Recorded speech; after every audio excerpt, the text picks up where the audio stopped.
Alright, we are back to Rift Wizard again. This is part 4 of our ongoing first run, where we're already making it through the mid game and headed into the late game now. We got to play over the weekend, which was pretty awesome. I just couldn't help myself, and there was a few hours in there, so yeah, we've got this run going even further. And kind of turned it into a half. It's powerful enough already, so we turned it into a half memeish Halloween build. Only half though, because I'm sure having all these ghosts will be pretty useful. We fully upgraded pretty much Ghost Ball, not completely fully because I think we're missing one thing. But we upgraded. We had Ghost King and Radius, and as you can see there, we also got a shrine, which added +2 radius. So we make a ridiculous number of ghosts now. Yeah, so we got some really powerful spells. Could have made the build even more powerful, I think, than that, but it'll probably come in handy. It's nice to have an emergency thing that just suddenly creates a ton of targets for the enemy to shoot at, other than you. That'll be nice. I guess, let's see, last time we also filled up our inventory. We can only have up to 10 items, which is starting to matter. This is the first item we haven't been able to pick up yet because our inventory is full. So you got to kind of decide whether we want to get rid of stuff to pick up other things. I have 3 earthquake orbs. Portal key. I kind of like what we've got now. I don't think we really need a dark shield. I mean, it depends on what you go up against. And we've already got a couple kinds of shields. Arcane and physical is pretty useful, I think, for when you don't want to deal with the average physical damage dealing enemies that are out there, while you're dealing with more important other things. Yeah, so other than that, we've still got this broken sorcery spell. I'm going to ignore that. And yeah, everything else is pretty much the same. So pretty much all we did last time was use a bunch of charges, or SP to upgrade Ghost Ball. But now we get 9 SP because we're so powerful, I think, that we didn't really need to spend it immediately. And we can save it up for, like, here's a conjure, or an arcane circle if we want to use arcane. Like, actually, we could upgrade Death Cleave again, or yeah, tough decisions. Now we have enough to get any skill or spell with 9. That's a lot. Always nice when you can do it for cheaper, though. The only thing we haven't upgraded on Death Cleave here is duration. We'd increase it by 3 at a cost of only 2. Could be nice. It's always nice to take advantage of these circles, which is what we've pretty much been doing with this build so far. So anyway, I'll be thinking about this stuff slowly as we let people realize that I'm actually streaming, since I started early today, because starting earlier means more time to play Rift Wizard, and more time to play Rift Wizard means more time to beat extra floors and get more stuff. I don't think we'll be able to win today. I think it's 2 more streams, assuming we can win. I mean, this is the very first run, so it goes up to realm 24, and I can imagine we'll get halfway there today, and the remaining half on the next stream, so 2 more streams. Hey, Ellie Kitty, wait, I saw this game. Was surprised the stream wasn't already full. Yeah, I didn't announce it anywhere except on the Discord, and also it's early. I've started the stream about 30 or 40 minutes before I normally would, so most people are probably off doing other stuff. People will trickle in later. Anyway. So yeah, we're going to get a slower start here, but plenty of time since it started early. We got a lot of charges here still. And 7 more mana potions. So mana is not really an issue anymore. Question of, do we want to increase the duration on our Death Cleave? What else do we have here? Arcane. Dominate? Oh, Dominate. We can also upgrade Dominate. Brute Force Persuasion for only 3 on the Arcane Circle. Brute Force Persuasion could be pretty cool. That's come in to play a little bit, I think, so far. Whether or not to get this kind of depends on how powerful enemies we're going to meet. I'm not sure about that. Ellie Kitty says, I mean, I saw this game like only once. Would you recommend picking it up and trying it? Absolutely. The Rift Wizard is amazing. I think if you like problem solving and coming up with different builds, basically if you like Cogmind, I think Rift Wizard would kind of be something you'd enjoy. And I know you like Cogmind, so Hey, Crimson Guy. Yeah, we are getting closer to the final boss. I'm very curious to see what final boss entails. Right now, we're kind of preparing for a late game where I don't have knowledge about that kind of stuff. But yeah, we'll see. All right, so let's see. I like this. I also like this learning the skill. But yeah, definitely check out Rift Wizard. I know a lot of people who've been following the stream have been getting it and playing it now. Or people who had it before and had put it aside for a while it was in early access, where had started picking it up again and play along with the stream. And I guess it's nearing the end of early access now, and it's fairly balanced and bugs and aren't too many bugs. There's a bunch of typos, but not really any big problems. So it's definitely worth picking up now. Yeah, there's a lot of. This is just page 1 of the skills. When you start the game, oh my gosh, when you start this game, look, this is a spell list. These are all the spells, and you have access to all the spells right at the beginning of the game. So you'll be really overwhelmed, but there's a lot of build potential in here and interesting stuff to do. I think it's definitely, you'll have a lot of fun with it. It's worth getting into, for sure.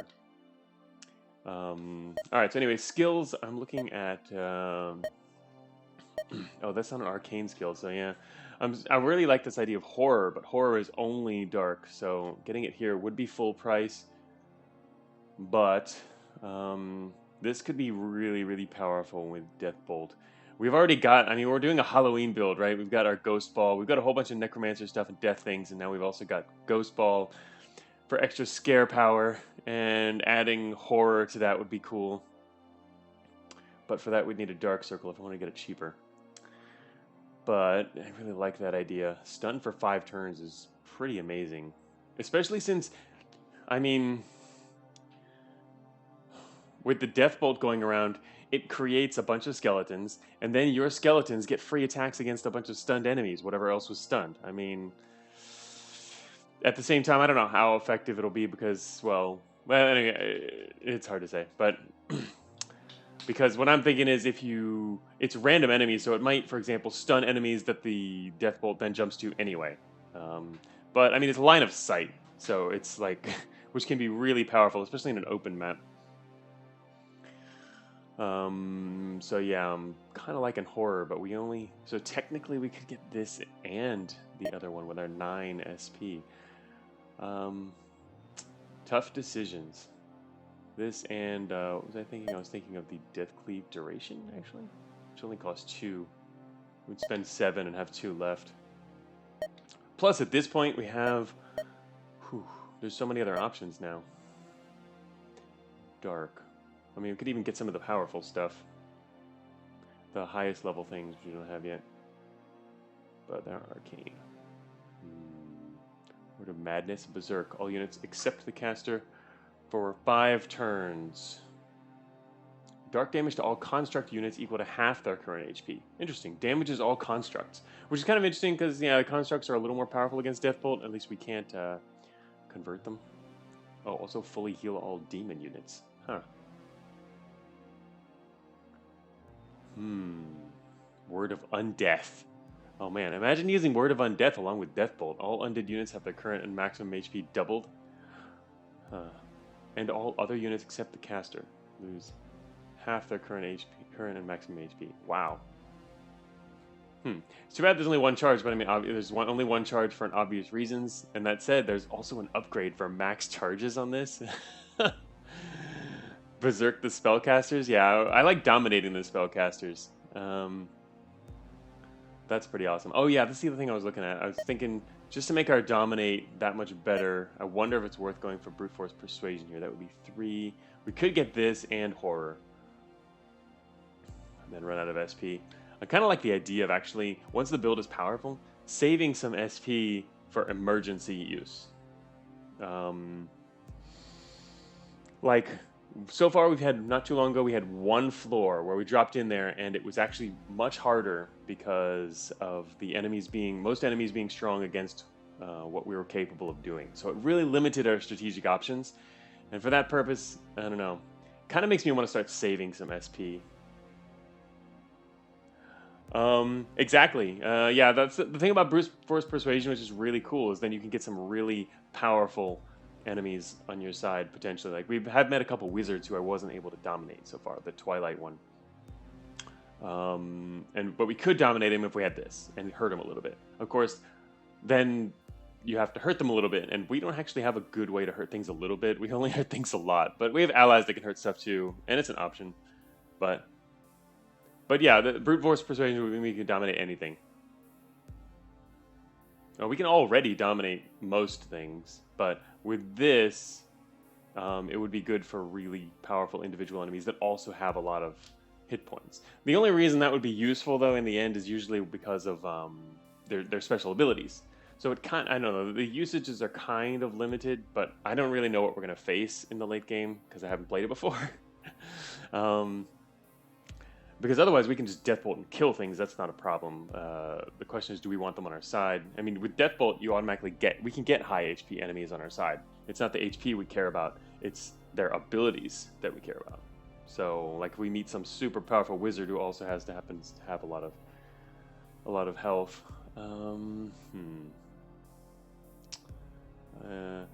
I'm tempted to get it, but at the same time, I don't know.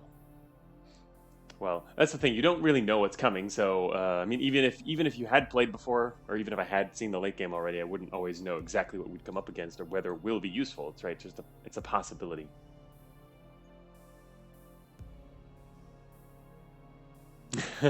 Ellie Kitty says, I also save SP and various investable points in games just in case. Yeah, I tend to do that I mean, right now we're pretty powerful, so it's an option.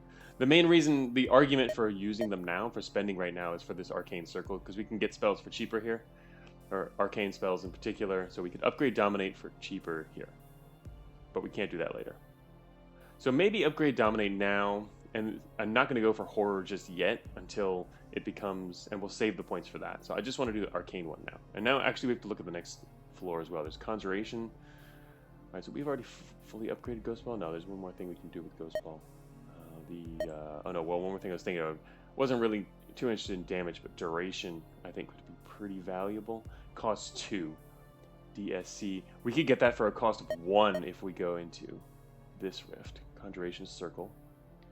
Troubler's Shrine is very, very not good. I don't care about it. I don't want that. That just causes chaos. And there's another Arcane Circle.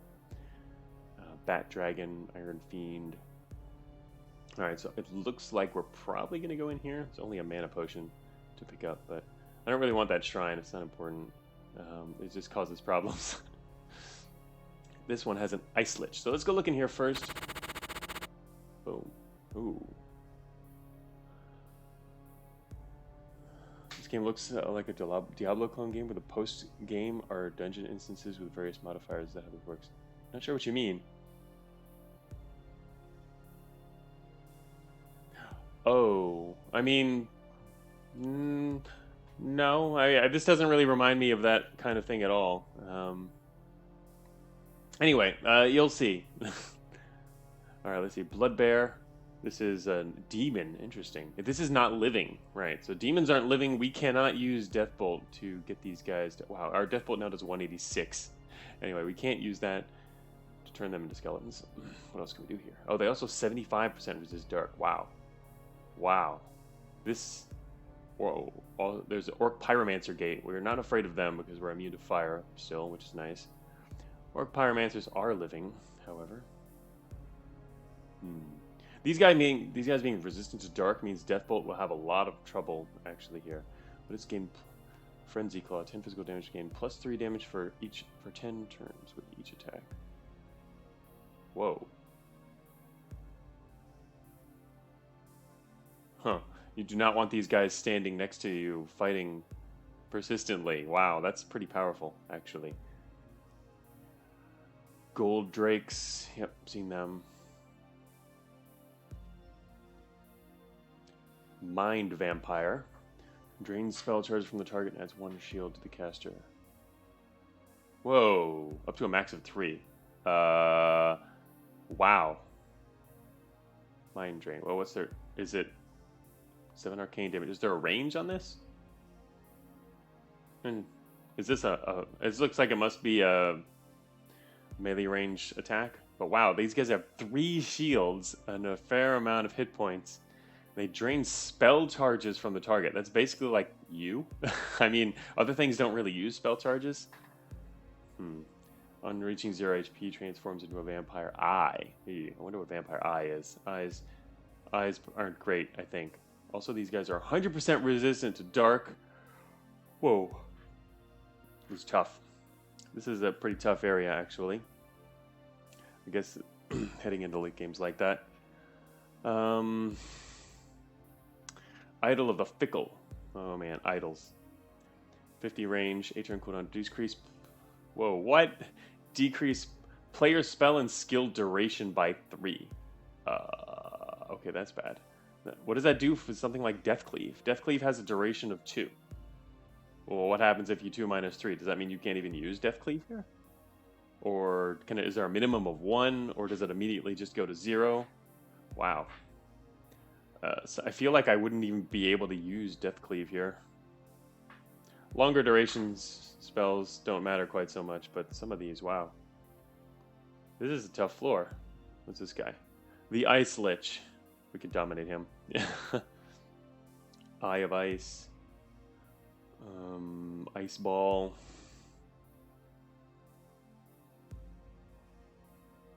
Three radius. Pretty big radius. Ice Ball that freezes everything. That could be useful. Oh, he's also, this is a Lich, right? So he's got a soul jar. Whoops. My mouse there. He's got a soul jar. These guys are fun. And this guy is actually pretty cool to be in here with Dominate. Man, without Dominate, I think a lot of these floors would have been a lot more challenging. Because we wouldn't have been able to get these guys on our side. We've been taking over a lot of the wizards. Like, they're kind of like the local bosses. Anyway, this floor looks like actually really hard for us. I wanted to come here specifically for the circle. Where is the circle? I don't even see it. Something standing on it? Oh, no, it's up here. The Conjuration Circle. I kind of wanted the Conjuration Circle so we can get this upgrade for the Ghost Ball really cheaply. But this is, I think, too hard of a floor for our particular build. Too many resistant enemies. Basically, dark floors are very tough. I mean, we can drop in and dominate this guy, but after that, things go to hell. Especially with this. Is there one of these idols? So there's 2 of them. I mean, oh, okay. It gives you the status effect. Wonder how long does that? Oh, 8 turn cooldown. I wonder how long the effect lasts. It doesn't actually tell you, but it's got to be a temporary effect.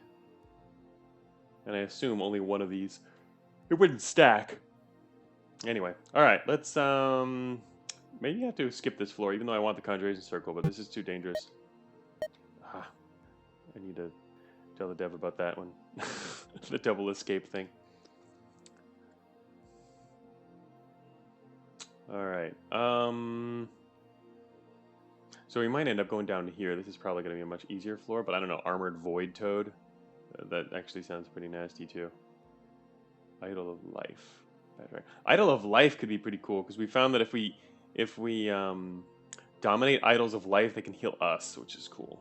Now we have 5 healing potions, though. I'm not too worried about that. Yeah, we can't go back. We're just peeking into the rift there. It's immobile. Can you just save the idol for later? No. It has 50 range. It affects everything on the map. Anyway, let's go look over here. So yeah, you can see the instructions in the top right corner. You've stepped halfway through the rift. So we can now choose where we drop, or we can pull back out. So this, wow, what do these guys do? These Void Toads are living, 25 HP, 2 shields. A lot of shielded enemies is making Deathbolt less effective because it can't kill things and bounce around. I wonder if there isn't. I forget what it was. There was one skill or spell. I think a skill. I think it was that allows you to absorb shields. I wonder if that would be really useful in combination with Deathbolt. It allows us to absorb enemy shields. I don't remember the range or how that works though, because it's been, I guess, a couple streams since we looked at that.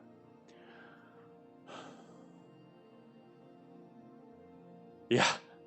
Yeah, as Icebox says, be careful about clicking when halfway through. Yeah, we do not want to click down here. That would be very bad. In fact, if we, it would be really probably nice to be a little more lenient. Is to have like you have to like click twice on the same spot, just because that is a massive effect on whether or not you survive. Iron Fiend, what's this guy do? Okay, he's got 7 physical. Whoa, 7 physical at 16 range. And petrifies target for 1 turn. This guy's got 166 HP. A metallic demon. So we can actually kill him in 1 shot, but we can't. We can't actually get him on our side without weakening him for dominate or. Yeah, we can't use his death bolt to do that. Oh, he's 100% resist dark. Oh my gosh. Resistant enemies are going to be really annoying. Hey, Chris Sandwich. Yes, we started early. I haven't actually done anything yet, though. I've just been talking about this. Yeah, I can't stay away from the rifts. It calls to us all. Yes, I am addicted, even though I haven't been playing other than streaming. This one run, though, along with all the strategizing and talking and stuff, has taken 15 hours so far, apparently. Iron Fiend is, wow, hard to deal with. Yeah, hard to deal with. 100% resist lightning and dark. We can't even hurt this guy. So yeah, this is what I was talking about with save SP. We might need to branch out a little bit. I keep making myself more and more powerful in the dark area. But like, yeah, I can't even hurt this guy. We'd have to rely on allies with physical damage to do something. Death Beam, 5 dark damage, 16 range. This guy also summons Iron Imps. Summon 3 of them? Whoa. These guys are pretty powerful. And there's like 3 of them. They're like, 3 mini-boss types. Maybe we need something to pair. Maybe we need a holy damage. A source of holy damage. Just kind of like the opposite of dark. So that we can deal with things that we normally can't. Let's see. But I mean, these guys, yeah, Giant Void Toad. Pulls the target towards the caster, melts walls. 14 arcane damage, 6 range. Frog Hop. Hops to a random tile up to 4 tiles away. Living. This guy's got so many. These are a lot of shielded guys in here. Bad dragons. Whew. This is a tough map too. We're gonna have to really reconsider what we put the SP into, and I'm glad they have some SP to spend at least. All right, this is challenging floor as well. Maybe we'll go into the troubler one after all. I want to see what's over there. There it is again. The slow reaction. Whoa. There's very little in this map. All right, there's this Troubler Shrine, which honestly I don't really want. You can enhance a spell. I don't actually have any translocation spells, but I mean, summons Troublers. Then you basically have enemies jumping all over the place. I don't know. Maybe it works with translocation builds, but I think actually it might. Maybe it does, because there's some translocation spells that like affect enemies when they're teleporting, like damages them or something else like that, right? So in that case, it would be good. This seems crazy to me just because I don't have any translocation stuff. Idol of Life. So yeah, we've seen that before. That's nice. Ifrit, 100% resist fire. Burning everyone around him. Those guys aren't a problem. Grey Gorgon. Oh, it's not one of those giant ones. We saw the giant one earlier. What's these guys do then? Oh, petrifying gas. Gray. Petrifying. 9 physical damage and petrifying living creatures. How long does it last? How long does the petrification last? That seems like a rather important thing. Also, it's only living creatures, so that would not affect skeletons. They're also dark, so 75% resist dark. It's not too bad, though. There's not a whole bunch of them. And wait, what's their range? 5 range. Oh man, more of these blood bear things. Blood bears aren't very easy either. But even with 75% resist dark, a death bolt could kill them in a couple shots. Actually, we didn't even need Death Bolt. Oh no, Death Shock. We can kill him with a Death Shock? No, they'll resist the dark damage too. Shoot. Wonder if that's a typo. Are they really enemies? Wait, which one were you referring to?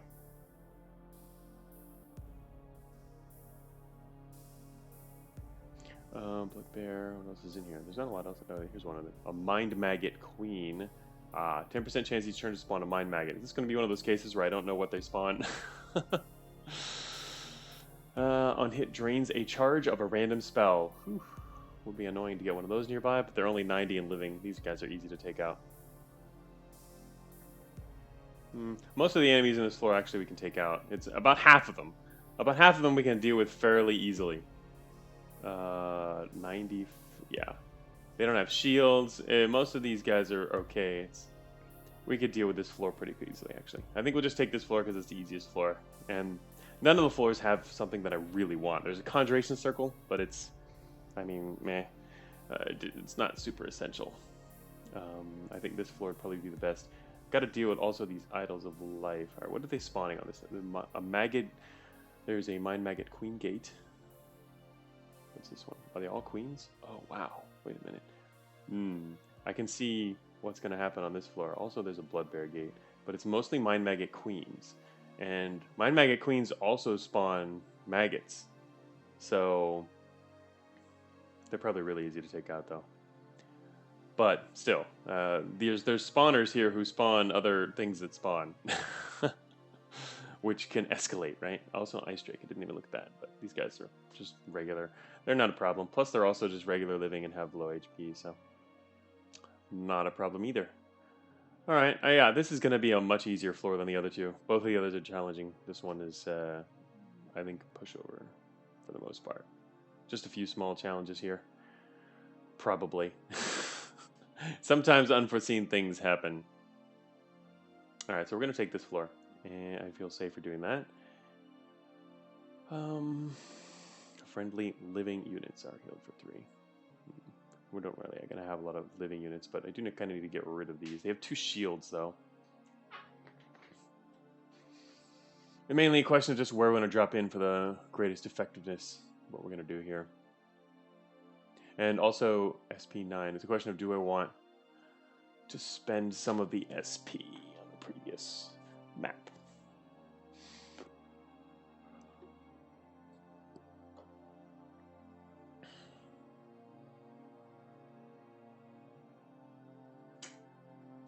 Well,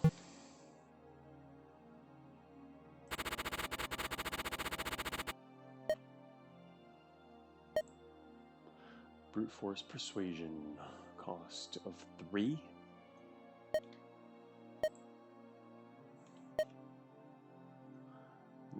Really tempted to get horror already. Then we'll use up our SP, but we're not going to have a problem on the next floor, it looks like. We're going to be doing just fine. So I think we're going to do that. I don't know, this is really going to... It's not going to deal with situations where, for example, much of the floor is powerful against dark.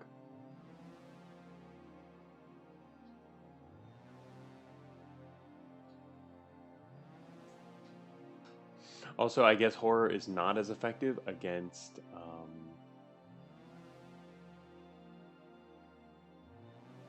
what was I thinking of? Whenever it does dark damage for 300. Oh, against like just massively large numbers of enemies that are also resistant, but that's probably not an issue. Void spikes. Whenever you or one of your arcane or undead allies take damage from an enemy, deal 5 arcane damage to the source of that damage. This is a skill which is basically persistent. Wait, would this be really effective with ghosts?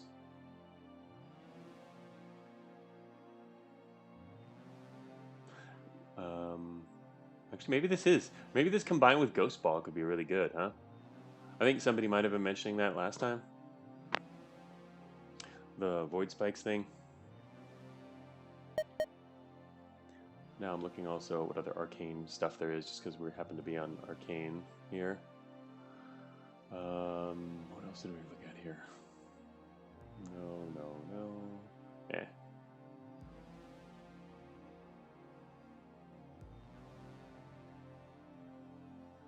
Arcane accounting. That's cool. All right. Void spikes. And now I'm thinking this might be effective with... Oh, not even just the ghosts. I mean, also the skeletons, right? Huh. And what about... What if you drop a ton of ghosts and, like, enemies use area of effect spells to, like, kill your ghosts? They suddenly take a ton of damage themselves, eh? This seems interesting. While we're on an arcane circle here.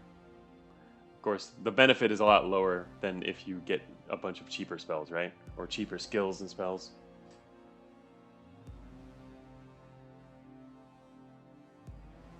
Ghosts are considered undead, right? They've got to be. I just seem to have... I've forgotten. They have the undead state. They've got to. Dark and undead, I imagine.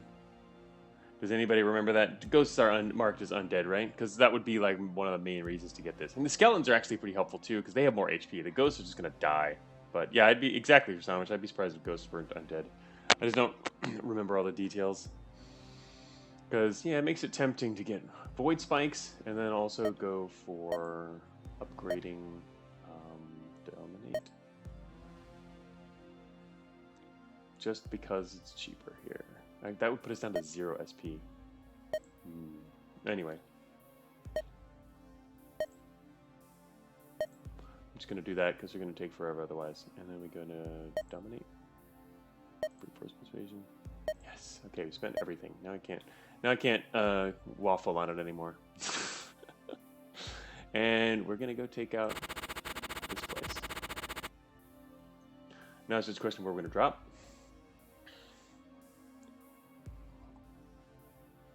Taking forever hype. Yeah, no more taking forever. Now we've already reached the time where I would normally start the stream. All right. So basically, what can our Deathbolt cleave through? We want to be the closest we can to cleaving through a whole bunch of stuff. Unfortunately, these idols are a problem. We can't cleave through them because they've got shields.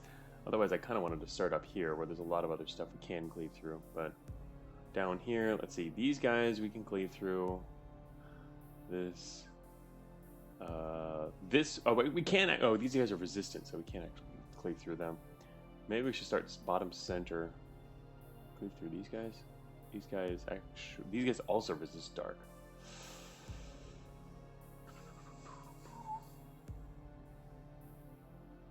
Didn't get horror, which I guess would really help here with half the enemies. Alright, I think we might start... There's nothing here... What else here has range? Alright, so this guy, they spawn... this has a range of 3. We can also do this, check their ranges of their abilities. These guys, what does that do? Oh. Petrifying living creatures. I assume that it means they can petrify us too. Anyway, I don't really care about the other stuff. They're not going to petrify anything else. Ifrits are pretty... Oh, that's right. No, they deal 2 damage to enemy units in a 5-tile radius. That's going to really mess up ghosts, but at the same time, it's not going to matter too much. Wait, enemy units. It's not going to matter too much, because then this guy will die. Grey Gorgon.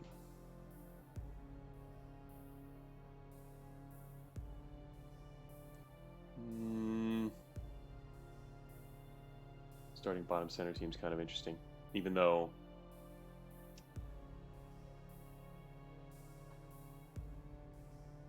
might be safer to go. It's a safer start would be the top left, but I think down here is an easier way to actually hit everything. Where we are immune to these guys, which is good.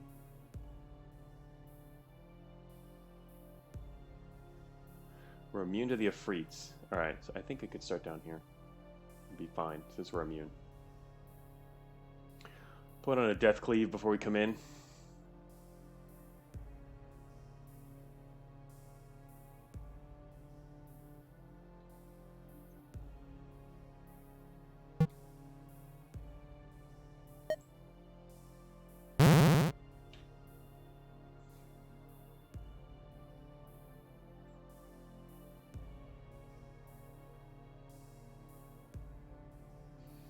I don't want is any of these Gorgons to actually get to me.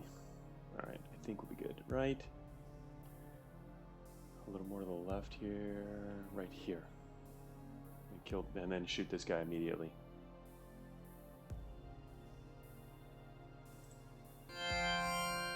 Let the games begin. Alright, we've got some skeletons. We have one more turn on the Death Cleave.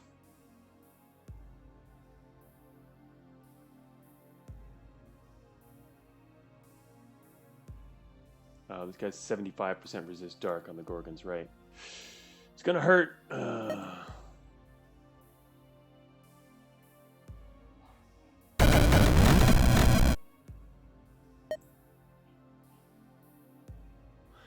Alright. You guys have some fun with ghosts. What is this guy doing? He's frozen. It's because this guy... Wait a minute. Units, freezing units. Oh, it's not even... And this guy freezes allies, too. He froze his ally. Okay. Sure.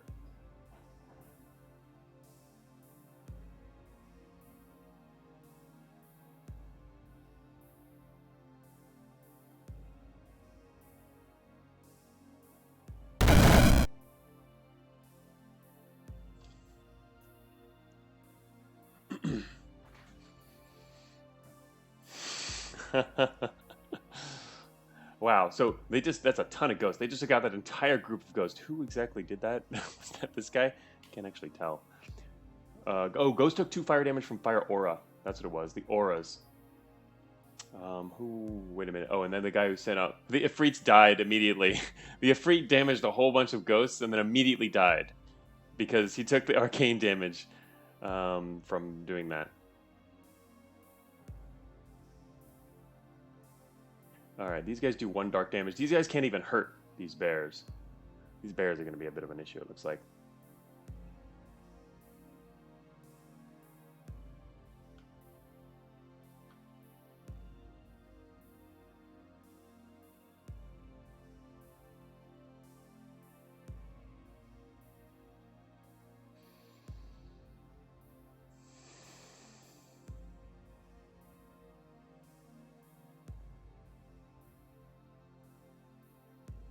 Yeah, exactly. That was the main reason for going with the spikes, is so that we can do that. Things are taking damage when they hurt our stuff, our undead guys.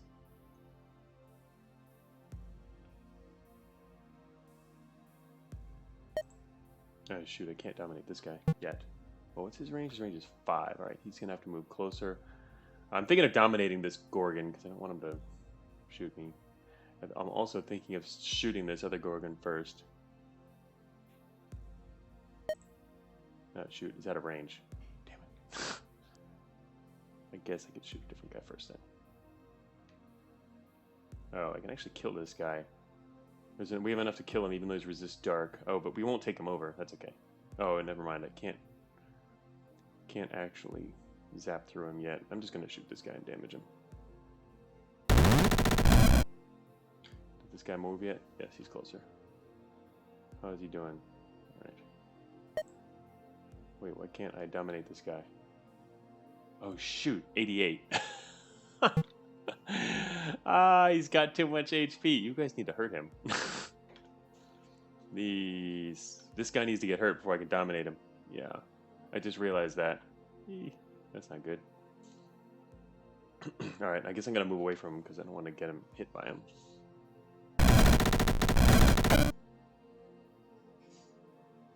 So much stuff happening. No one's actually hurting me yet.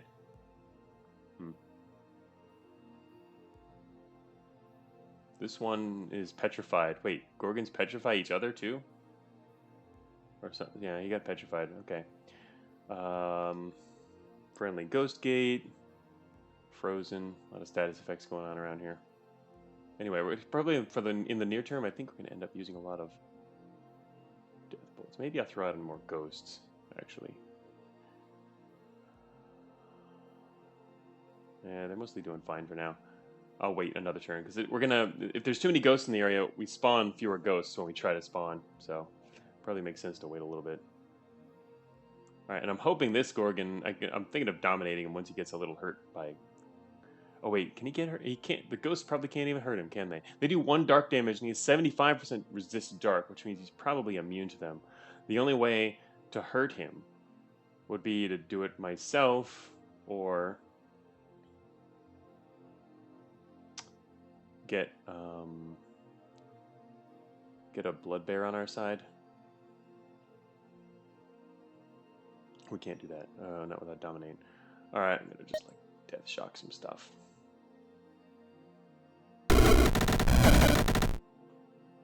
There, now he's hurt. Of course, dominating him kind of sucks because he only has 48 left, but I don't see another good option here.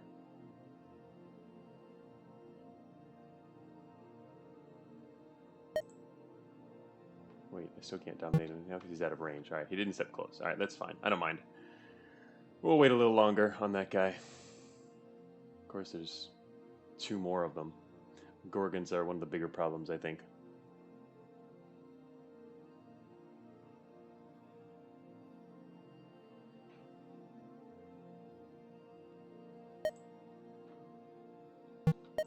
Alright, just gonna have to go with a regular old death bolt here. Our ghosts can't hurt these guys, so it's mainly our skeletons who deal enough damage to actually weaken enemies.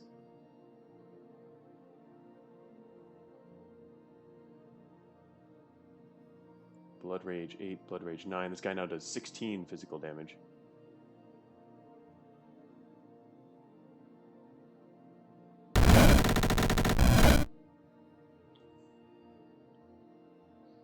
Oh, this guy's getting healed by the idols, of course.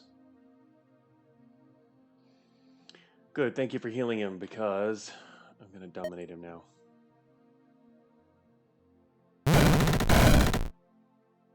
Now he's frozen, of course. But he's frozen and on our side. Oh shoot, here comes another one. How did he get here so quickly? Breathes a petrifying gas. Is that a cone or what? I haven't actually been able to tell where that is. What kind of range do they do that in? Alright, 75% resist.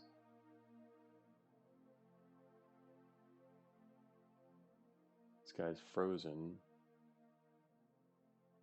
These do physical damage. Oh, our ghosts are immune to the bears, right? Which makes it much easier for us to defend here. That's pretty good.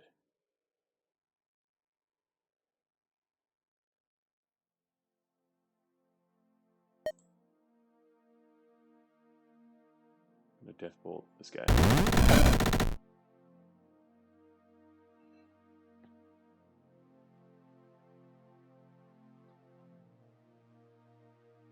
It's taking a lot more death bolts because of these idols over there. It's gonna take a while to get rid of all this stuff. Oh, now I can finally see what a mind maggot is. 3 arcane damage on hit, drains a charge of a random spell. So that would really suck if they get near us, but not like they're getting near us. And still. Ouch. Losing charges would be bad.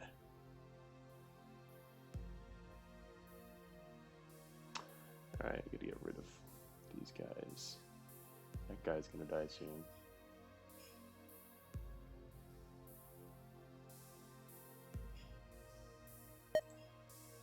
Oh wait, there's this guy. I need to get rid of him. He's getting too close.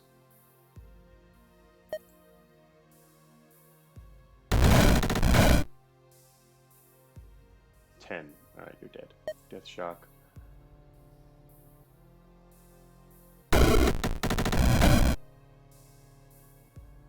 Blood Bear is now adjacent to us, but he's going to die next turn. This other one is getting close. Jeez, these guys just keep closing in.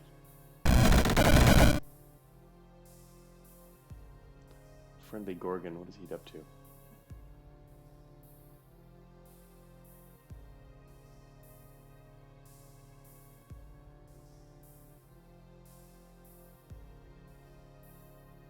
Seems like they can't petrify us. It's actually a good question. I wonder if they can do that. Alright, let's, I think I want to drop some more ghosts about now.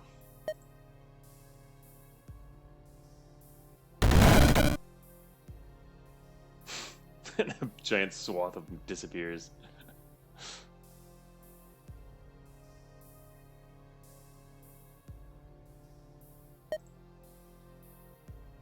Anyway, we'll be in good shape soon.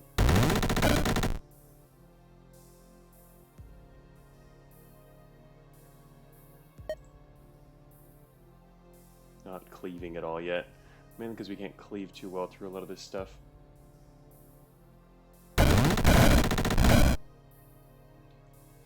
Getting close to the point where we can, though.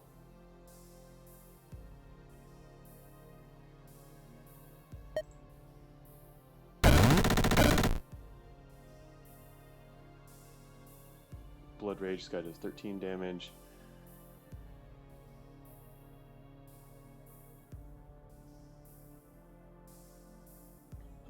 Our Gorgon petrified their Gorgon. And here comes yet another one. Finally gonna get rid of all these things soon enough. Once you get rid of them, this will be easier and bounce around.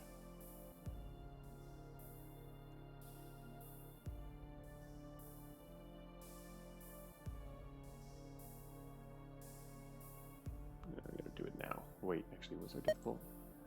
Alright, I think it's worth trying to turn on Death Cleave here.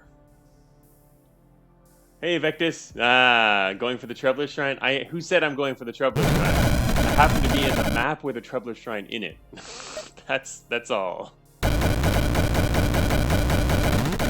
Oh yeah, there we go. That's what I needed. Cleavage. That's not what I meant. Alrighty. We got him. 1, 2. There's almost nothing left over here. 1, 2, 3. What is this one? Bear. Let's no, it's really good. We don't have a translocation build. I don't even have a translocation spell.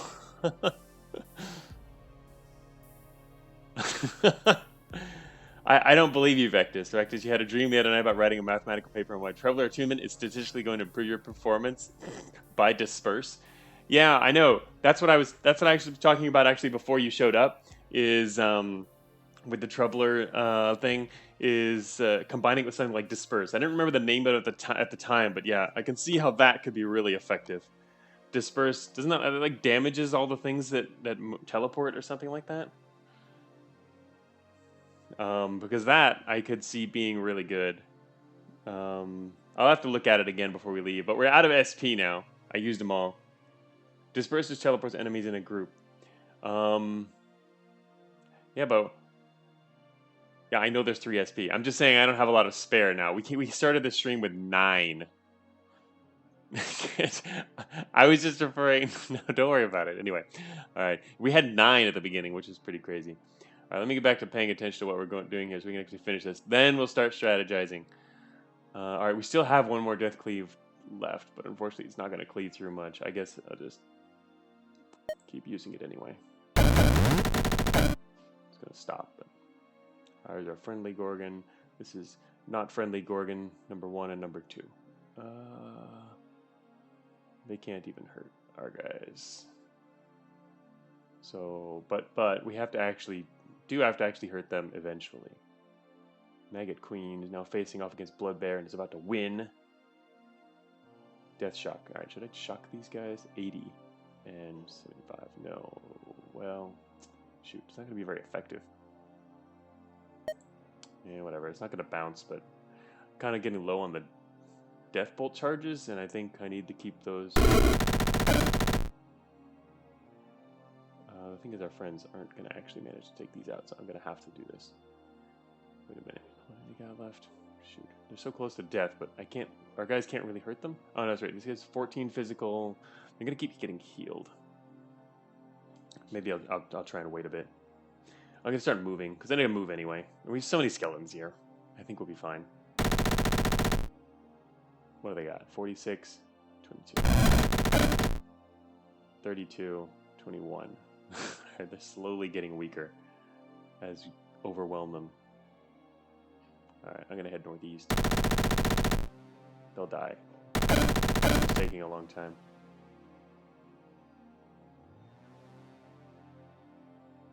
Bone Shambler.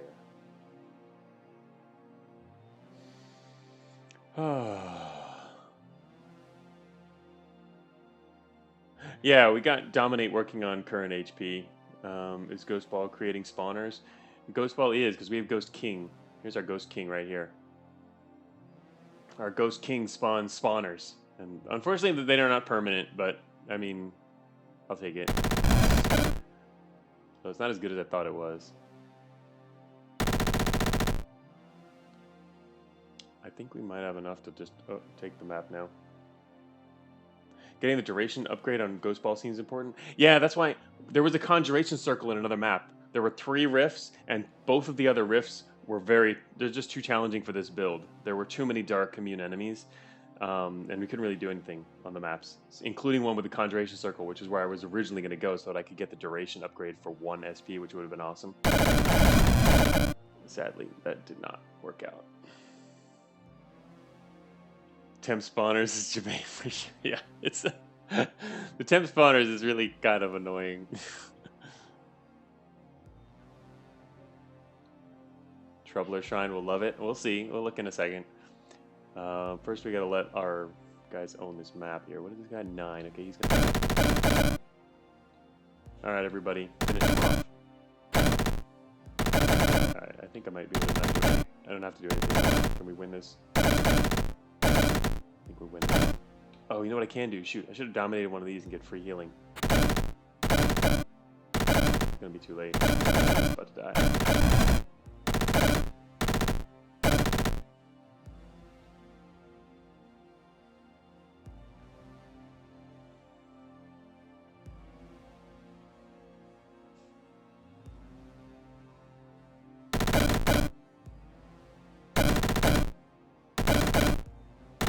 Stupid Maggot Queen getting in our way.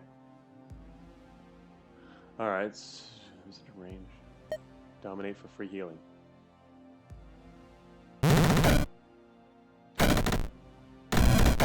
It'll last a little bit. It's worth it. 1 dominate charge. All of our other charges are getting low anyway, so we're going to have to use a potion before long. We still have 4 left on dominate, so I think it's going to give us a good level. We're going to get a bunch of free HP for this.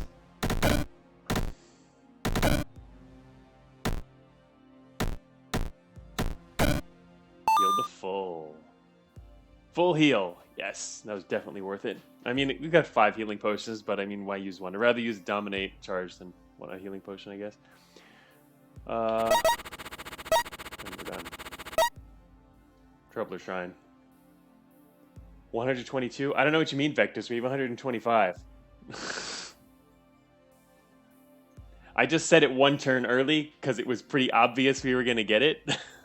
You looked away.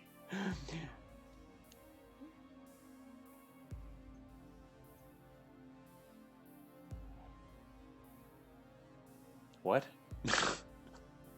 Alright, so there is a Troubler Shrine here. Yes, it wasn't full heal at the time I said it, because it was going to be full heal. It was obviously going to be a full heal before the end. Alright, so we've got Translocation. So what this does is whenever you cast this spell, summon several Troublers near the location it was cast from for 7 turns.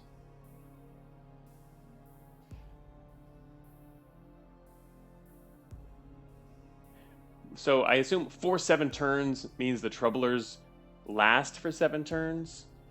That's my guess.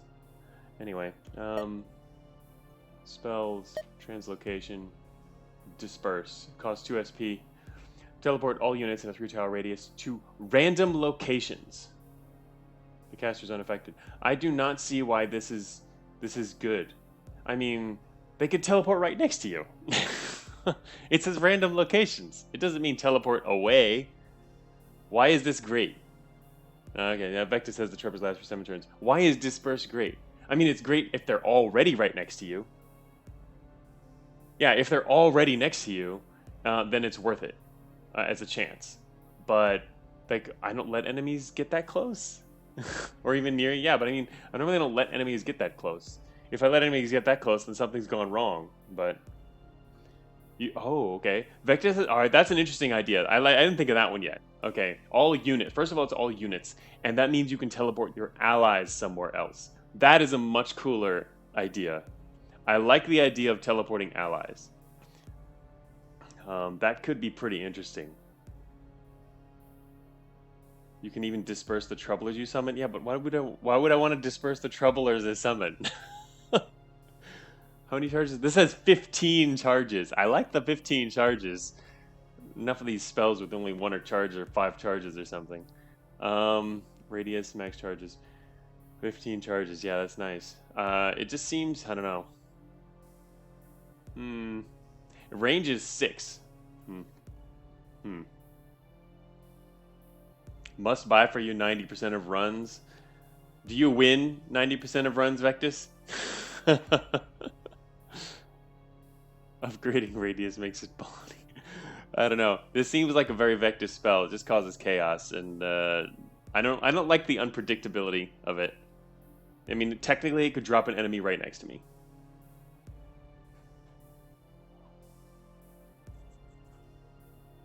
What are these other translocation spells? I haven't really even looked at the translocation school. Translocation, 6 charges to teleport anywhere. Teleport to target tile.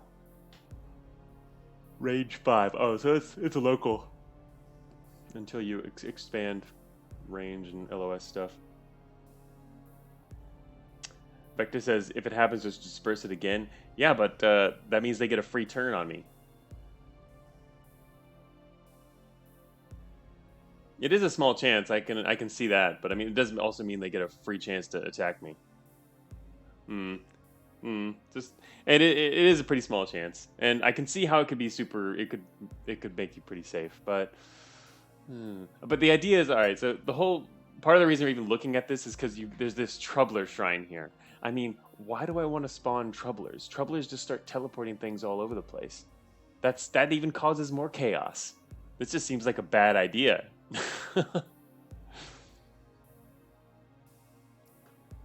Having allies that are making enemies, they cause more trouble for the enemies than they do for you. You think so?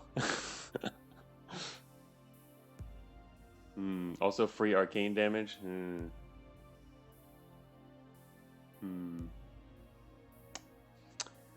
All right. I'll think about it. And first, there's 4 rifts here. Let's look at the rifts real quick. All right, there's a ruby heart in here. Idol of the weak.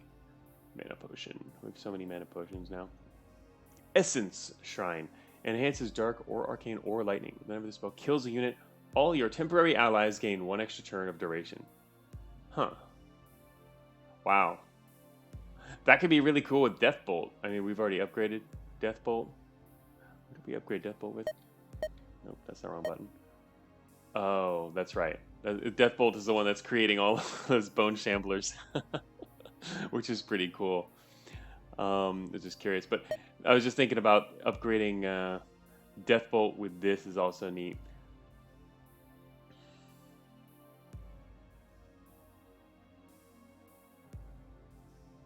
For the ghosts, I guess, and it's only kind of minor. Essence Shrine. It's probably there's probably sure there's better combinations. Masked Wizard, another one. Idol of Sorcery, 2 mana potions. Is there anything else good out here? A Mystic Shrine. Enhance an arcane spell, plus 50% max charges, plus 3 range. What do we have that's arcane? I mean, Death Cleave. Dominate. Adding range to that's cool, but the problem is, no, plus 3 range. That's pretty good, actually. And Dominate, plus 3 range. And wait, what was the other one? I like that. We haven't actually upgraded Dominate yet. Yeah, Dominate hasn't been upgraded with a shrine. A Mystic Shrine on Dominate sounds cool.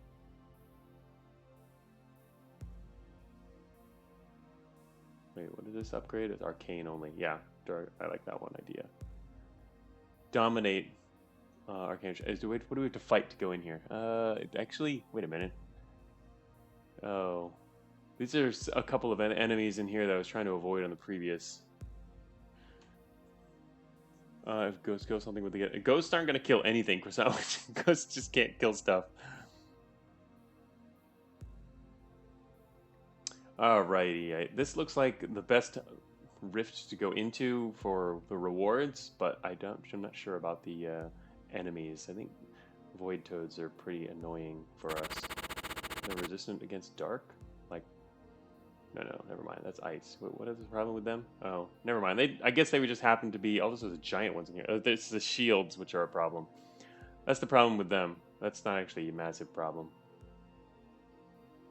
but it is a problem. I mean, ghosts can, I guess, help handle shields. I like this map. Look at these eyes in the walls.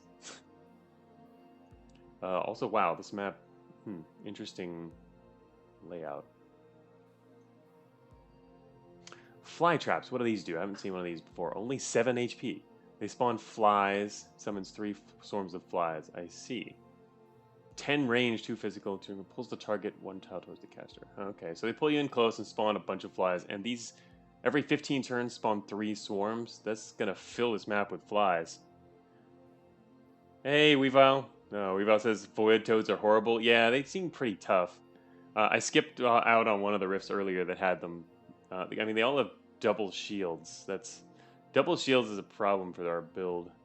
That's what I was talking about before everyone showed up. I was trying to recall. There was an ability that allows you to absorb shields from enemies. I forgot what that was, but it seems like that could be really useful for this build too. To be able to suck enemy shields. Here's the shrine. Ice Drake's probably just average and fine. These guys we dealt with, they're not too bad.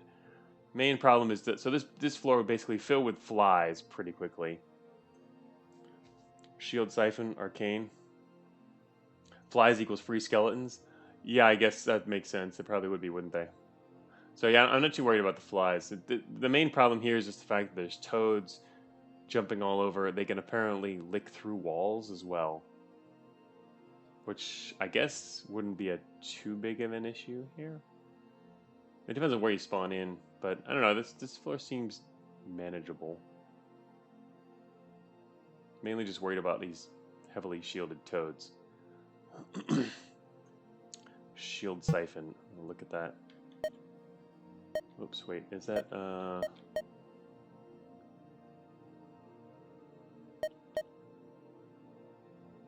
Siphon Shields, there it is. Steel line of sight. Gotcha.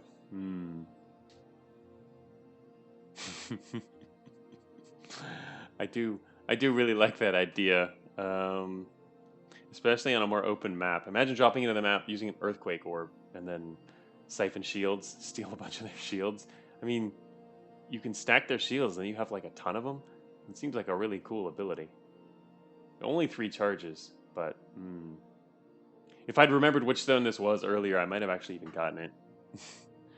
Because that was one of the bigger problems that kept me from going into one of the other rifts. But I didn't remember the spell at the time. No one was in chat. Siphon Shields. That could be awesome.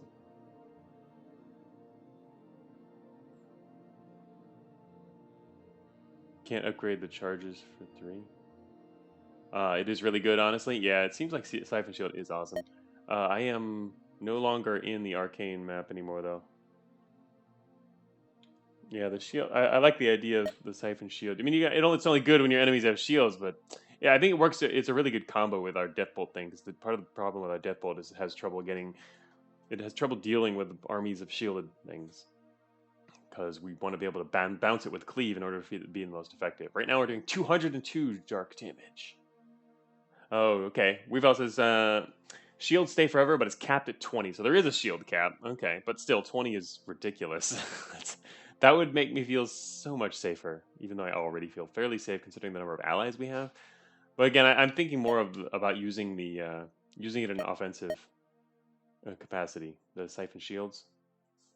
Just to burn through them. Also, the upgrades shield burn and steal. I imagine steal is multiple shields or something. And burn just like kills off a bunch of them. Anyway, it seems like a cool one, but can't. We don't have enough to get that yet.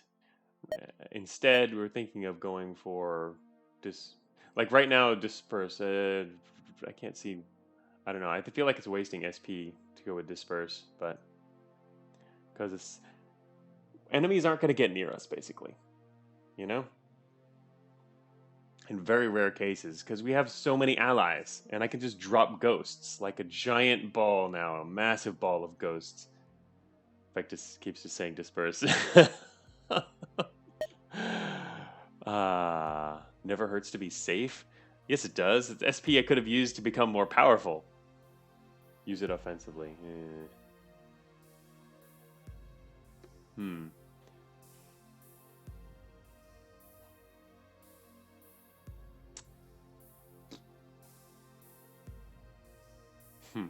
Interesting. I hadn't really looked at these. Outcome victories. You can see the outcome of your current realm, and it actually shows the number of each spell use you cast. Deathbolt, technically, that's counting the jumps. And it shows the damage breakdown, which is kind of neat. You can see what our ghosts actually did damage-wise. Unnamed buff. I think we saw that before. That's a bit of an issue. Little bug thing. Yeah, we don't know what unnamed buff is, Ellie Kitty. I think that appeared earlier. One second, I'll make a note.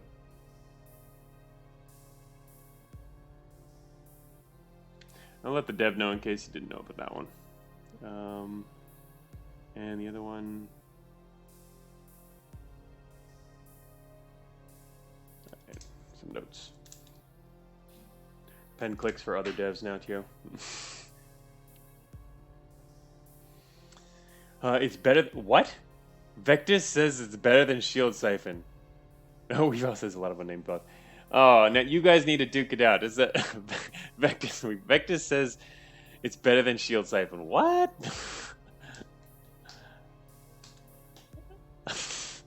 I mean, the only way I can see it being definitely better is it's probably, it could be used on any map even when enemies don't have shields. That's like, so has a bit of applicability, but all right. I feel like we're just not powerful enough though. Now our power is kind of limited. All right, so if we're gonna go into here, let me look at this map again. Whoops. Yeah, okay. I could press the I, but just checking if it was there. These toads. How else are we gonna get rid of these toads? Let me see. 2 shields. 2 shields, 7 arcane damage, 6 range. How do we deal with them?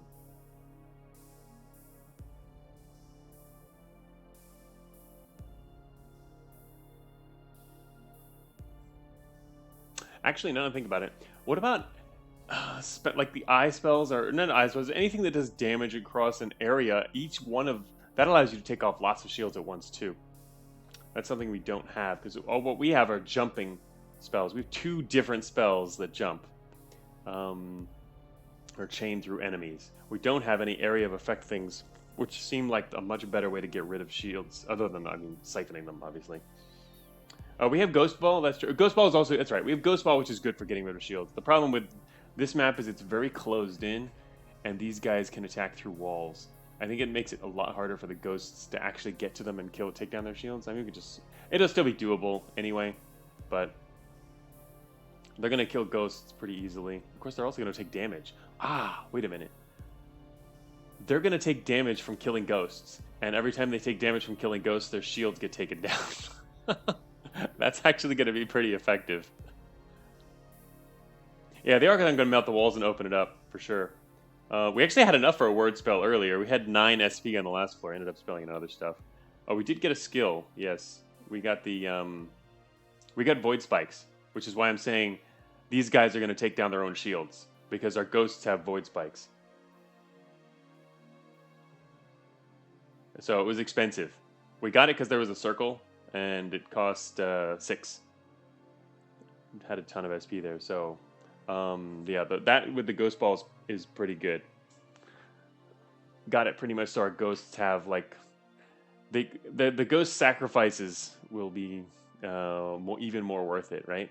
The last floor that happened, we dropped a giant... At the beginning of the last one, dropped a giant ghost ball in the middle. So many ghosts, and the enemies started doing area of effect spells on them and killing themselves. So yeah, I think that'll work pretty well. I mean, it's expensive, but I mean, it's a skill, and we don't have to cast it, and it combines well with Ghost Balls. Yeah, I think that'll work. I guess it'll work well against the toads, in fact. We still have 3 Ghost Balls right now. All right, so...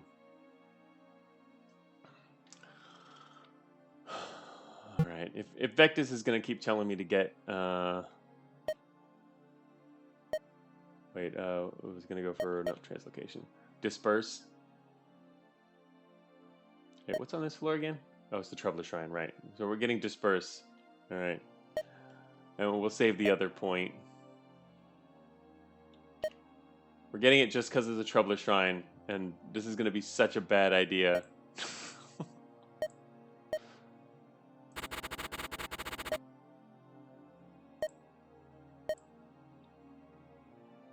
There. Bad idea. Totally ready. Alright, fine. And now we're gonna go back here. Oh no, we found this is a bad idea. I keep telling Vectis it's a bad idea. And yeah. It's dispersed with the Troubler Shrine. I don't see how it's a good idea at all. It's just gonna cause problems. If I die though, then I can blame it on Vectis. Probably. Alright, this one also has the cool Mystic Shrine, which I want to do the Dominate on. That's what I'm going to do here. Alright, so do I need a Cleave before dropping in here? Blaming Vectis hype. Alright, is a Cleave going to help in here? We can't actually cleave through much of anything here, so it's not actually going to help. So where do we want to stop in? All right, this spawns void toads. We can dominate a toad gate. Maybe we should dominate some toad gates first. Get some friends.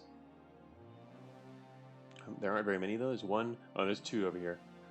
1, 2, 3, 4, 5 toad gates. Also, technically, wait, where's the shrine? Oh, where's the shrine? Look back here. Where's the shrine?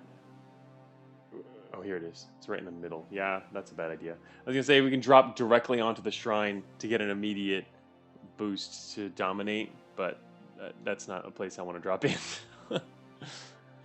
I'm sure we'll find a good use at some point for it. Yeah, I don't know. I mean, we'll see. It's not expensive at least, and it's a use for the Troubler Shrine. It only costs 2 SP, and it's got 15 charges, so yeah, it might come in handy. I think it would have been better spent elsewhere, but that's okay. We've already made some decisions like that this run.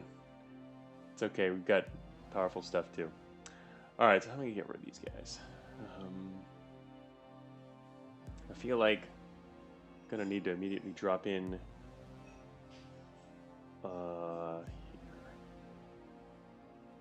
Drop in here and then drop a whole bunch of ghosts right next to us. It's gonna miss some, but or we could drop up here instead. Drop them to the south. I want to dominate these toad gates, both of them, pretty early.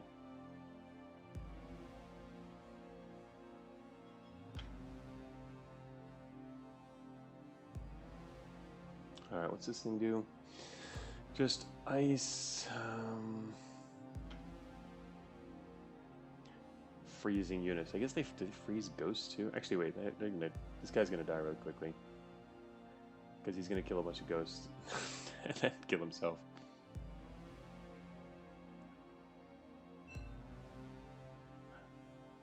Also, I guess it's kind of interesting to drop in here and then disperse things. How does disperse work again? 3-tile radius. You can drop in here to random locations. Also, it drops those troublers. That's right. Huh. Now that we've upgraded it. That's an idea, actually. I am starting now. I've got to incorporate this into my strategizing now that we have it. Like, drop right here, and then we can immediately get rid of both of these guys. Actually, wait a minute. This counts as an enemy. You can disperse gates, can't you? Huh. That's a thing. I mean, I don't want to disperse the gate. That's it's actually a problem here. It means that I can't disperse the toads.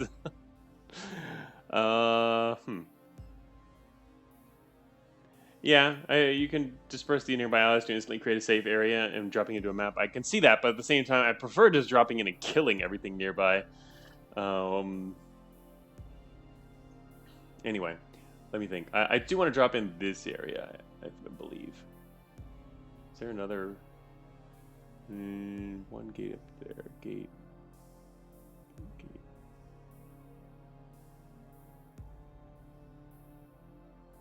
Could consider dropping in up here, maybe in the top center.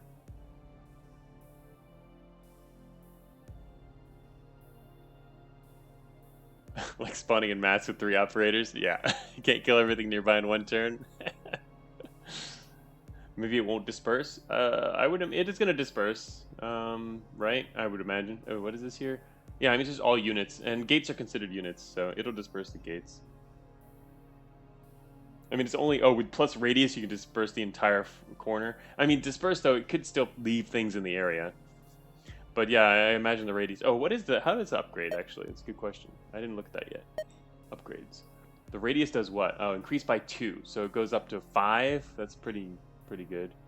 Increase charges by 10. Oh my gosh. If you had like a... Yeah, if you get the right circle, you can really make a powerful disperse, that's for sure. For not too much. But yeah, I can see immobile units dispersing, sure. Alright, so there's a question where we want to drop in here. Take out this ice streak. 2 ice streaks. This guy's a little more problematic because it takes several hits. But with a skeleton, if we drop up here, the thing is, if I take that, part of the reason I want to come down here is because both of these are more easily accessible. I think we'll be able to get both of these spawners before other enemies get close. If I come up here, we're definitely going to get one. I don't think we'll make that one because there's going to be too many of these guys jumping in and coming in close. So I think the southwest is the safest entry for actually taking out spawners. These guys are also going to spawn a ton of flies, which is going to start coming in. I like the idea of being able to deathbolt flies and stuff, but at the same time, we can only we're only going to be able to get so many of them because of the jumps to the toads aren't going to work. But I think the disperse can fit between the gates, sort of. Yeah, I mean it depends on where I'm thinking of casting it. The radius is 3, yeah. Radius 3. I mean, that'd be cool to drop in and just not even worry about these guys and just take the gates immediately. I was thinking of dropping right here, putting ghosts here, and then starting to zap these guys with the remaining spells. Well, actually, maybe dominate this first, then start zapping everything else. And just clear out the corner. But if we could disperse, maybe that'd be more effective. Like, drop here. Wait a minute. Disperse. All units. The caster is unaffected. Okay, I was making sure that wouldn't affect me. Radius 3. How does the spell work? I assume it goes through walls then. It's just an area. There's no line of sight involved. In which case, technically we could get it to just point it out here and teleport these 3 guys away. Seems that would work. I'm still going to end up dropping ghosts down here, I think. Okay, Vector says yeah. Alright, well we could then stand here and teleport all 3 of these guys away. Even though I kind of want, I don't know, I kind of want to keep them around. Because we can take their shields down and then turn them into, yeah, no, they're going to die. I was going to say, put ghosts here, take their shields down, try and make friends out of several of them, so we have some skeletons to block otherwise. That's going to be useful as well. Never mind. Alright, let's just drop in here. I'm going to do the disperse thing, and just see what disperse does. Anything else I need to do? We are good to go. It's better work. Boom. Okay, yeah, this does work. Oh, so you can't actually target wall spaces, but you can target open spaces. Alright, so yeah, by hitting right here, we can teleport all these guys somewhere else. If they land right next to me, it's your fault. Like this.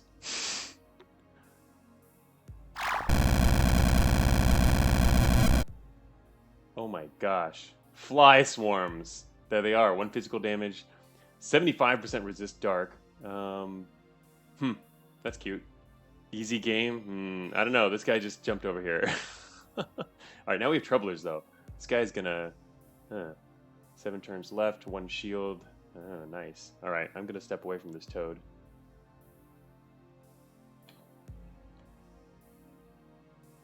What? These guys are blocking me in. You can't they're immobile. You can't displace...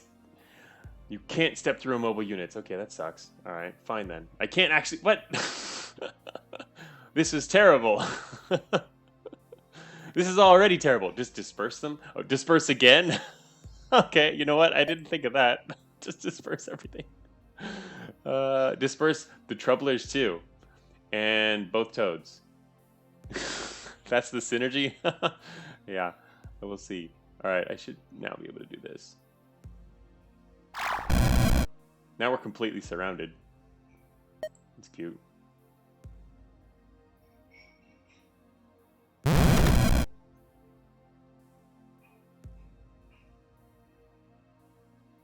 The troubler is... The troubler just moved this gate. Oh my gosh. This is so chaotic. It's trouble time? Yeah, you bet. Oh my gosh.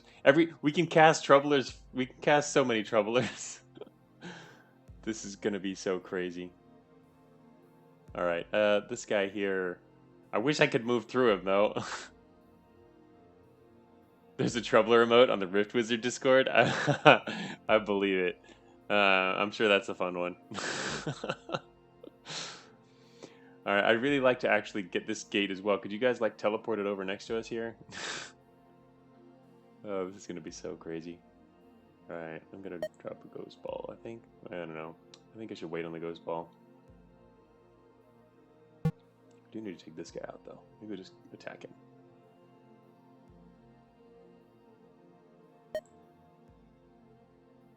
Just going to hit this guy with a death bolt.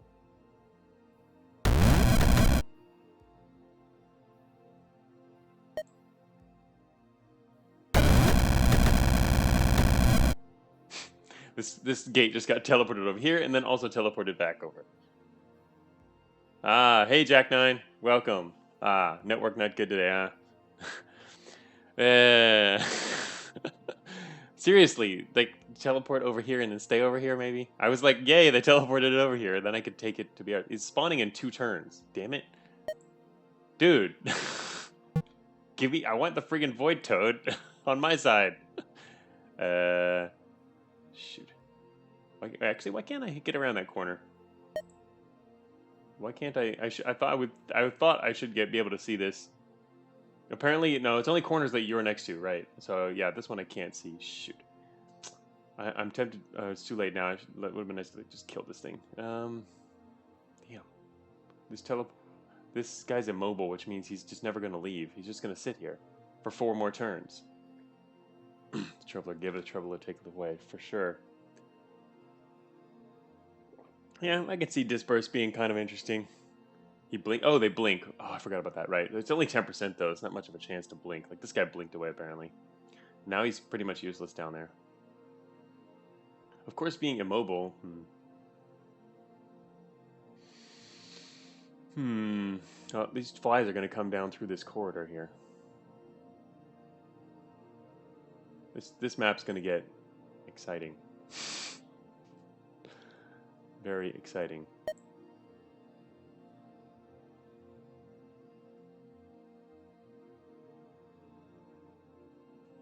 I keep wanting to cast Ghost Ball, but honestly, it's not useful yet. But at the same time, I can't... I'm gonna run out of Death Bolts before I run out of other stuff, actually. What can I shock? I can't shock through this guy yet.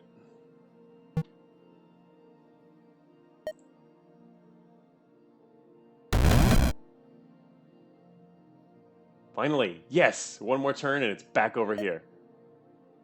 Perfect. Oh wait, how much damage does he do? Oh. Alright. Yes! Void Toad is on our side.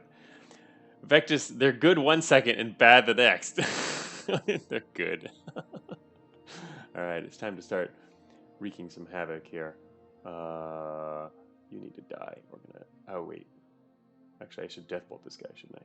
Our Deathbolt can actually make him a friend. Oh, shoot. I want to cleave the Deathbolt. That'll cost an extra turn, though. And he might get teleported away. Alright, I do one more. And then I'm going to cleave.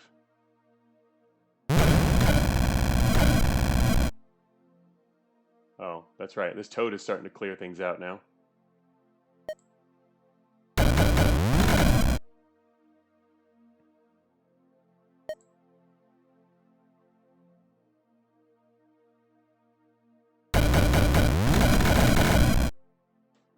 Perfect. Wow, check out the middle of this map. That is a cluster of enemies.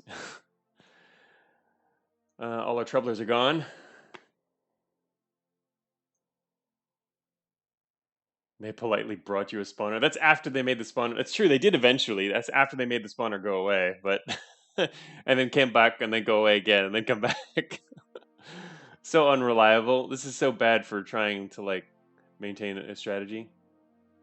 This guy's friendly. What actually hurt me? Can't actually tell. There's too much white text. All right. Okay, so we use that. All right. Time to press the attack. We have 2 gates.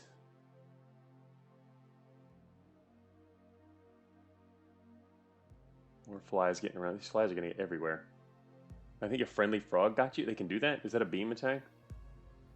Melts walls. What would the friendly frog get us? By attacking through? How do they do that? Is the beam? Anyway, I'll be careful about that. But yeah, it makes sense. It did 7 arcane damage, so it does seem like frog damage. Anyway, okay. We're good. These do physical damage. What's up with this guy? No, he's just looking weird. That's just what they look like. Okay. I'm actually having trouble deciding exactly what to do right now. I don't really want to displace my frog. I'd like him to go north. Oh, here's a chance where, again, we can, if you want, you can try to use Disperse and send our units elsewhere. But I think I'd rather keep them here for now. Actually, I'm curious about this, though. What if we dropped a ghost ball and then just teleported all the ghosts elsewhere? Would other things start killing each other? I mean, there are things that can do area of effect stuff that will hurt them. These guys are... might have gotten zapped. Actually, yeah, some of these guys are damaging each other. This might be effective.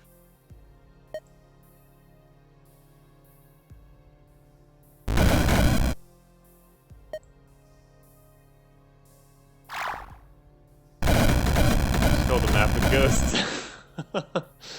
It's a spooky map. Friendly ghost gate. Oh yeah, of course that means there's troublers right next to us now too. This guy is now going to block the entire southern corridor because the flies won't be able to get through. Which is good because... Oh, wait a minute. Where did... Oh, shoot. I just teleported our gate. Where did it go? Whoops. That was a mistake. I forgot the gate was down there. I accidentally teleported our gate, which is now frozen. This guy's also frozen. Oh, wow. That's okay. We'll be fine.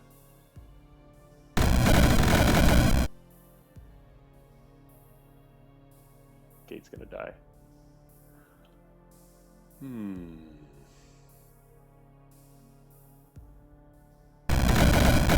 Alright, I'm gonna move north. Get close to the action out here.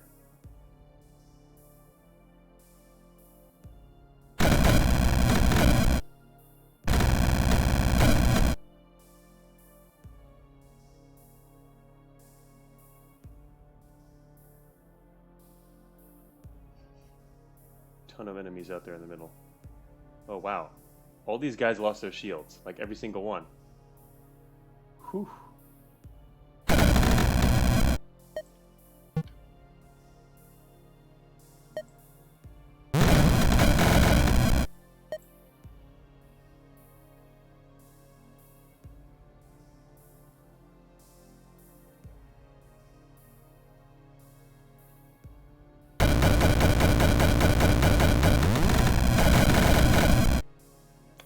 Well, that worked. Ran out of death bolts, but that was a very good last death bolt.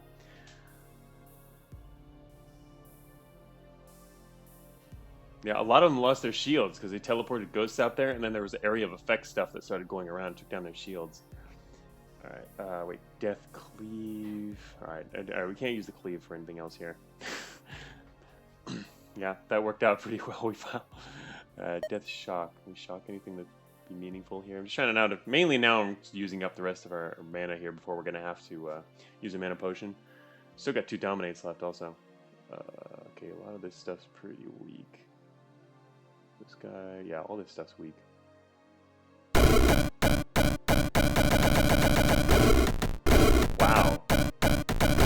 good death shock.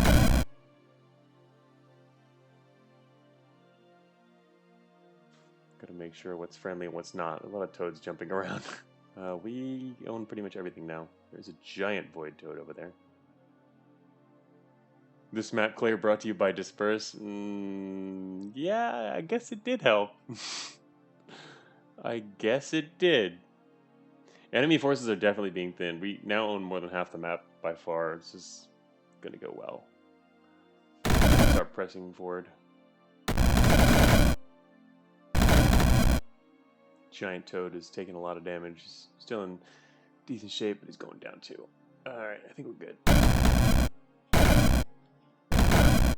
Map owned.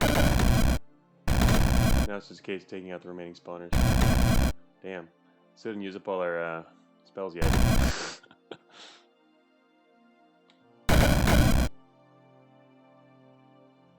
Yes, kill chains are very satisfying.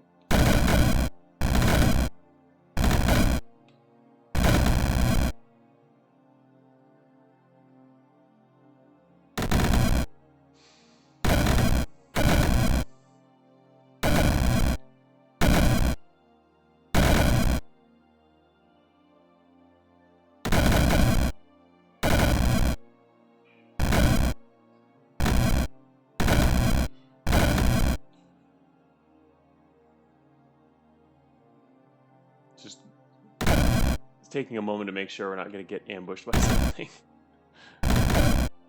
It's tempting to just keep holding the button and watch everything play out when you're at the end. That's a pretty big thing to do that.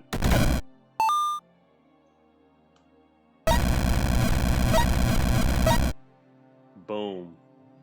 Yeah, the bones. A lot of combos here. Excellent. Oh, that's right. It was also the Void Spikes. That's what it was. The Void Spikes plus Ghost Ball plus Disperse were what really helped there. Sending all those ghosts out. That's why everyone lost all their shields. Because they attacked the ghost, killed a bunch of ghosts, but then they also took damage too. That would be one of the reasons. That was pretty effective. Oh, our friends aren't even all gone yet. All right, Mystic Shrine time. All right, so I'm gonna put this. I'm gonna put Dominate here. Dominate. These what was it? Death Cleave and Warning will replace. Wait, Death Cleave doesn't actually have one. We don't need more Death. Oh, you can actually increase the max charges on that. I think we're good on Death Cleave though. Dominate is where I really want it. More charges, more range. Dominate range is gonna be great. Range of 8. The 5 range has always been kind of problematic, I think.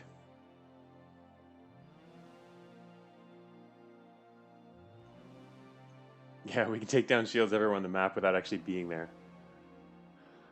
Alright, so where does this place lead? Shell Shrine. Ooh, enhanced spell with 10 minion health. Wow, ghosts with plus 10 health.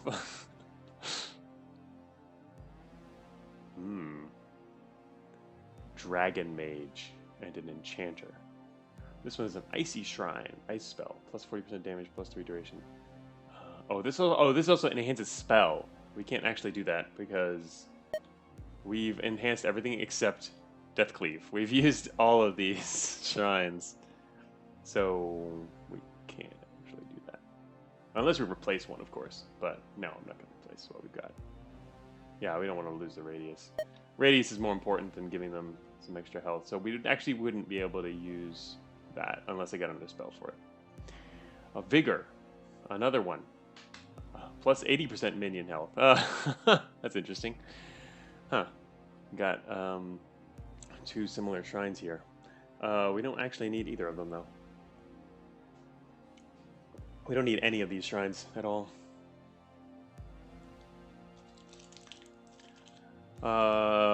Is that a lot of shrines, you think, Weavile? I mean,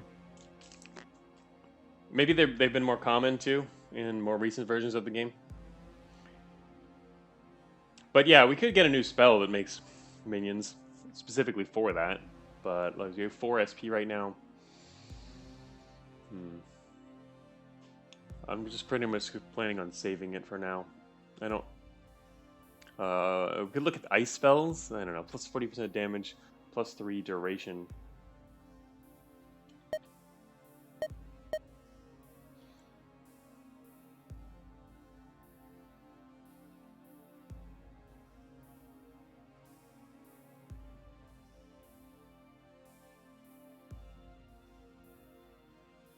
Oh yeah, it's just random. Sometimes it's hard to find shrines. Hmm.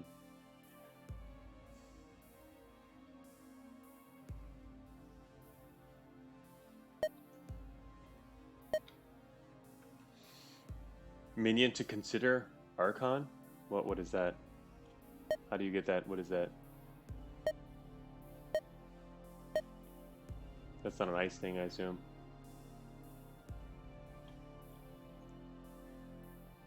Oh, it's holy. Oh, okay, yeah, that makes sense. Call Archon. I was talking earlier about maybe doing something holy in order to kind of help our build fight against things that are dark, strong against dark. Archons have 77 hit points, 3 shields, and can fly. They have beam attacks, which deal 14 lightning damage to enemies and shield allies. Wait, what? What does that mean, shield allies? And they vanish after 14 turns.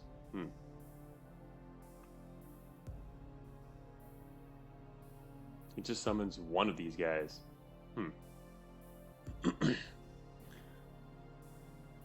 Save for Word of Ice. Use the Icy Shrine on it.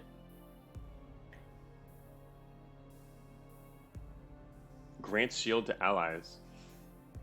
The beam attack does? Like it passes through allies? It has to pass through allies and gets shields them? Or what? It's kind of interesting. I see. I see. So you do have to stand in the path of their attack.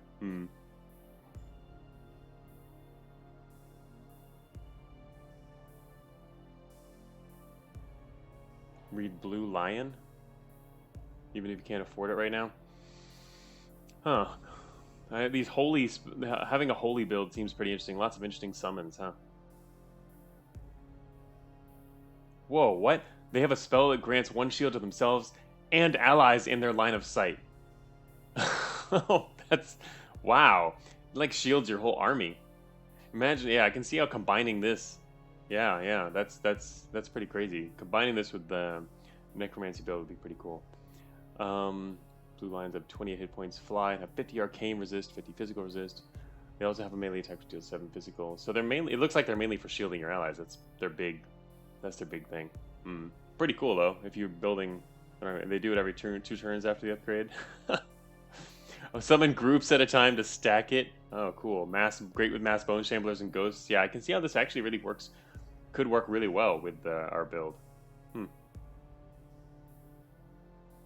Will there be thorns when a shielded ghost is attacked? Probably not, based on the wording of the skill, because they have to take damage.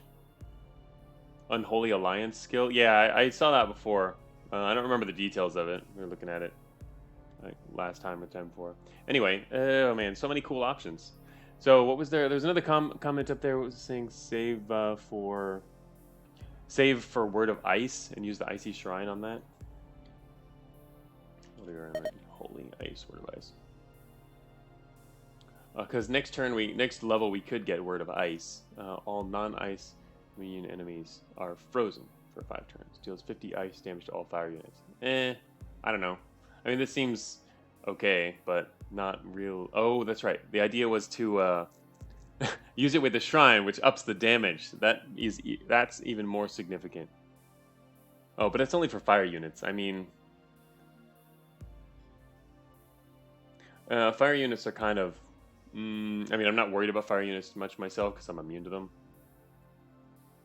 Freezing everything else is nice, but again, only 1 charge. I'd probably rather not put... I've already gotten the Void Spikes things. I don't know about saving up for using yet another 3 maps worth of SP or 2.5 maps for 1 thing. Word of Ice when I dominate an Ice Tap.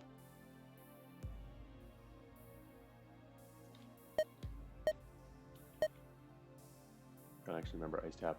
Whenever you cast an arcane spell targeting a frozen unit, you can copy that spell targeting each other frozen unit in line of sight. Oh yeah, that's pretty cool. For open maps. Oh, so many cool build ideas in here. Oh my gosh. You gotta remember all these things. So you can try to combine them. Oh my. Alright.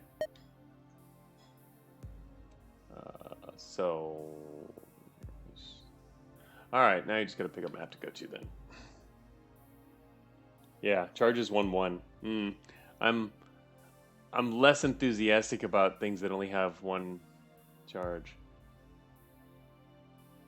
Oh, there's no items here at all. I kind of like how here there's a portal key and a portal disruptor, which could come in really handy later for the final stretch. Just in case. I mean, I haven't used one in a long time, but considering how more powerful enemies are getting and the fact that they're resistant, in a lot of cases, it could come to a point where we really have to start using those things to allow us to go into a place where we can actually fight the enemies. Dream Hag? What? Was it over here? No. What? Oh, over here? Go look at this stuff. Let's at least just see what the enemies are. Here's the Dream Hag. Ether swap 12 range actions. Swap places. Only targets the wizard. Whoa. Oh, wow. I can see that being a problem. This realm's a death sentence. Dream Hags all over the place. They keep swapping with you. Gains 1 shield every 2 turns, up to a max of 2. Oh, that's pretty cool. Well, this is a cool enemy. Do not sleep on Dream Hag. Yeah, that seems really, really dangerous for sure. Especially if there was a lot of them. I mean, there's 1, 2, 3, 4. They're all over. If you spawn into this map, I guess you want to be in the bottom right corner, because you definitely do not want them to come swapping with you. Chaos Gate. Dream Hag doesn't even seem beneficial to dominate. No, not really. They're not a boss though. They're just an average enemy. I mean, they feel kind of like bosses because they're casters like that, but they're just regular enemies. There's the Mountain Mage. Unfortunately, we wouldn't be able to drop in next to this guy to dominate him because the hags would get you. Although with our extended range, actually, technically, it would be possible to drop in here. But anyway, what's this guy do? Summon an Earthen Sentinel. Summons an Earth Elemental. Summon Wolf. Wow, cool. Quake Port. 12 range, 19 cooldown. Teleports to a target and creates a local earthquake. This guy's cool. Anyway, yeah, that's an especially dangerous area.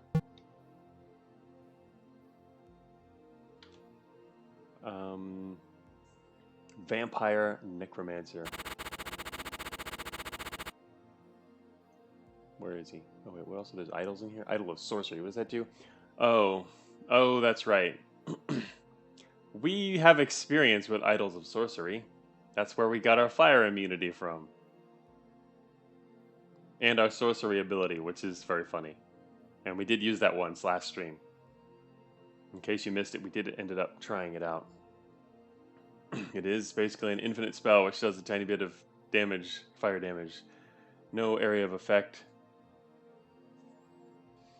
Alright, Idol of Sorceries. That kind of makes the map really chaotic. Again, that's a typo. It's not 5 range, it's actually 50 range. So it gives all the enemies in this map spells.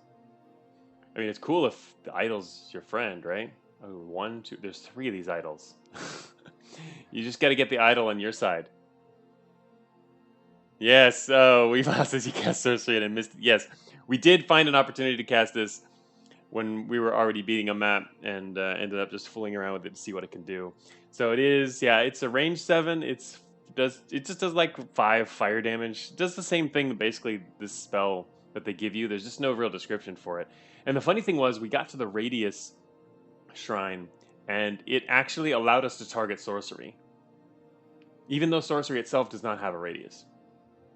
So I don't know. It was interesting. Sorcery is a bug, Kitty. We got it when we dominated one of these shrines, and these shrines give spells to their allies, and it gave us that spell. But it's not really. Doesn't have complete information, and it also has a 0 cost, so it's like an infinite spell, which is kind of funny. All right, Flame Rift. But it allowed us to give it radius, which I don't know. I mean, I don't know if it would actually work, but because it doesn't have radius of its own. Oh, there's another one down here. Oh, no, I saw 1, 2, 3. Oh, there's 4. There's 4 of these idols. All right, so you got to realize that when coming here, a lot of these enemies are going to get resistance and more spells, so they get ranged attacks if they don't already have one. Like, some of these don't matter. Like this guy already, who cares if he gets a ranged attack? He's already got the red worm. Ooh, totally want to death bolt these guys. And there's a lot of them.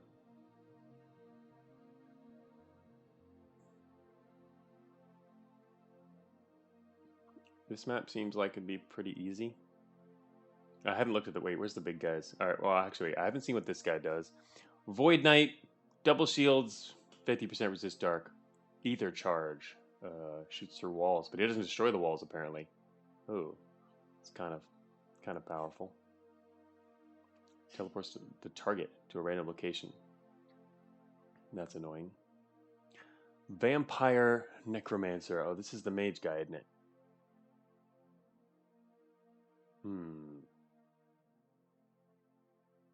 I assume it wouldn't work, but that's interesting. Yeah, I would assume the radius thing wouldn't work either. And I certainly wouldn't want to waste it on that. It was just kind of funny. Alright, so this guy. Vampire Necromancer.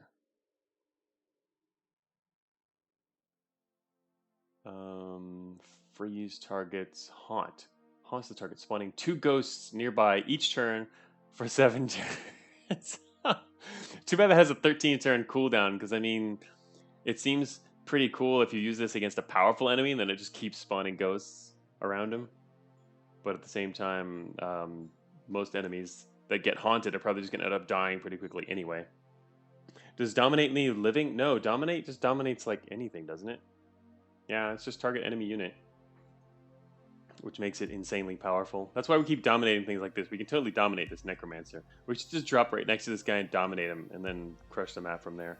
But actually, if we drop here, wow, this map's really closed in. Like, we'd have to literally drop here, and we'd be completely surrounded. Oh, wait, we can teleport ourselves if we need to. We can teleport ourselves almost for free with Disperse. We just can't pick the target.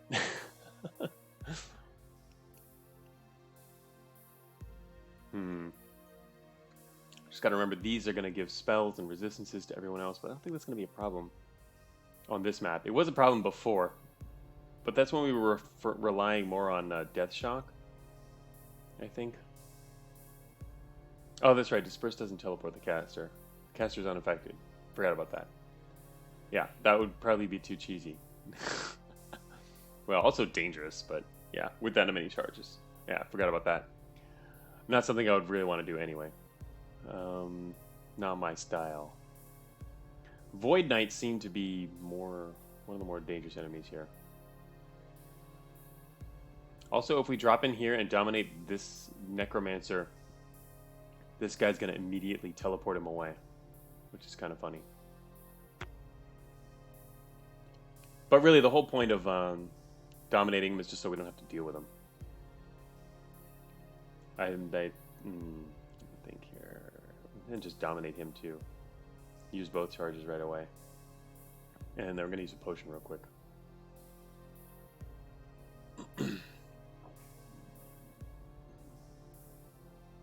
All right, what do we want in terms of the gates?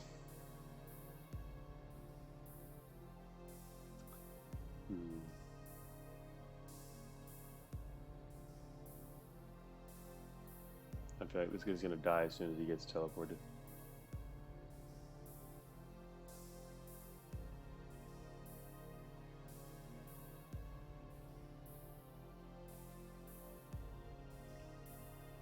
Alright, so the plan is to drop here, dominate this guy, and then dominate this guy as well. And then just see what happens. It's really a bad position though. We're gonna get stuck in all these little corridors here.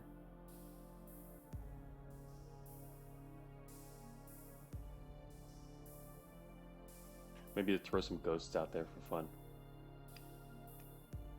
Also, there's the Disperse thing. Alright, time to begin. I just hope I'm not overlooking something in terms of this, but yeah, we'll deal with it. If you just spam Disperse, you can deploy Troublers throughout the map. Yeah. Of course, that'll also teleport them. Oh, they only go 10 spaces? Yeah. But yeah, that's what Victories was talking about earlier. And we have a lot of charges for that, so that could be fun.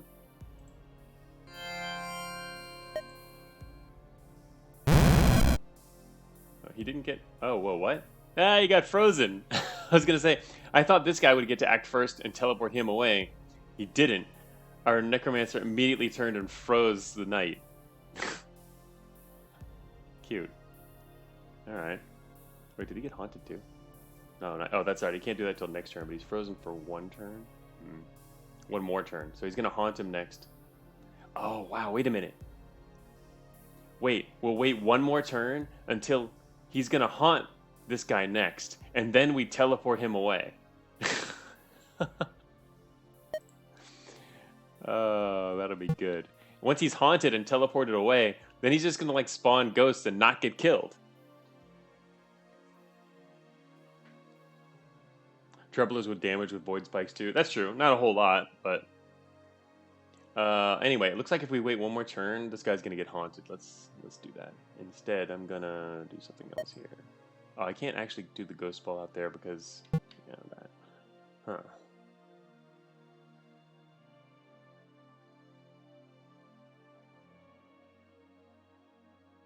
Ah, part of the problem I see here is if I disperse over here, I'm going to be stuck in here.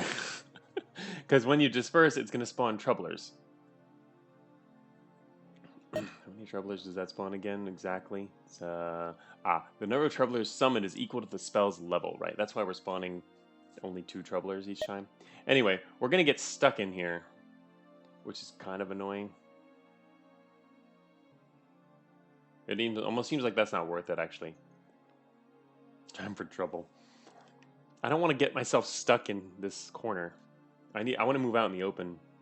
You can't swap position with immobiles, Weavile. The problem is troublers don't move. That already happened last time. The first time I used it, I realized I couldn't move. I got stuck. Because I was surrounded by troublers. Like, you can cast it again and just send the troublers elsewhere. So, we could just do that. Because what I was mainly thinking is just like the idea of a haunted guy out there spawning ghosts on his own. Even though technically I could also just dominate this guy right now. But let's just do it this way for now. Alright, he's now haunted. Oh, it only lasts like a little while anyway. There's two ghosts nearby each turn for 7 turns. So it's 14 ghosts. This guy's gonna spawn 14 ghosts. Alright, go spawn some ghosts. Somewhere else. Where'd he go? So where'd he go? I have no idea where he went. Anyway. Alright.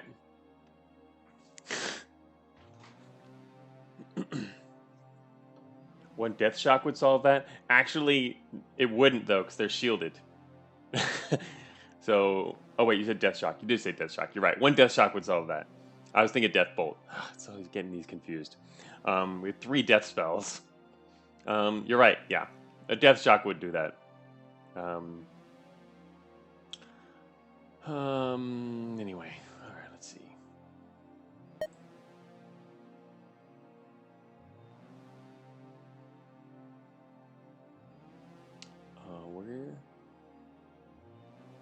Where'd the other guy go? I have no idea.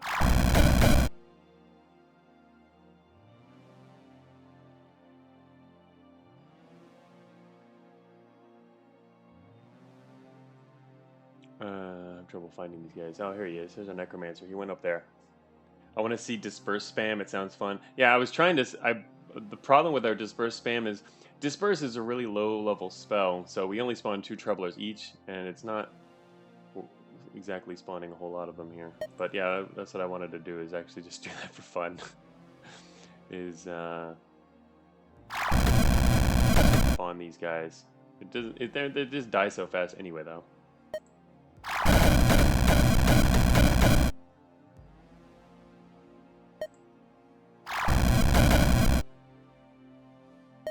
How come this only spawns 1 Troubler? It's a oh, is this a level? It's a level 2 spell, isn't it? It's level 2. Yeah, too much area of effect from Drakes. Yeah, it's not really gonna work out. The Drakes just burn everything, and there's also these flame rifts spawning. We're gonna get stuck in the corner. I need to actually move out there. Oh, the other one spawns above the wall. Oh, I see. No wonder. Yeah, that's right. That is in the range up there. Anyway, alright, our Necromancer is going to get his butt kicked.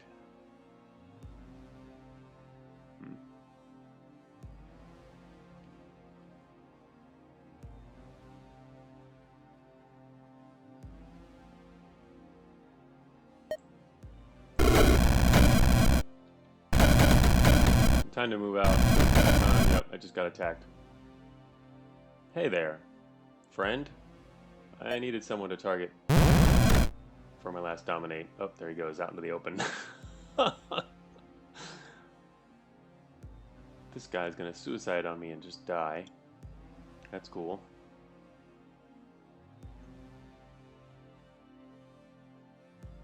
Final spells.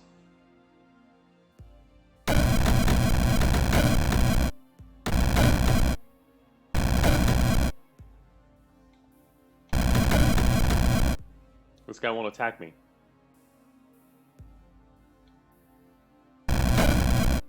I waited 2 turns because I was curious. This guy won't attack me because I'm immune. Huh. I thought he would do it even though I'm immune, but apparently not. Apparently they're too smart for that.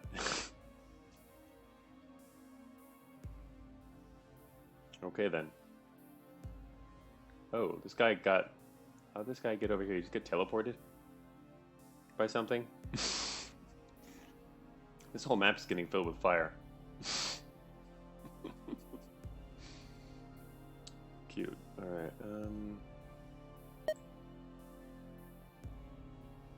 this'll get him to blow up.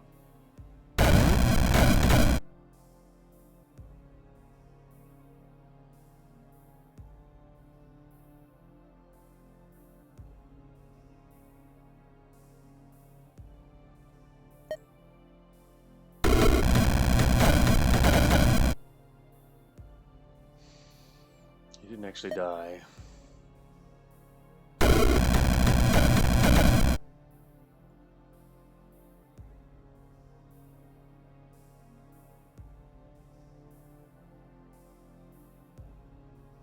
Now I have a Void Knight sitting right next to us here.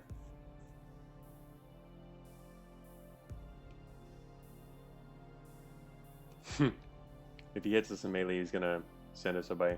Anyway, so we're done with the, we used up everything. Shoot. Alright, I guess I'm gonna use a mana potion right now and just take a hit.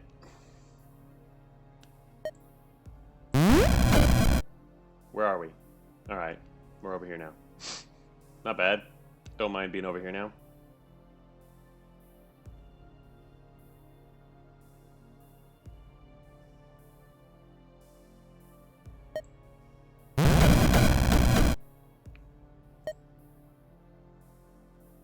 Shoot. This guy's in the way. Damn it. I don't want to get hit again. Didn't realize this guy was going to be that big. Getting hurt a lot here.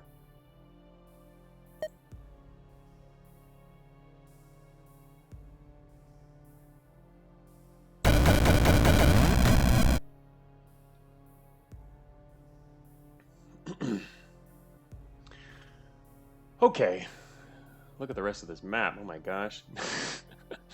It's covered in fire.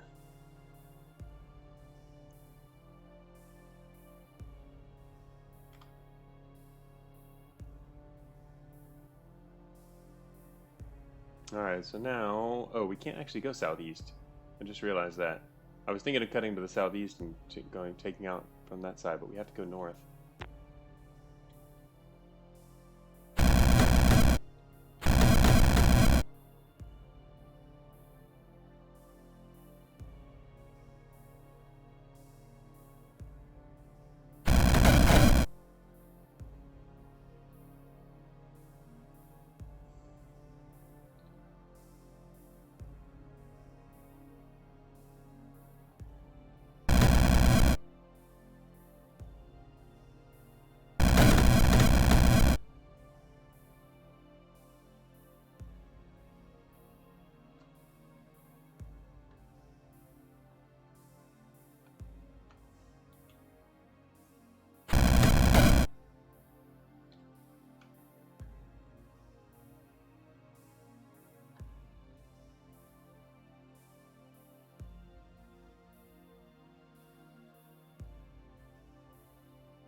Time for the great offensive.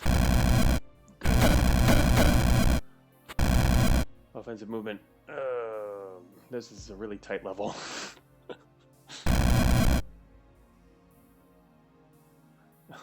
None of our allies can actually get over there.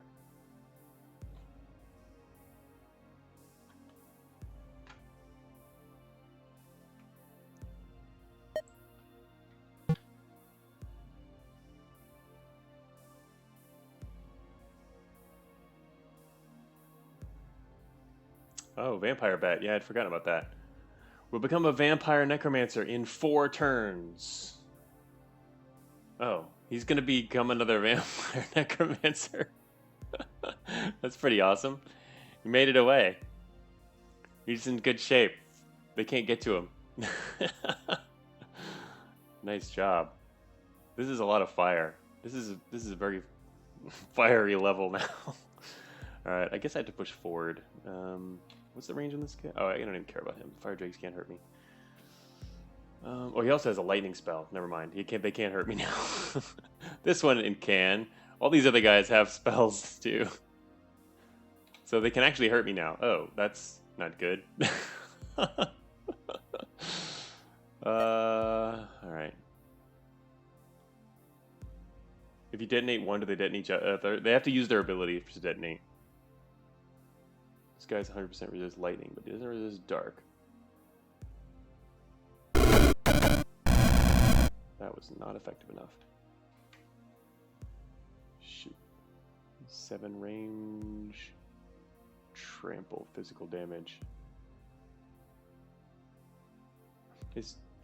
What's the range on trample, actually? Well, it's melee, so okay, anyway. 9 fire damage, 7 range.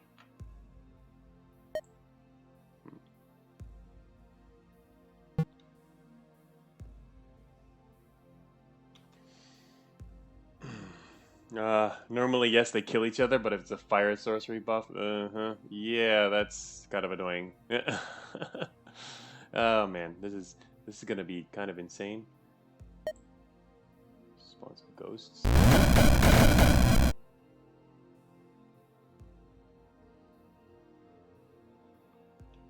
Oh, here comes another Void Knight friend.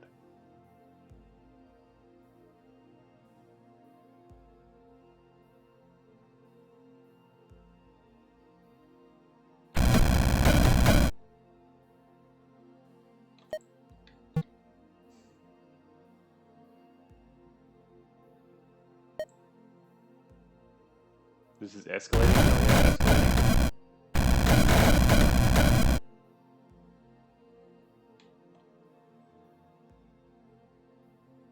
It's ghosts first fire. You know what I need is one of these idols on my side. Then our ghosts can then cast magic. That would be pretty cool. I don't know how the hell I'm going to go over there now. Well, actually, I can... Oh, no, I can't. I was going to say I can get over there because I'm immune to fire, but no, I completely forgot that these guys are going to spawn these little guys, and these little guys are going to get lightning spells. So I'm no longer immune to them. This is bad. Like, not good, bad. Anyway, it's probably still going to be fine, though. What do these guys do? 30... I mean, Death Shock is now pretty valuable, I think. Actually, even Death Bolt. We can probably do just fine. I just need to cleave with... It can do the same old stuff. I'm just going to deal with these other guys first. Deal with the other stuff, and then we'll get there.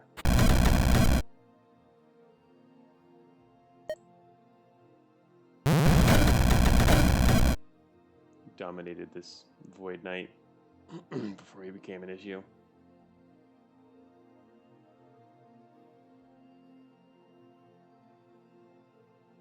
How did this guy get in here? Oh, never mind. Void Knights teleporting stuff. Allied Void Knights.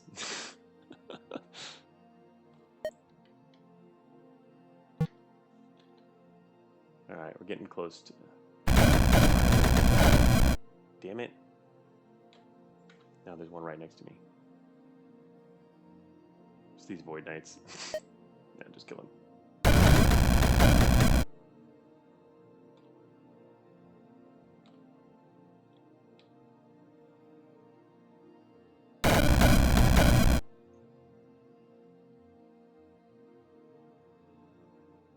Our vampire's back.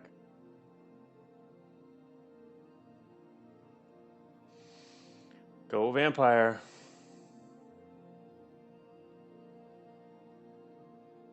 I'd like to cleave through all that stuff over there. Can't do that quite yet. He's fighting our king.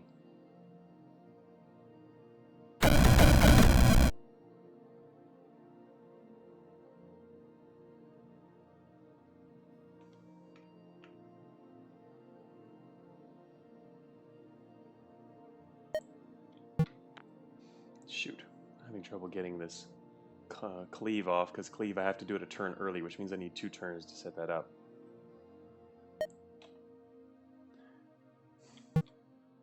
Not effective.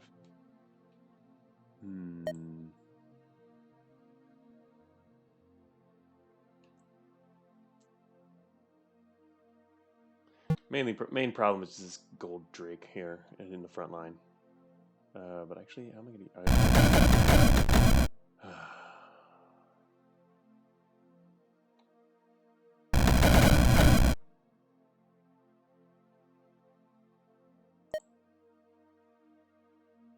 He's not gonna come around the corner, is he?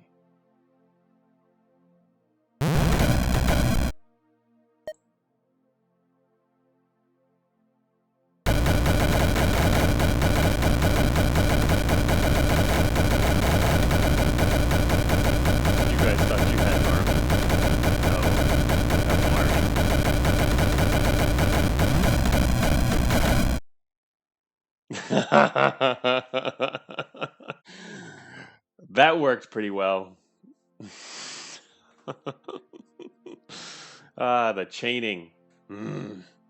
That worked really well. All right. I'm getting shot now. Yeah. You looked away at the wrong time, Kitty. I should have pointed out I was going to do that. Almost everything on the map was super weak against a death bolt, so I cleaved half the map. Actually, that was like 2/3 of the map. That was a pretty good one. All right, now what else is going on here? They still have a fair number of spawners over there, and they still have the idols. I'm curious if I get another idol on our side, we're not allowed to get. You can only get one or the other, right? You can't have it. Yeah, you can't get both immunities or spells. So I guess I want to keep fire, so I don't want to take them as a friend, and we don't really need them as an ally anymore. So. Alright, I'm going to do this again. Actually, it's only going to kill 2 guys. No, they have to die anyway. And we have a cleave left.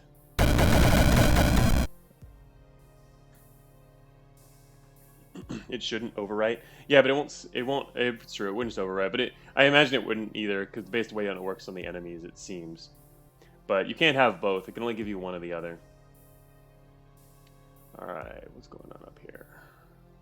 The main thing to get rid of now is the flame rift gates, because that's what's going to perpetuate this. We can take care of it, but I don't want to do this forever.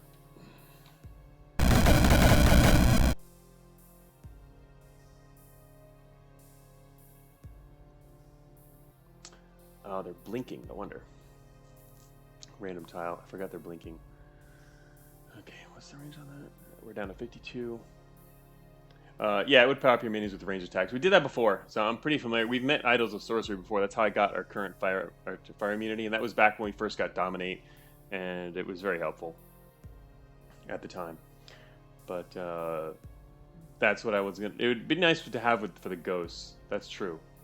It would allow us to take out these with a ghost army, which would probably be quicker and cheaper.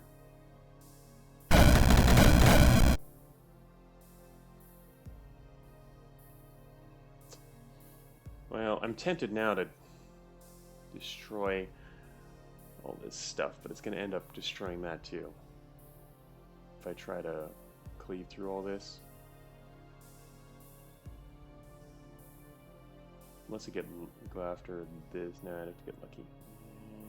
Actually, wait. What can I even hit from here? Can't even hit any of them from here anyway.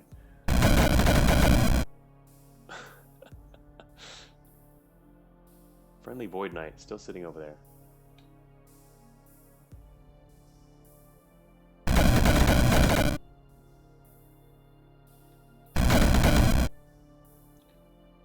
Void Knight keeps teleporting the gate. Hey, where's the idol? Oh, there's an idol. There's only one idol left. Alright, looks like this is gonna end anyway. The gate keeps getting teleported. There's 2 gates left.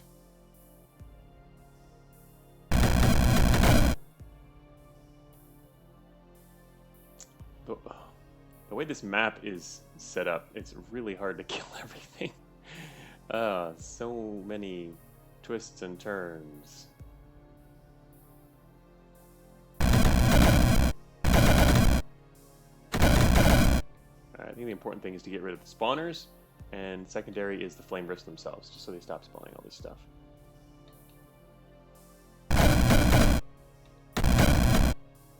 This guy's pretty cool, zipping all over the place.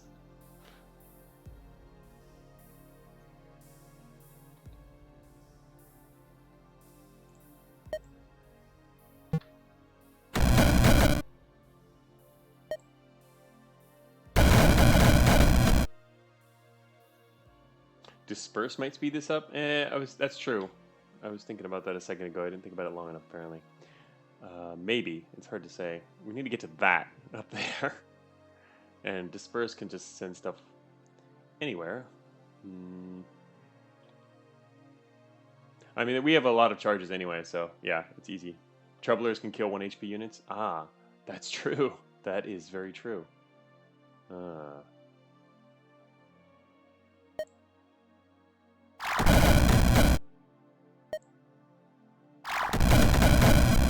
These guys did not go very far.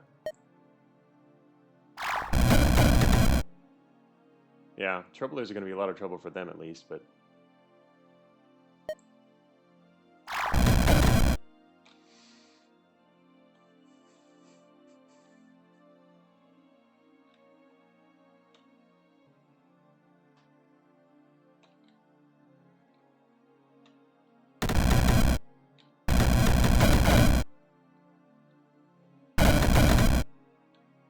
What is this guy doing? He's just sitting there.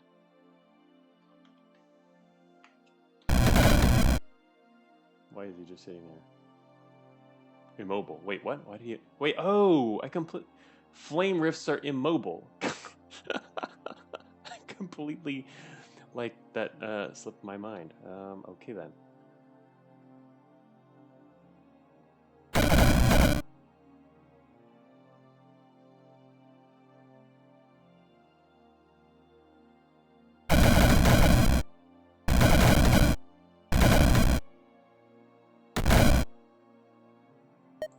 I mean, they're mobile, but obviously they teleport too. Or can blink.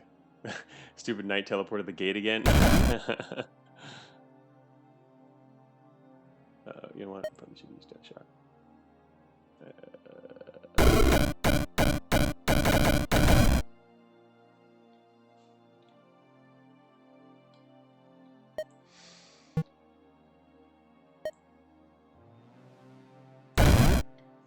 Get rid of that rift.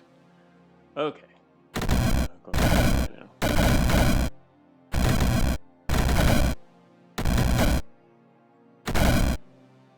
Our vampire die apparently. I was never paying attention to him earlier. He was just doing his own thing on the outside after he got teleported up there. Alright, they're done.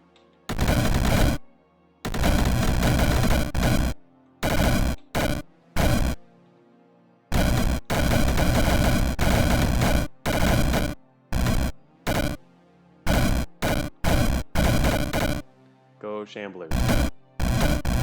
This guy keeps... They're all getting shot by the flame rift. They can't get near him. Alright, he finally died.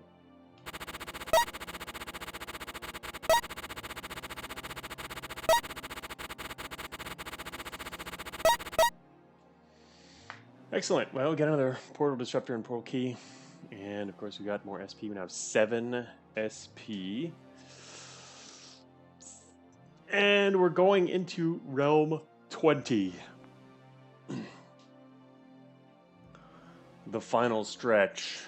Well, not quite. I don't imagine we'll totally finish it today, but where can we go from here? Ifrit Juggernaut? And more Idols of Sorcery. Oh gosh.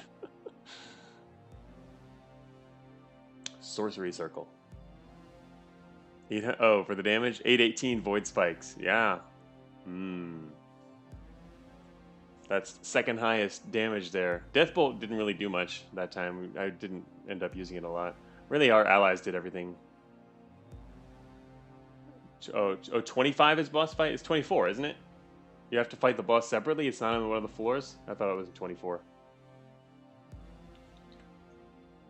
Finish 24 levels and kill Mordred. So Mordred's on a separate level than 24, huh?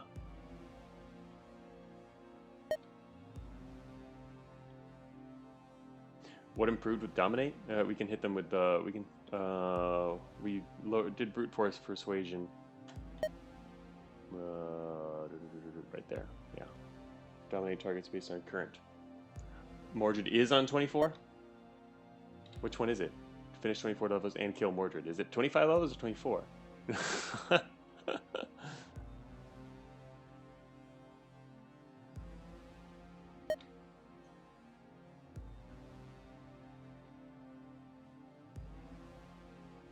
He's on the 25th?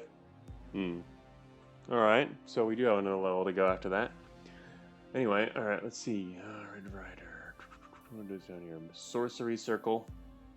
I check my saves, it's 25. Clear 24, and then fight on the 25th. Lightning Circle and Fire Circle. It's all circles as far as the eye can see. There's a Ruby Heart. I haven't gotten a Ruby Heart in a long time. We're still at 125 HP. I got several really early on, and then after that it's all circles. I wonder if maybe I'm leaving my hit points too low by always going after circles. Lightning, Sorcery, and Fire. Sorcery might be useful. Oh look, Sorcery, you can upgrade our Sorcery. Oh, what do we have? We Disperse. Disperse is Sorcery.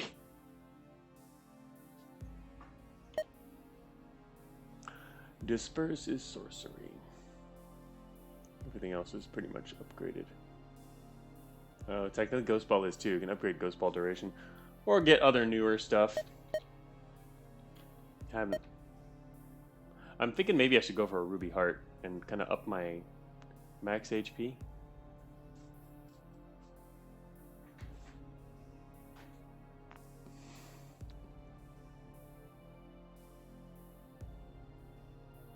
Also a Fire Shield to lead there. Portal Key. A lot of portal keys. Actually, we don't even need portal keys, huh? Create a new unlocked rift at a random location. Oh, it's random location. Huh. I guess you could combine that with the teleporter and escape from any level immediately. Which is kind of interesting. But I wonder if there's people who play like that, or if there's builds like that where you kind of just want to skip lots of levels. It seems, I guess that doesn't make a lot of sense. You almost never want to skip unless you absolutely have to, so it would be more of an emergency thing rather than a plan. It's not like diving in other games where you intentionally dive because you're going to get more powerful stuff later anyway. In this map, basically, every map you complete, in this game, every map you complete makes you more powerful, and so you don't really want to skip maps. It'd be a bad idea. But, oh, and some of the challenge runs, now skipping is legit. Oh, that would make sense if it's a challenge run. I just mean, yeah, the standard way to play. I haven't actually looked into how the challenge works. So you skipped last realm sometimes? Yeah, I mean, if you're already quite powerful and you're not super confident, or it's just dangerous on maps, skipping seems like it could make sense. Skip 24 a lot? Anyway, we currently have the ability to skip a couple floors now. If we need to, or want to. Because by the late game, you have already pretty powerful, and SP has, I guess, lower and lower value. If you've already got a decent build, SP starts to have lower and lower value towards the end of the game anyway. Compared to the danger that maps can cause. Red's actually late realms are prone to sometimes cost more resources than you gain. Interesting. Really, we haven't. Maybe it's because this build is kind of powerful, but we haven't really been using much in the way of resources. Like item-wise, very little. It's just all these numbers keep going up and up and up rather than down. Used a few items so far. It was more important, I guess, we're a little weaker in the first half.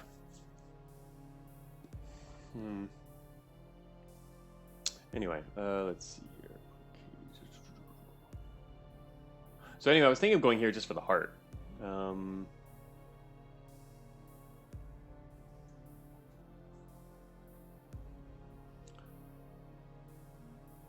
Hey Johnson, This is still the same run. We're getting into the late game. Hearts are not bad. Yeah. Oh, there's an interesting map. Yeah, I hadn't gotten them for a while. Got several in the very early game, and then after that, nothing. It's been over 10 realms or something. Alright, what's on this map? Wait, what was the big stuff on this map? There's a Freak Juggernaut? No, he's just... This guy's... every turn deals 2 fire damage. He's not that bad. What's this? Red Rider. This is like the big boss of the map. A holy demon. Nice. Teleport. 50 range. Oh, it's random tile. I thought they could like teleport wherever they want. Like right over next to you, maybe. 50 range random tile. Well, that makes it kind of hard to predict where they're going to go.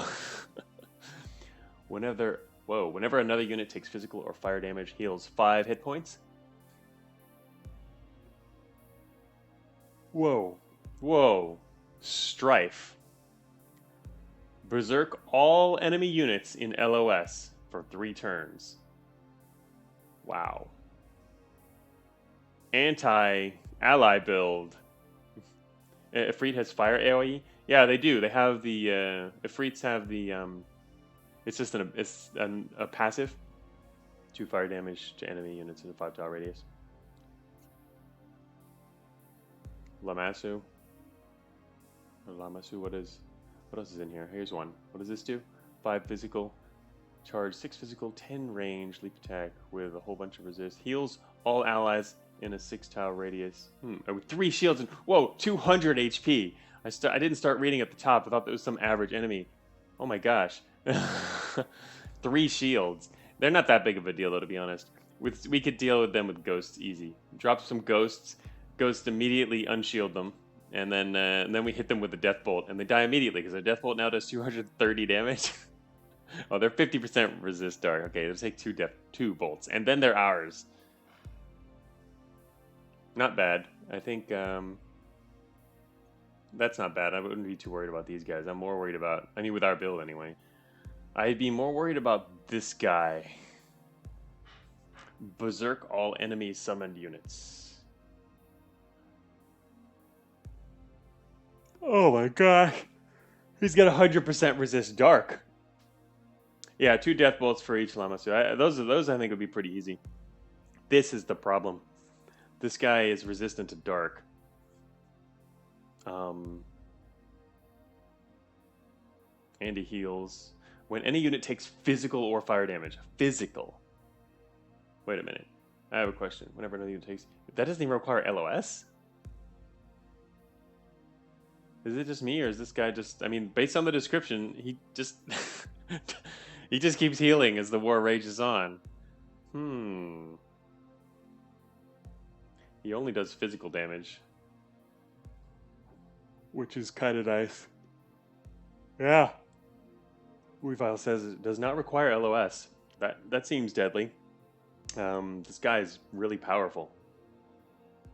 This seems like the kind of guy... It's the opposite of the normal dominate or attack boss immediately tactic. This guy might be something that you want to stay as far away from as possible for most of the fight. And then fight him later on. When there's just not as much else going on. I think that would be much more effective. Realms 20 plus is brutal. Yeah, starting to see that. The rest of these aren't too bad, but this guy on top of everything is, yeah, he's some icing. Oh no, there's Idol of Sorcery too on this map, right?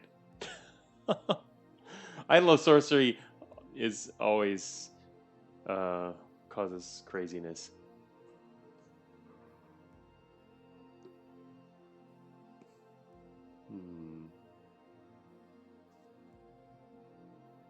What is this one here?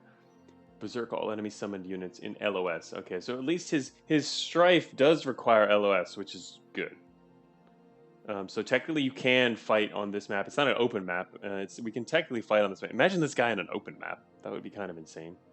I wonder if the map takes that map Like the map generation and style takes into account the enemies or vice versa. Whereas, I mean, for example, this guy on an open map would be incredibly deadly. But on a map with a lot more walls, he's weaker. He's not, he's still good, but he's a lot weaker than he could be otherwise. I mean, does the game, for example, not allow him to be on an open map? Something tells me no, but this looks like an interesting map to fight. Oh, also there's more Void Knights. These guys are kind of annoying, actually. I don't like them having as enemies, having these guys as enemies or friends, really, because they kind of like, they zip around and then start teleporting enemies to random places nearby, which can mess things up. For the same reason, I was not super keen on the Troublers, but they've been kind of fun and done some interesting stuff so far. But these guys in particular, because they're pretty powerful, they last a while, so they run around and teleport stuff. All right, what do the spawners do on this map? Chaos Chimera. Actually, wait, what does that actually do? Oh, these are just these. Oh, that's right. These are the ones that turn into the Fire Lion Lightning. Okay, yeah. We've seen one of the Chimeras before who turns into two different enemies. Those usually aren't too bad, though, at least not for us. The Rider isn't scary for most builds other than this one. Yeah, I guess. Or any ally build, really, no? Oh, plus also resist dark. That's part of the other problem. They're completely resistant to our most powerful attack. You can't even really hurt this guy. He's also got 50% resist physical. Basically, it's going to be harder to take this guy down. Wow. The only way to take this guy down is kind of like leave him for last and then whittle him down. Seems problematic.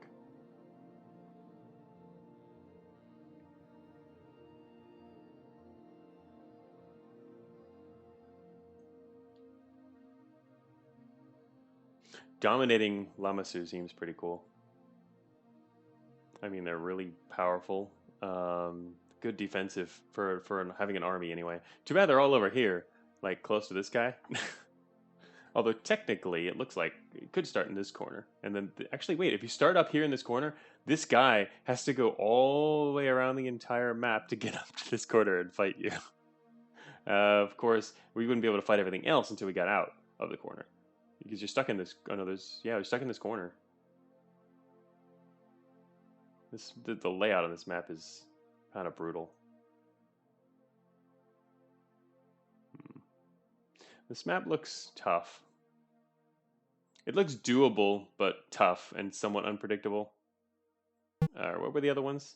Didn't actually really look, did I? Because we were looking at this one because of the heart. That's kind of what I wanted to go in there for. The Red Rider. What else is on these maps? There's the Goblin Wizard. Also more Chimeras, Chaos Champion. Oh, Dream Hags on this map and Big Troublers. Dream Hags and Big Troublers. Both bad. Lich, Masked Wizard, Bone Wizard. The Lich is not even a boss level. Tungsten Spike Ball. Golden Skull. Oh my gosh. Golden Skull?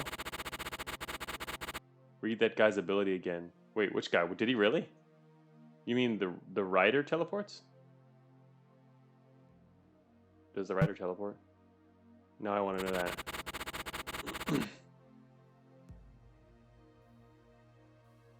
I don't see him teleporting. Right.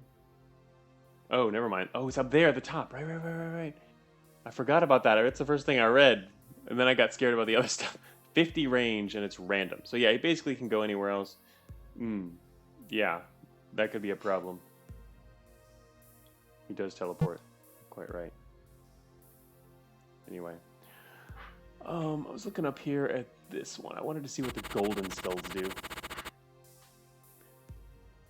These things are probably really nasty. Look at that. Tons of resists. Heal ally. Oh. Yeah, these are the ones who just do holy heal. Oh, these guys are bad. Technically, if you take down their shields, it can get them with a death bolt, though. Even one death bolt. But the problem with this map is, first of all, it's completely open. What do the Liches do? Wait a minute. Whoa. Wasn't this guy like a boss earlier or something? No. It's just other kinds of Liches, never mind. But still, regular Lich enemies, all of them creating soul jars. And 100% resist dark. I'm starting to think you really do need to have two different types of damage. You can't have a build that only focuses in one area, huh? Or it's pretty dangerous to do so anyway, but it makes sense. Anyway, this guy... a lot of liches. Okay, what do these spawn? Okay, a lot of rolling spike balls.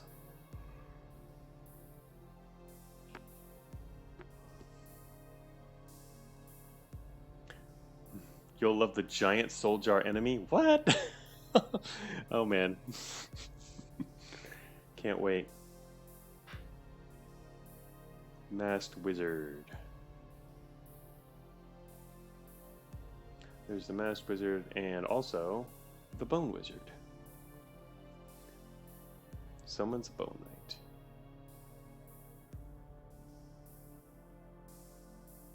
Nightmare Aura.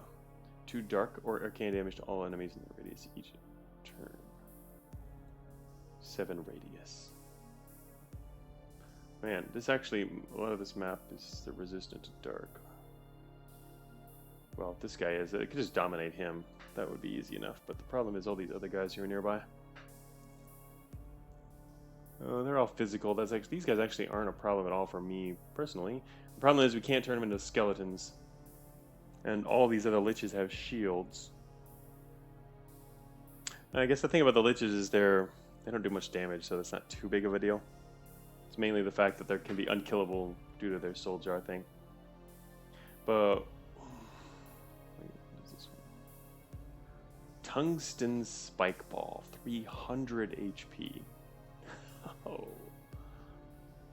that's a lot of HP.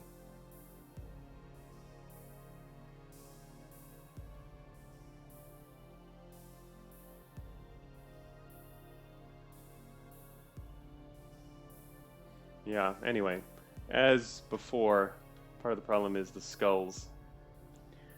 Last time I had to fight against skulls, they were pretty annoying. There's 5 of them.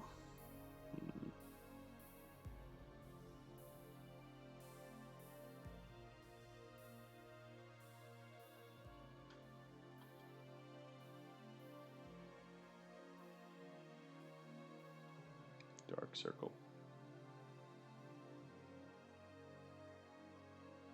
Now I'm feeling like I want to definitely use our SP on something that'll make the target level easier.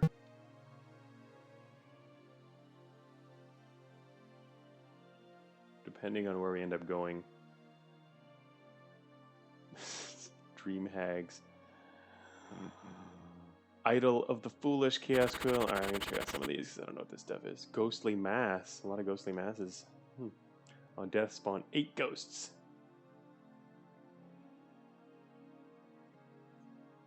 Ghosts aren't a problem, really. Ghostly Mass Gate.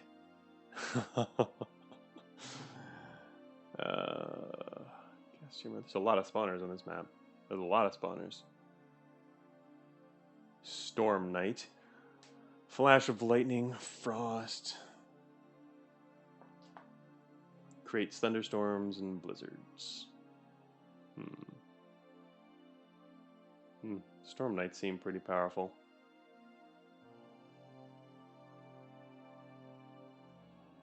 Idol of the Foolish. What was that one again? Oh. Decrease player spell and skill range by 1. And wait a minute. I assume that doesn't stack? Obviously stacking would be kind of crazy. There's like 3 or 4, 5 or 4. I see 5 of these things in the map? 6. Or 5. Can't. There's 5 or 6. Anyway. Spell and skill range. I don't think that actually has a massive effect on us. A lot of our stuff has extended range already anyway. Which is helpful. But yeah, it's probably fine. Not too worried about it. This team seems tame compared to the last 2 rounds we looked at. Yeah, I think so. But we just haven't looked quite at everything. There's a Chaos Quill has 6 shields. Chaos. Scribe Chaos Scrolls. Huh. Summon 2 to 4 living fireballs or lightning scrolls. Oh, that's such a cool enemy. It's flying and immobile, and it can blink around. Pretty much most of the immobile enemies have a chance to blink, which is always interesting.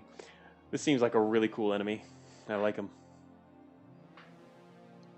How many of them are there? Oh, wait a minute, 2. Oh, man. But I love enemies that summon enemies because then you dominate them, and then they build you an army. That makes this guy really cool. 6-turn cooldown.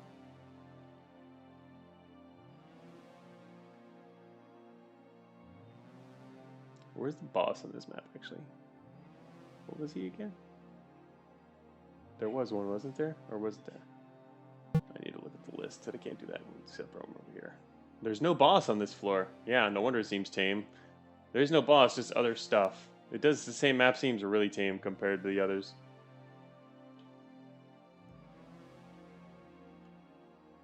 Oh, you're saying it's the only one where cleave works? Oh, cleave would work on this map? Sort of. Maybe. Can cleave through a lot of stuff here, yeah. Not just cleave, but also shock would work. Cleave does work, though. Let's see. Can we cleave you. Storm Knights. 7 range.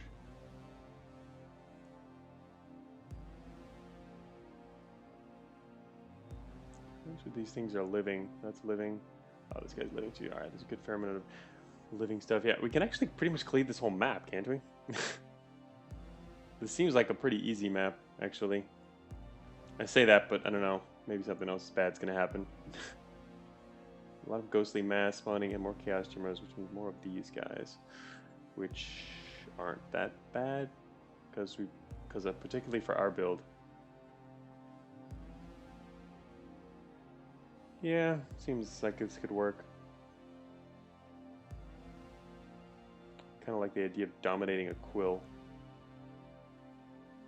Or, shoot, maybe drop into a place where we can immediately dominate, like down here in this corner, we could immediately dominate. Interestingly, dominating that will do nothing for us, I guess. Could immediately dominate these 2 gates. That's probably better than dominating this. Just immediately dominate both of these gates, and then cleave up and start death bolting out of the corner. Would probably work the best.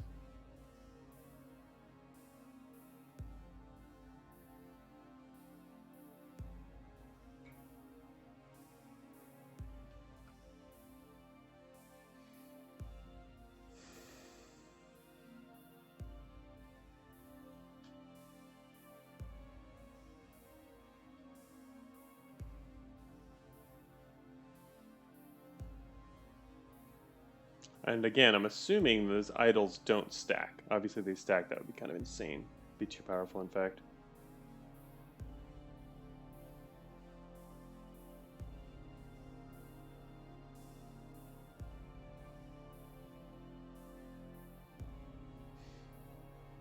Alright, I think I'm going to drop right here and dominate both of these gates in the corner. Dominate them, right? Yeah, that's good.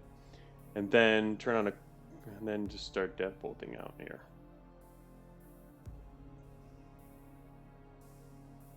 Whoa, what? Red's actually says they stack. They do? These stack? Decrease range by 1? That makes us so we can't hit almost anything. Stack, eh?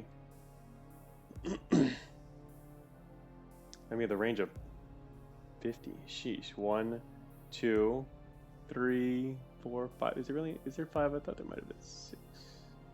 No, it looks like 5. 2, 3, 4, 5.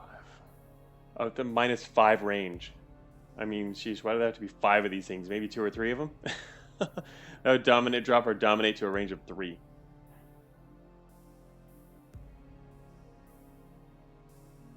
Five is a lot. This map is more doable, but at the same time, I don't know. I mean, like Death Shock. It's gonna reduce power a lot. It reduces Death Shock back to its original range. And death cleave down to 3. We wouldn't be able to cleave or shock through nearly as many things as we could before.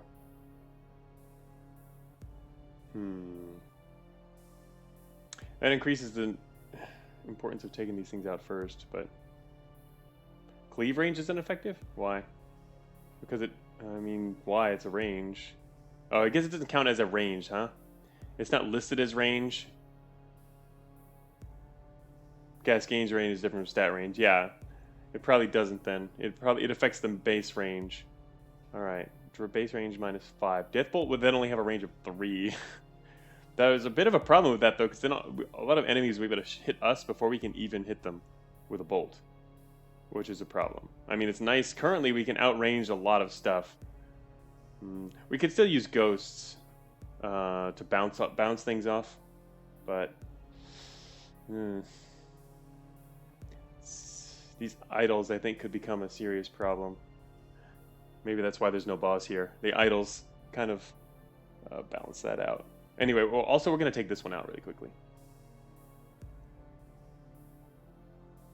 So it'll actually be 4 instead of 5. Because I don't think we want to drop anywhere else. We'd have to drop down here. So drop here, dominate that, dominate that.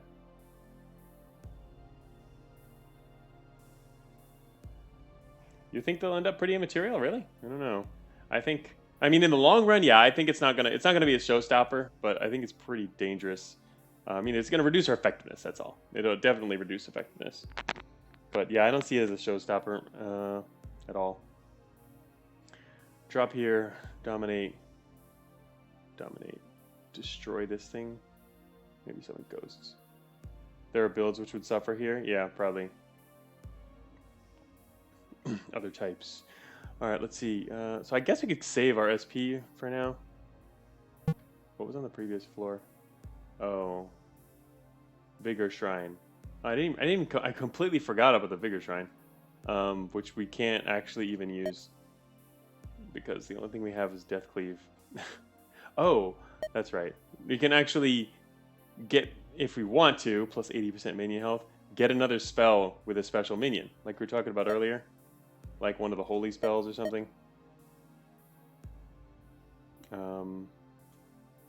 That's a low tier shrine, forget it. Yeah, it does seem pretty low tier compared to a lot of the other shrines we've been seeing. But yeah, even these guys, 77 HP, get them over 100.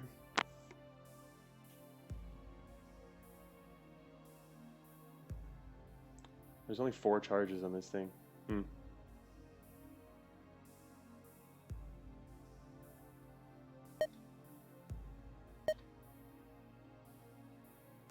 Alright.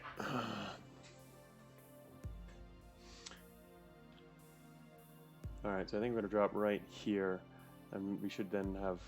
We'll have the range on the first turn, so we can do that. And then that. And then probably spawn a bunch of ghosts. Just to block this northern area and to get rid of that shield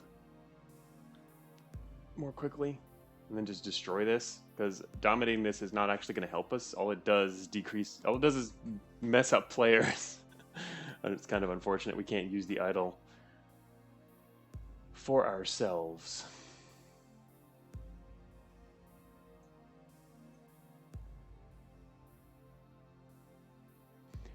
Can we actually get frozen? No, that's something I've never had that happen to me before. It seems like the player can't be frozen, huh? Or maybe we can. It would seem really powerful if the enemy could freeze you, or if you could get frozen by things. I mean, it's a status effect. I'm not sure if I think I've been in range where that could have happened before, but I've never actually... You can, really? It actually says we can be frozen. I guess I've just never been quite in that situation then. Because seems like it would be really dangerous if you can't move for a while. So, all fair game. Petrified, stunned, asleep. Good. I mean, it makes sense. That it would... all units are treated equally, including the player, in pretty much all regards. I was starting to question that because of some of the things that only affect the player. And, of course, it hadn't happened to me yet before. But alright. I'm mainly thinking about this guy here. 2 radius. Because I don't want him to freeze me. And then just... This guy could actually, almost kill me by freezing me. Oh, you can't get stun locked though. After any of them wear off, you get 1 turn of immunity. Oh, that makes sense. The player has that special protection mechanic. That's good. That would be really important because yeah, I was thinking even this guy, even without stun lock protection, actually this guy could almost kill us because we have lower HP right now. Maybe I should use a potion before dropping in here, just in case. Because we have to get around the corner to get this guy. Actually, nah. Maybe I'll just use Ghost on him anyway and play more defensively over here. Yeah, minions do help reduce the risk, exactly. That's why I haven't had to confront it myself. Alright.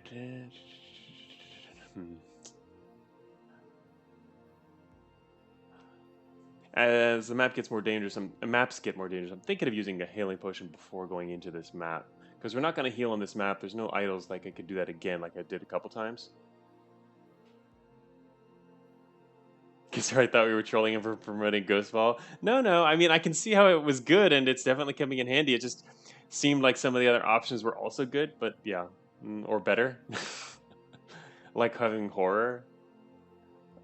All right, I'm gonna use a healing potion and then drop in here. There we go. All right, I'm gonna drop in a second. I'm gonna take a quick break here for a minute. Be right back.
All right. Yeah, really, I think Ghost Ball is, especially with the plus radius, just the fact that we can drop that many ghosts, the plus radius has really made it. Happy we came across that shrine at just the right opportunity, too. All right, so I want to drop here. Dominate this.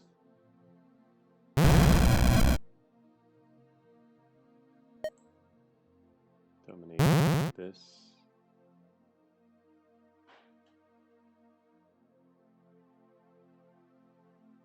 Foolishness curse.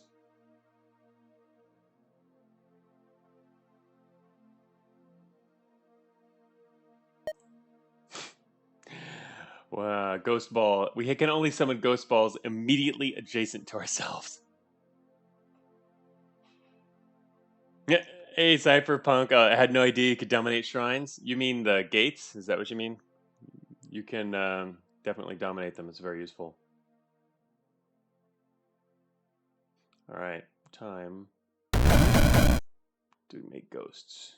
These guys are going to be really annoying. Yeah, my range being ridiculously tiny is not cool. Damn, the ghosts haven't taken this out yet. It's going to be one more turn.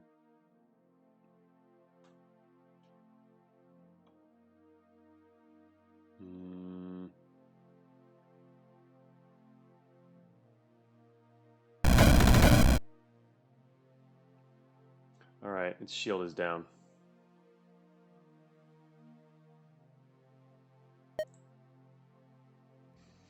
Death Shock bounces up to 9. All right, so that's not reduced. Wait, range 3. Yeah, the range. All right, so yeah, the bouncing ranges have not been affected.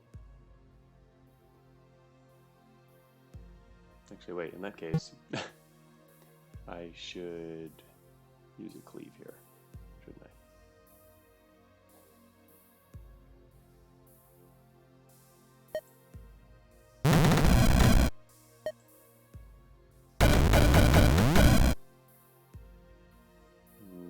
Okay.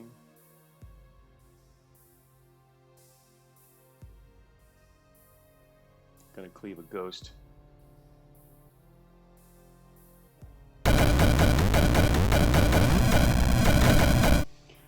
Let the army begin.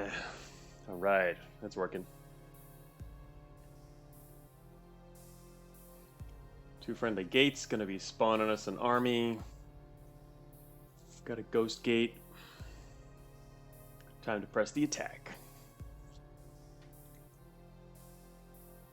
Ghost attack. Ah, hello guys.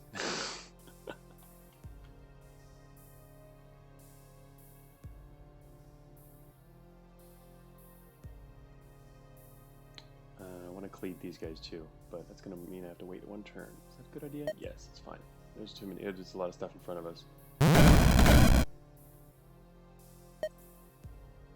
Oh shoot, I'm out of range. That's chaos. Oh no. Oh well. 100% resist dark. Damn it!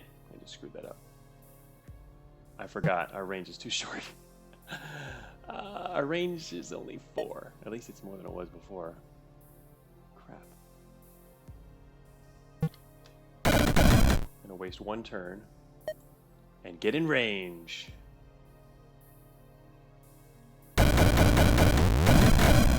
Alright, your entire front line became our entire front line. That almost didn't work.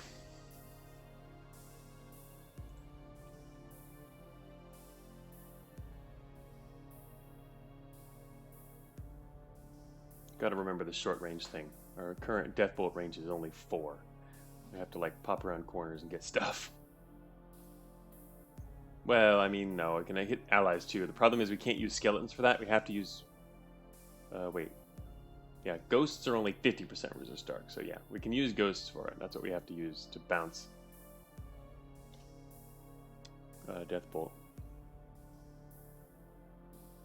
There are a lot of ghostly masses out there. That is going to spawn a whole lot of ghosts. Kind of funny that we can actually still death bolt through the ghosts, though. I guess it's worth pushing forward here. Yeah, or the chimeras, but we gotta wait for them to move up. What is going on over here? Blizzard. Is it? Who's doing that? This guy? Ah, yeah, there we go. Creates thunderstorms and blizzards, but where... Oh, is that spreading? What was that from? Expires in 2 turns, 5 ice damage, 50% chance to freeze a unit standing inside. I think I'm gonna just wait here for a second.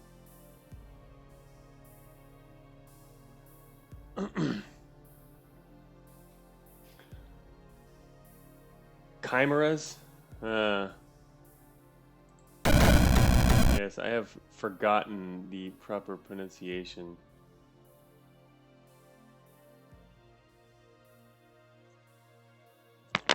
It's probably been a few decades since I said that. Last time was back in Greek school.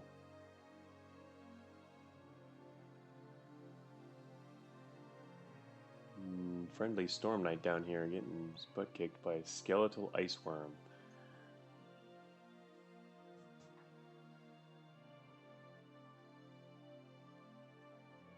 No, I knew it wasn't necessarily correct. I just didn't look it up. Not gonna do that. Not in the stream anyway. Let's got some friends here. But yes, for everyone who knows, for everyone who knows, it's not. What was I gonna say? I completely forgot. Oh, no, sorry. For everyone who knows the proper pronunciation, obviously, every time you hear it pronounced incorrectly, I know how that feels. When it grates on you. Red's actually says, "Do you still have lots of occasions to speak English offline?" I basically never speak English offline, which is why when I started streaming a few years ago, it was rather difficult because my English skills were rather poor. I was having trouble thinking of Yeah, just you know, thinking up the right words and sentences and stuff. I mean, I do occasionally, but it's pretty rare. So pretty much, literally 99% of my English is done literally on stream here with you all. Other than that, I'm always speaking Chinese. So yeah, not a lot of chances. All right, moving up here. Sorry. Chimera Detour. All right, here we go. What's this guy doing? Fire Lion. That's okay. We've got some of those too.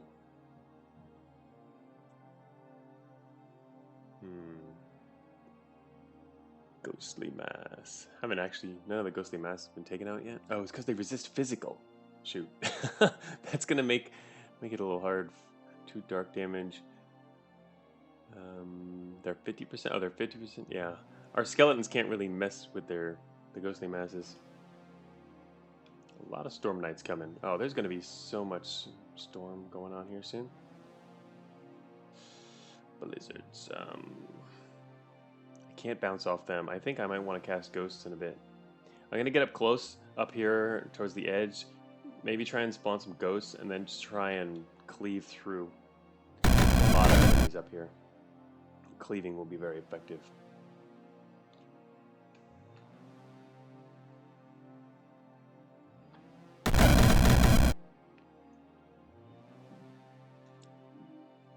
Oh, that's an open spot right there.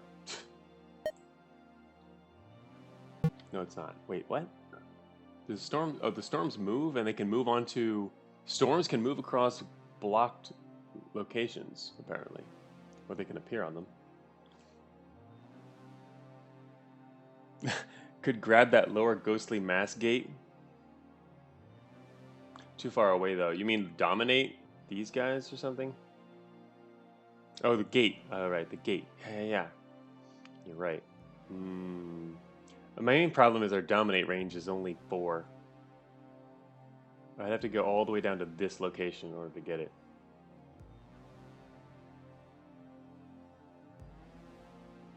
Anyway, I'll think about that next. Might be a good idea.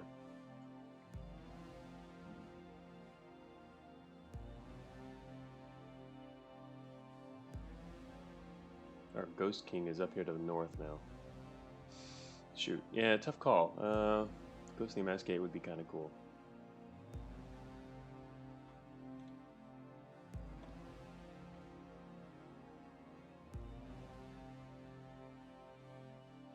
I'm gonna head south because I can technically use.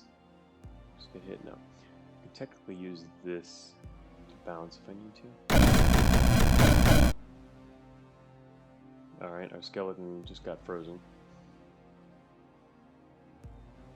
Friendly Bone Shambler. This guy can bounce it there. Alright, I think we can cleave from here. Actually, it's going to end up cleaving right through the gate, isn't it? If we got lucky, it'll bounce back up north.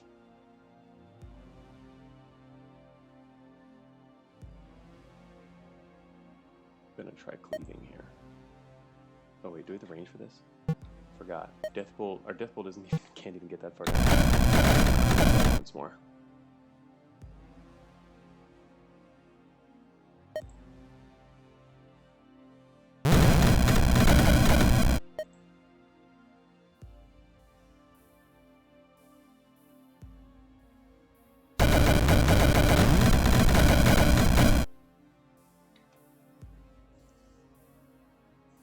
Man. I can imagine how this would be a lot more challenging, I think, with non-summon builds, or just not quite having so much protection of allies around, because I'd be a lot more worried about what specific enemies are where and what they can do. Whereas I'm a little less worried about that right now. Yeah, we got raindrops in our head, I just noticed that. Who's this? 50% chance of dealing 10 lightning damage. Actually, just got hit by that too. We were at 115? We just already got hit by that. Damn it. 20 damage from rain. No, we were at 115, weren't we? I think. Oh no, or did I already get hit twice? I think I get hit once. Man, I don't remember. That's annoying. Twice in a row? Shoot. Well. Now a lot of ghosts down here. They're immune to physical, which means our skeleton can't get through there. The question is it worth possibly taking 10 damage in order to cleave? And the answer is, I think, no.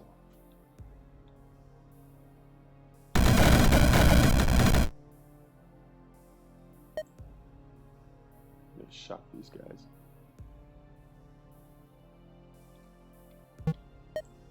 Because we're not out of range for that.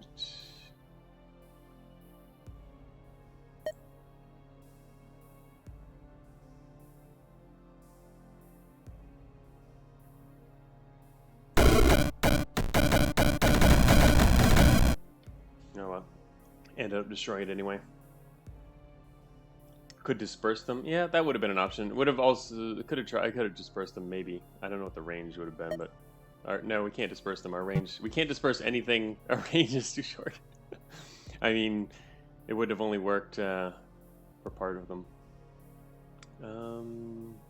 We're in pretty good shape now overall,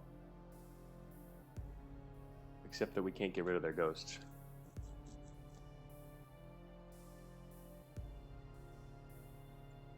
One dark damage. I'm gonna say, well, our ghosts couldn't even get rid of their ghosts technically. Shoot.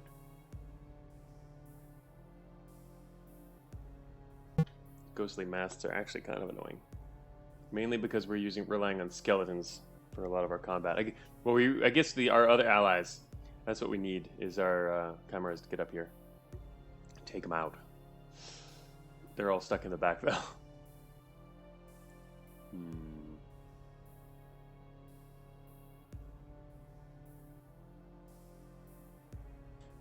Alright, now I guess we're going to do a little bit of moving. I'm not quite sure where to yet, though. Just to let some of this stuff play out, because a lot of the enemies are going to die, and then a lot of the ghosts just kind of sit around, not do much, but block us. Changes. What do we want to move towards? Probably want to head north, where we have the closest access to some gates we can take down. Because going down here, this is a dead end. Very maze-like levels. So I guess we want to head north anyway, eventually. Moving north.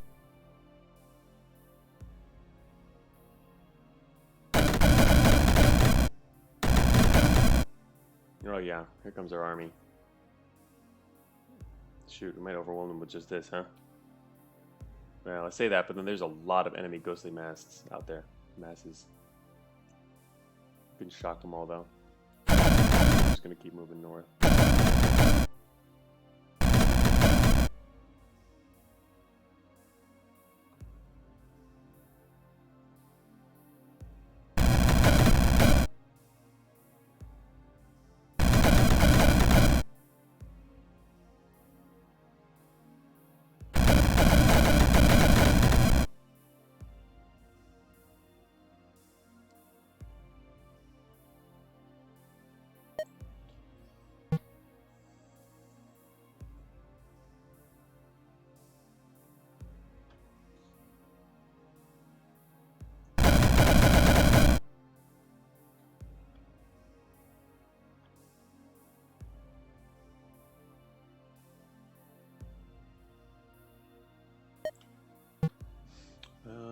Let's see. I could bounce a shock off this guy and pretty much take out everything up here.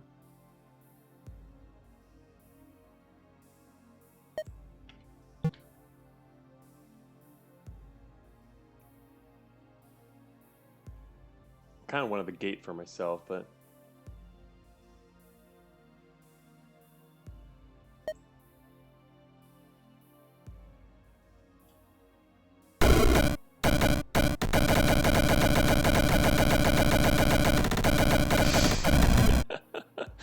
I love how it goes after all the ghosts that were spawned from the masses as well. You can hit the spawner from here with the death shock.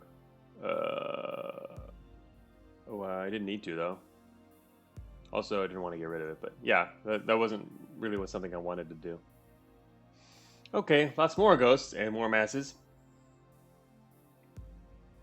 The spawner had just spawned anyway, so I wasn't worried about it. I kind of wanted to kill all this stuff around it and then take the spawner for my own, but yeah, not happening.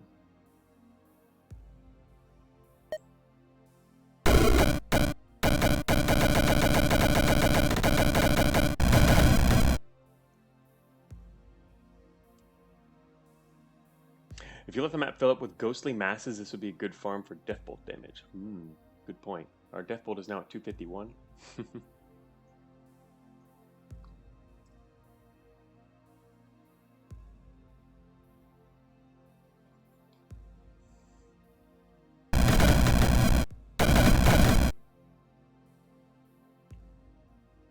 Bunch of fireball scrolls come in though.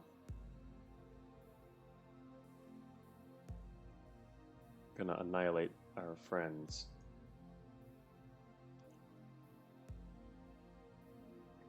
.400 is the range to kill Lamasu with it.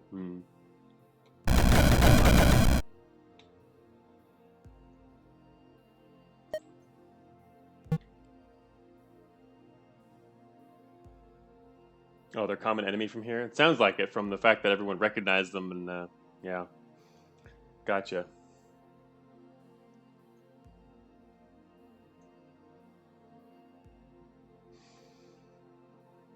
Alright,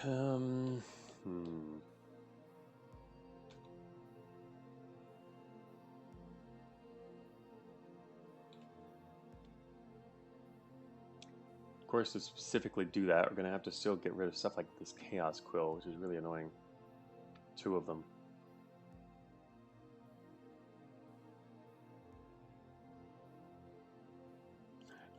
No, ghosts are not dark immune, they're 50%.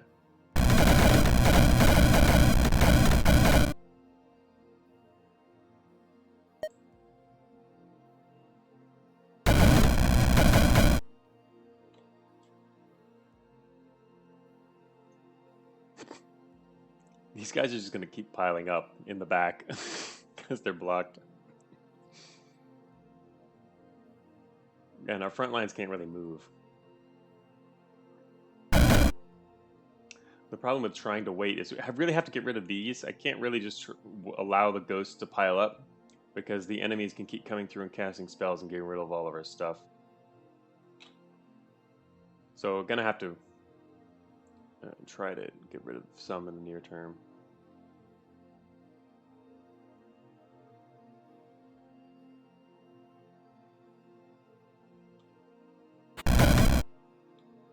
Ghostly mass is coming after us.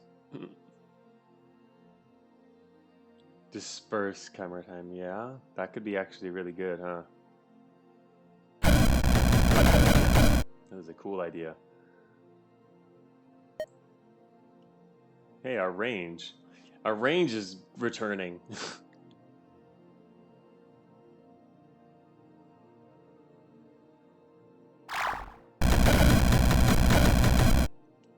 Go forth, my teleported army. Damn Troubler's in my way now. Oh, no, I can go around it to the north. Okay. Oh, wait, this guy's standing up here. There's another ghostly mass. Don't really want to go stand next to him, but he's just going to sit there. Maybe I could do a cleave. Actually, the thing about these masses is they can't spawn much here because we're in an enclosed area. Otherwise, actually cleaving here would be pretty cool.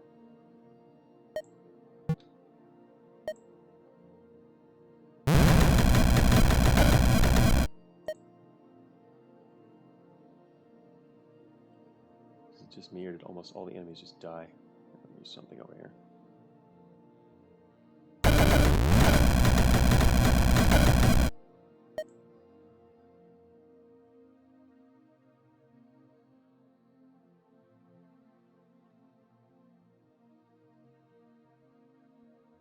Uh-oh.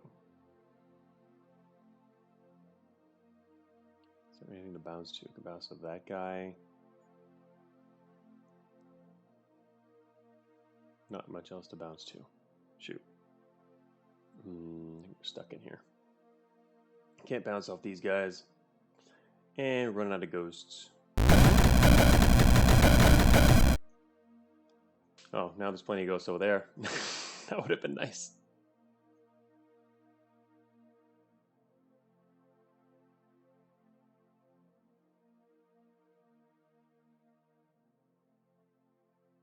Hmm. Yeah, it would also be hard to pile up. You're right. Once you spread out all of the chimeras there.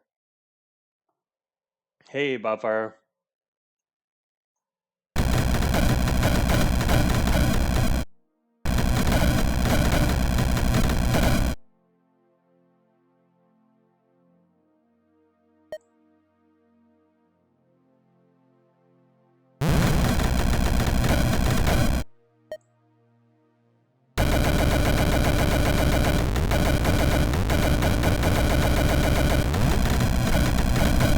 Give me the death bolts. 261 damage.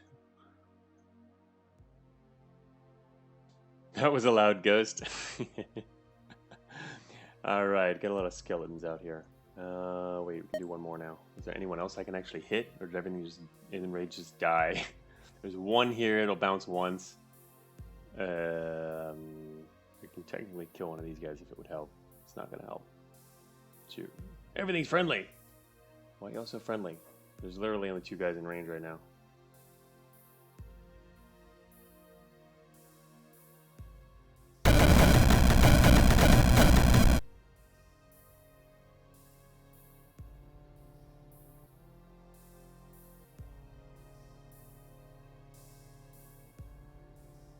Slain living. Remember, Death Bolt can't increase unless we're slaying living things. It doesn't work on the ghosts. They're not living.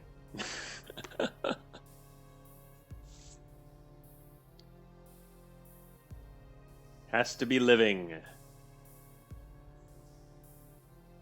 So yeah, that doesn't work. Would work on some of these other things though. That's why the number's not going up. I mean, it did go up. We did kill a number of living things there, but it only went up by like 10 or whatever.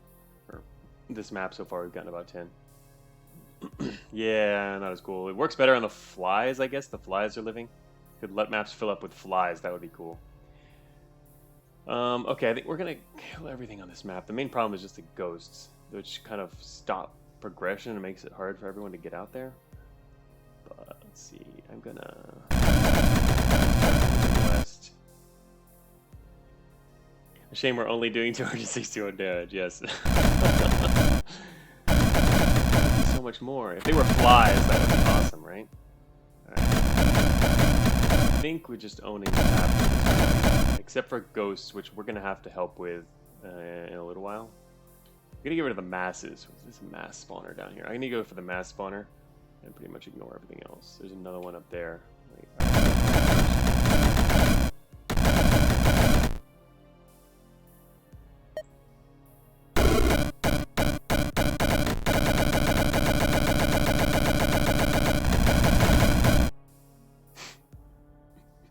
Gonna have to use a shock every single time I want to do that.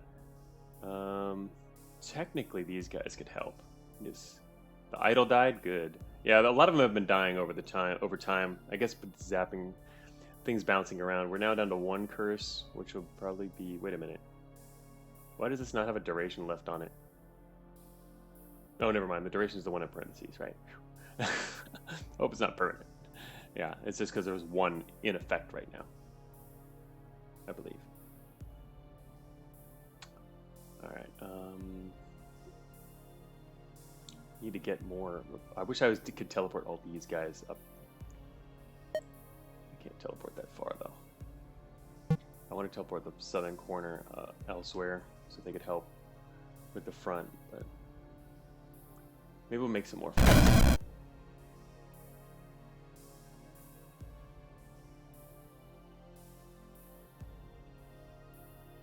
What are those blue circles anyway? These are memory orbs. They're the things that give us SP. I just don't need it now, so we're not going to pick any of that stuff up. We're going to do it later.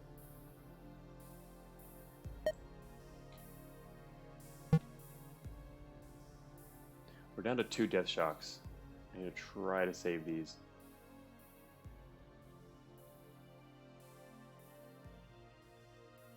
Yeah, we just pick them up when we finish the fight. I mean, technically, they might help during a fight. If you really need just an extra SP for something, you can drop in on top of it, or we could walk over and pick one up if we have a few extra turns. But I just don't really need it right now, so it's more important to just focus on the fight.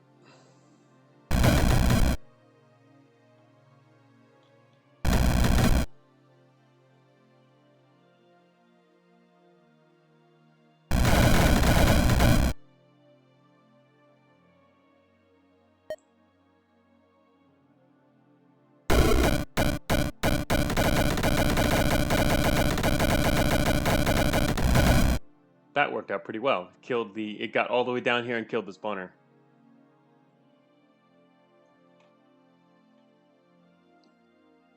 Still one more in the north. Oh, it's almost dead too. 3 HP left. Alright. I think our guy can take it from here. Go.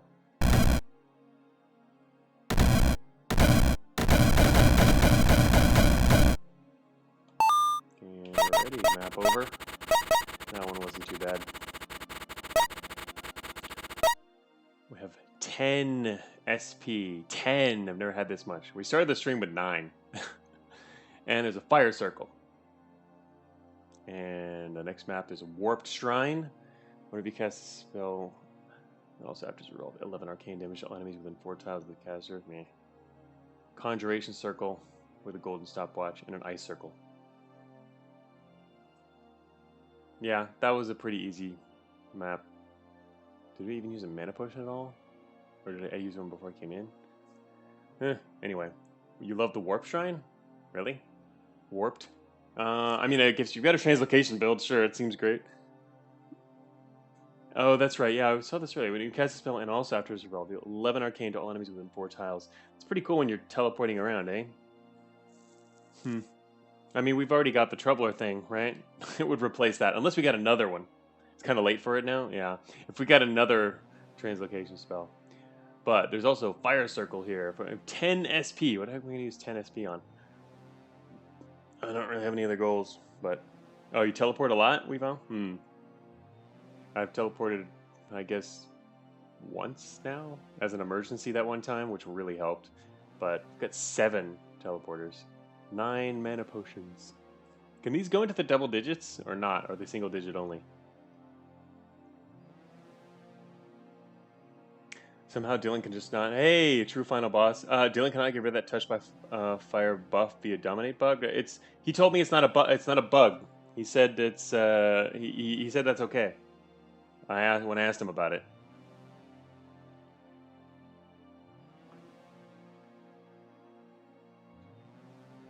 At the time, I was even worried when I told him he was going to remove it, like during an update while I was in the middle of the run or something. But he said that's cool. The last I mentioned it seemed to be a bug. Oh, well, last I told him was, I guess, like last week, in the middle of early last week. Oh, you can't double-digit items? Cool. Yeah, he said this one's the bug. He said this one's a bug right here. It gave us the sorcery spell, which is unlimited. Unlimited use, just low damage, medium range kind of fire spell. But he said this one was fine, or at least for now it is. How is infinite fire immunity not a bug? Yeah, I mean, he said it's okay, but yeah. Obviously this part of it's a bug, but he said he wasn't going to change it anyway, at least not for now. Yeah, touched by fire gives the sorcery, right? I know, but I was assuming that like you could keep this, but it shouldn't give you this necessarily, or at least should it be unlimited, or anyway. But yeah, either way, he said this part he was keeping it that way for now. So, let me see here. Troll Geomancer, Idol of the Week. 2 idols. Whoa, Idol of Clarity? What does an Idol of Clarity do? I don't even know that one yet. Idol of Life, Clarity. I'm actually curious what this idol does. A lot of idols. Idol of Clarity. Oh, okay. Cures Stun, Berserk, or Petrify on a random ally each turn. Oh, that's pretty cool. I mean, obviously this doesn't bother us at all, but for some builds, I can see how that would be very bad. Bone Shambler Megalith. Oh, that's awesome. We can do Bone Shamblers too, but this is on a different level. 64 physical damage, 100% resist dark. Wow. Bone Shambler Megalith. I love that. That's pretty cool. It's worth spending for Dominate just to get permanent immunity to something. Huh. Oh, the Fey Witch can remove it? Yeah, it's not the Fey Witch, it was the fairies, I think it was. We saw them earlier, fairies, and we actually went into the map that had them. But I spawned on the far side as all the fairies and blocked them off to make sure they couldn't take away our fire immunity. But, yeah, the Dominate has just turned out to be really an insanely powerful and effective spell for so many things. Was it Fey Witch? I thought it was Fairy. Anyway, I don't remember. Well, yeah, I remember one of the... When there is an enemy that can remove your buffs, and I immediately got scared of them. Alright. Anyway, this is interesting. Giant Yeti, Bone Shambler Megaliths are pretty cool. I can't actually use our Death Bolt on these guys, which makes them a lot more problematic. Fairy Witch hybrid unit. Yeah, there were a whole bunch of them. It was a tiny map, too. Really closed in. But no, that was an interesting fight. Alright, anyway, we're necessarily going there anyway, but also Liches, oh my. Yeah, I can see, definitely, Realms 20 and beyond seem a lot. There's definitely a difficulty spike compared to what we were facing off against before. Although this particular map, again, was easier. Wait, oops, I'm sorry, my cursor. Fire Wizard and Demon Sorcerer. Fey Queen. And here's the... Oh man, here's a nice little closed-in map. The Fey Queen. Fey Queen's Guard. Summon 4 evil fairies for 15 turns. Whew. And there's a bunch of these? These are all queens? Oh my gosh, they will totally fill this map. Like, wow. On the first turn, they're gonna spawn like 30 enemies into this map. Glass Cockatrice. Turns victim to glass for 3 turns. What does it mean to become glass? Peck. Wow, 12 range. What does it mean to become glass? I mean, is it just the same? Is it a stun effect? Or is there something else? Like, I take extra damage or something weird? I haven't seen that effect before. More ghostly masses. It is a stun, yes. Oh, okay, it is a stun. Oh, wait, what? Oh. Cypherpunk with more details even. You lose all physical resist and gain all elemental resist? That's when you turn to glass? Glass is like super petrify? Huh. But you gain resistances from it. Sounds a little different, huh? 3 turns. Lasts longer than a lot of petrify though. Oh, that's bad. You gain lightning immune? Yeah. Oh, you gain resistances from petrify too. I didn't know. I've never been petrified. Gladly. A lot of these guys. These guys could be pretty cool allies, but yeah, it'd take us a couple bolts to kill them. 261 at present. Oh, here we go. Demon Sorcerer. Invoke Chaos. Teleport all other units to random locations. All those units are then stunned for 1 turn, with the exception of the wizard. Huh. That is definitely chaotic. Wow. I already don't like this map, just looking at the enemies and admiring them. Imp Swarm. 2 imps for each turn for 5 turns. These guys are crazy. They're so... Oh, these late game enemies. Whew. Wow. Chaos Aura. Man. And there's also this dude down here, the Fire Wizard. He's less of a deal. Summon Fire Drake. Fire protection. Grants caster and allies 50% fire resistance. Whew. Nice. I rate this map horrible. Yeah, this map is completely horrible. Oh my gosh. Disperse. Yeah, I'm gonna disperse out of this map in a second. These are some... Yeah, if this map was bigger with less open space, I can see maybe fighting it. It could be interesting. This guy is kind of weird with his chaos thing. That's kind of scary.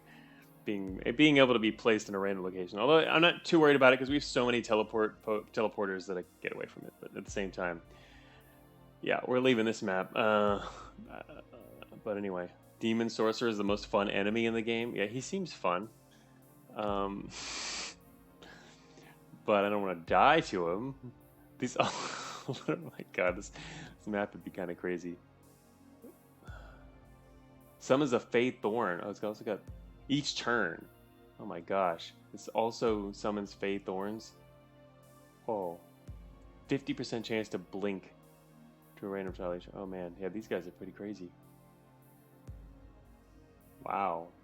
Also, they summon 4 evil fairies for 15 turns, and it's on a 10-turn cooldown. So there's even an overlap between their summoning.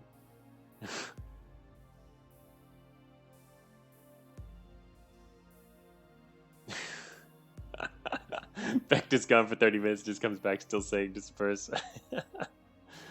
Glass enemies suck though. You mean the ones that cause? Or is this, oh, this guy is glass too? Oh, glass. I haven't actually seen a glass enemy before. I mean, this guy doesn't seem too bad actually. The shield is annoying, but other than that, he doesn't have the immunities to what we've got anyway. Obviously, I don't like the fact that it can turn other things to glass at 12 range. I mean, wow. You can't even escape that here. The only way to survive this place would be to like drop in and immediately summon a bunch of ghosts and then dominate this guy, I think. Would probably be an easiest start here. And then start working from there. Still just seems overall very chaotic and dangerous. Anyway, that's that map.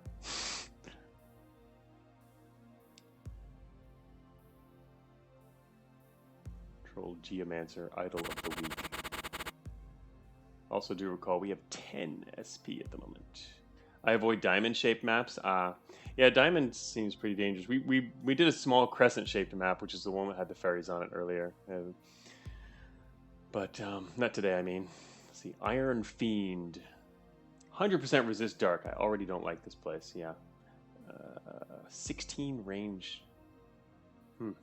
Beam attack. He also petrifies his people at 16 range. Oh, God.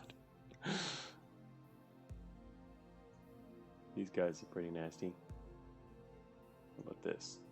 Giant Chaos Chimera. Wow. It's basically... Wait, transforms into Giant Chaos Line. Giant Chaos Snake. Huh. I see.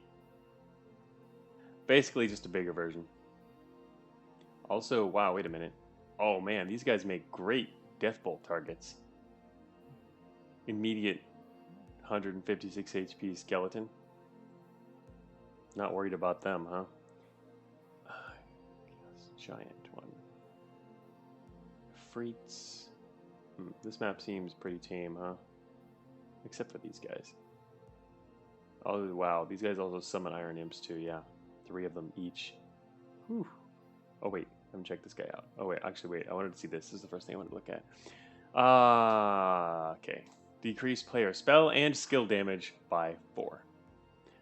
Well, that is pretty funny compared to Deathbolt. Oh no, our Deathbolt is dealing slightly less damage. Oh, but there's also the Sorcery Idol. God, I hate this thing. Sorcery Idols.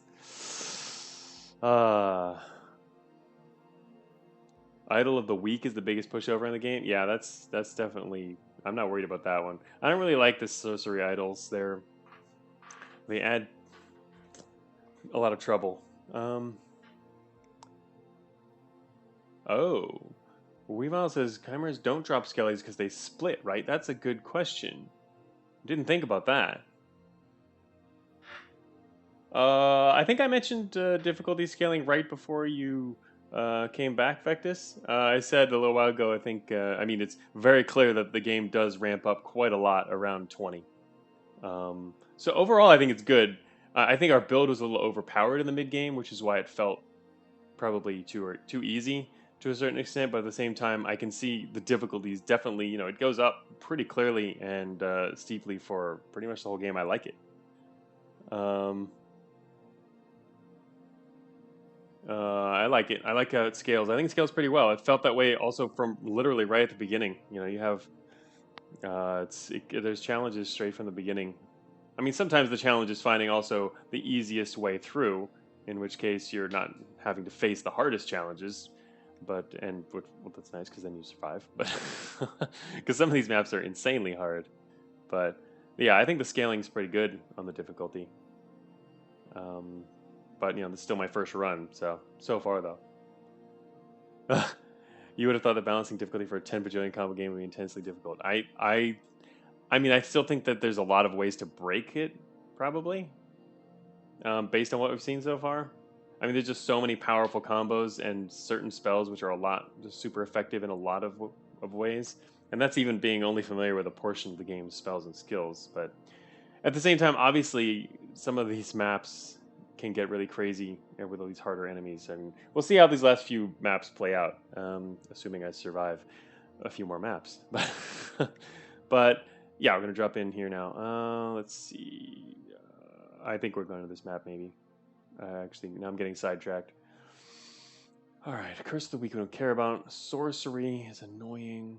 That means immunities, but we don't have to worry about that.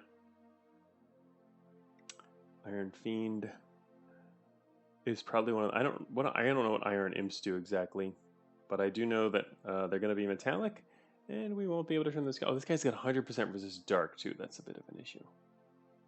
Can I actually hurt this guy? Unless we use the... Unless we go for some fire thing. He's got 50% resist. Shoot.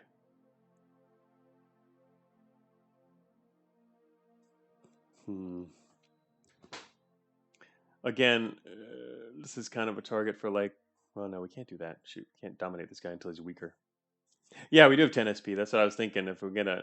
I was thinking we need to get spend that on something that's going to make it easier to get through these last maps. The Troll Geomancer I've yet to look at. 0 physical damage. Petrifies the target for 3 turns. 5 range. Whoa. Okay, just a flat up petrify. 120. Summons Clay Hound. Huh. Buffs allies in view. Wow. I like how a single death bolt can just like outright kill this guy. Heal aura. Ooh.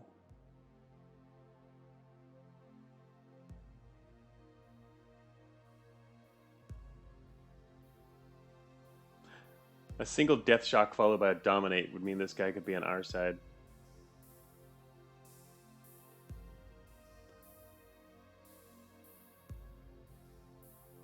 Yeah, the Geomancer is a pushover. This guy is pretty easy. Is he the only boss type guy here? He is. Mainly just the biggest problem is these Iron Fiends, I think. The rest of them are easy enough. You can just bolt everything else.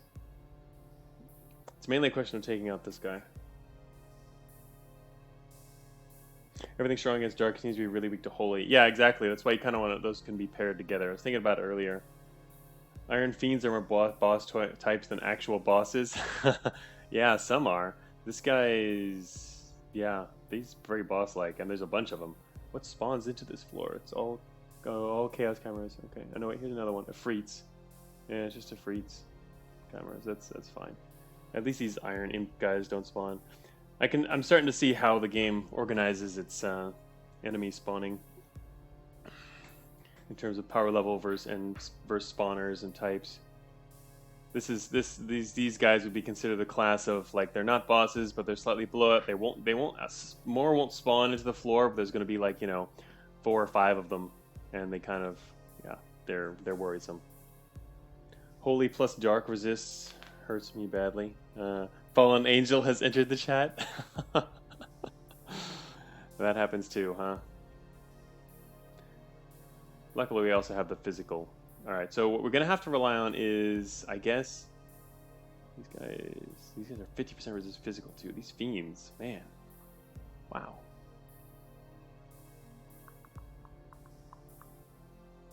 Lightning. They're 100% resist lightning and 100% dark. We can't even, like, the only way we can even hurt these guys at all is with skeletons doing half damage to them, basically. Or dominated guys. And in fact, we can dominate them too. Even though they won't really be super effective against each other, but...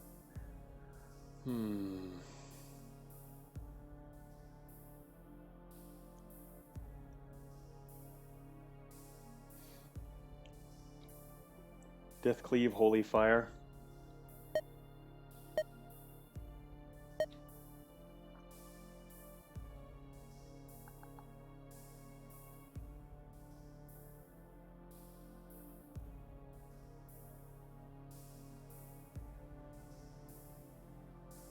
Holy Fire, deal 22 fire damage in a vertical line. Oh, and 22 in...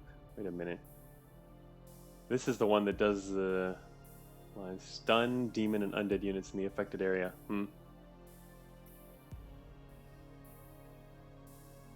Actually, wait a minute. What?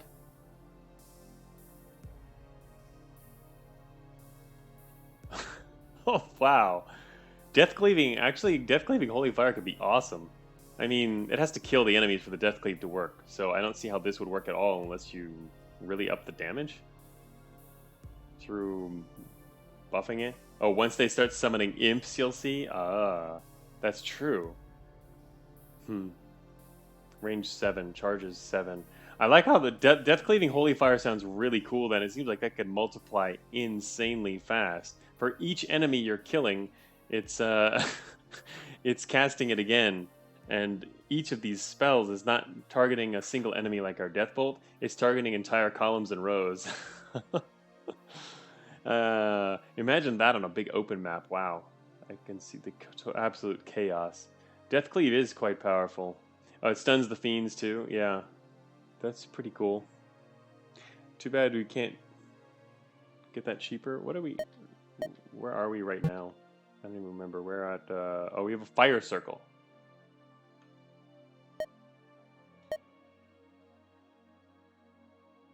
Oh, look, that's fire. It'll only cost 2 of our 10 SP. Oh, all right, maybe let's maybe let's do that. I like that idea. And I mean, this is assuming we're actually going in here.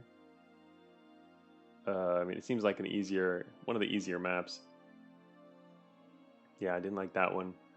This one is actually not terrible either. Actually, I didn't even look too closely here. This one's probably easy too. There's a golden stopwatch in there as well. But I like that idea. We're on a fire circle, and it's not expensive. I didn't actually even look at this map yet. Just glancing at it to see. Oh, liches. Oh, the liches. Liches, and the big old bone shambler megalith, which will keep splitting and splitting and splitting, and is hard to kill. Oh, I guess the one thing about I'm thinking about. Yeah, that's the thing. Exactly like Kitty was saying. 22 doesn't seem like a lot of damage. What else is here? What is this guy? 450. Wow. Oh, cool. Each turn deals 1 ice damage to enemy units in a 4-tile radius. Huh. Interesting. This level actually seems fairly not too hard, but I don't know. Yeah, I mean, it's more of these things which are very easy. And it's all the gates are also Chaos Chimeras. I mean, I think this map would probably be easy by comparison without even getting anything. Yetis are just 75 in physical.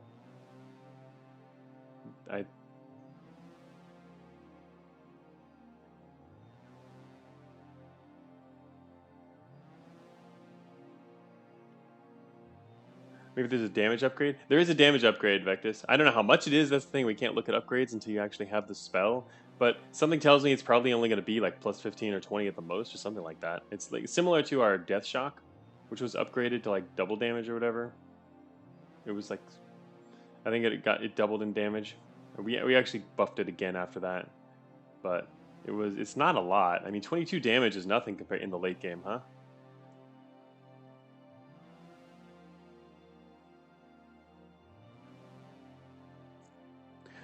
But anyway, minus 100% resist wholly on this guy too.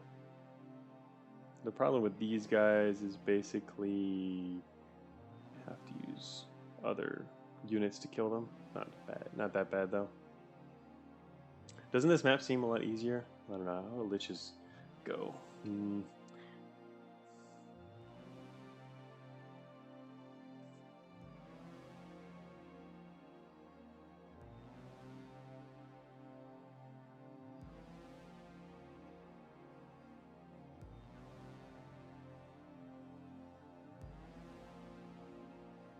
4 dominates left.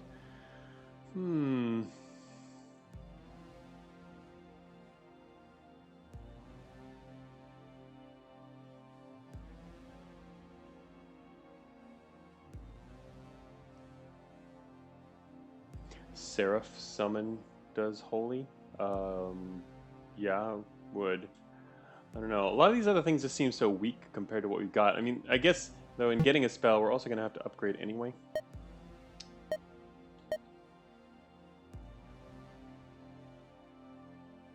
Cleaving melee attack, 14 fire and 14 holy. I mean, it's just... A lot of these things seem so weak compared to what we have. Of course, you can upgrade them. Let's see. Oh, this is also fire. Seraph is a fire spell too.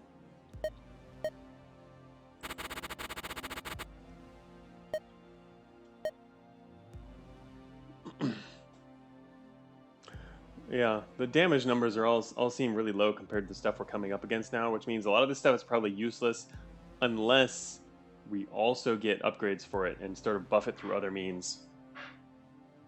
But Holy Fire stuns? What? Oh, are you referring back to the Holy Fire here? Yeah. This one. Stuns demon and undead units. That means it would also stun our skeletons. And our ghosts. Assuming we have skeletons and ghosts. Right? Because it's not enemies, it's all units.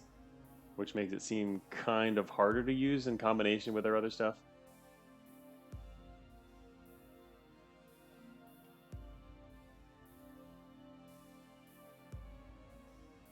Oh, it would kill your skeletons and ghosts before it stuns them. Yes, good point. Right, that's true. It would just kill them too. So this doesn't seem like it has good synergy with our build. This is... Yeah, I don't think that'll really work. It sounds like a cool idea without having allies, but at some point we are going to have the allies in the Holy Fire. We just can't even use it unless we want to kill all our friends.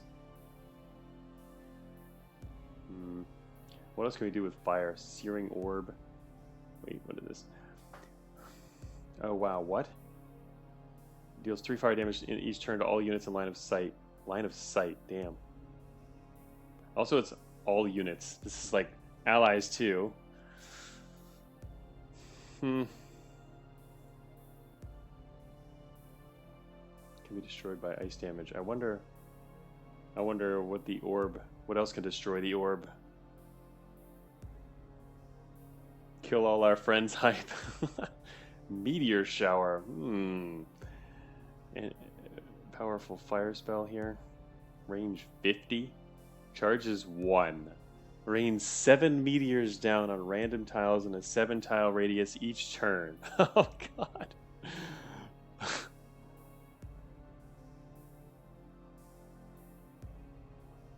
14 physical. Destroy walls and inflict stun for 2 turns. Also deal 14 fire damage in a 2-tile radius. Can be channeled for up to 5... Oh, we haven't done any channeling yet. The effect is repeated each turn the spell is channeled. Wow. Meteor shower sounds like a lot of fun if you can get all the enemies together. Or they're like, they have to pass through a bottleneck type area. Wow. Channeling. Meteor size, number of targets, stun duration, max channel. Seems pretty cool. I mean, it doesn't do a ridiculous amount of damage though. But if they're stunning everything that's in the area of effect, then the things that are there are going to keep taking the damage, so you can keep channeling this. The main problem comes is, can you channel it long enough while without getting attacked from some other direction? Yeah, you can only use it once, but that's why you've definitely got to put all your effort into channeling it. That's a cool spell. I like it, concept-wise. Seems good in combo with a Ghost Ball Wall. Exactly, I was thinking about that just a second ago, Vectus.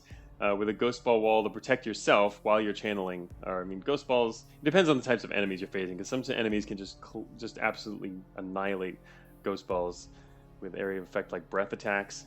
But the good thing is, most things that do that end up killing themselves, because we now have... Remember, we now have the Void Spikes. But if there's multiple coming in, it wouldn't last forever. But still, Meteor Shower does seem pretty cool. Again, they got to be in a smaller area, though. Also, it's 7 meteors each turn. Wait, how long does it last? Oh, they're up to... Oh, wait, channeled up to 5 turns, so it's each 1 turn. Return... Okay, sorry. Okay, so the total time... Is it 5 or 6 turns, I wonder? Cast and channel for 5, so I guess it means 6 turns total. 6 turns total. Each meteor, it's random, so you're not necessarily hitting them, but it looks... Meteors. Alright, so the physical damage has no area of effect. You only stun where they hit directly. So honestly, a lot of things will keep coming as well. Anyway, not something I'm going to get right now. I'm just kind of like thinking about the strategy of using it. It seems pretty cool. It's kind of fun, but volcanic eruption. I'm just seeing if we can take it, if it's possible for us to take advantage of this fire circle here to do something that might be helpful. Lava.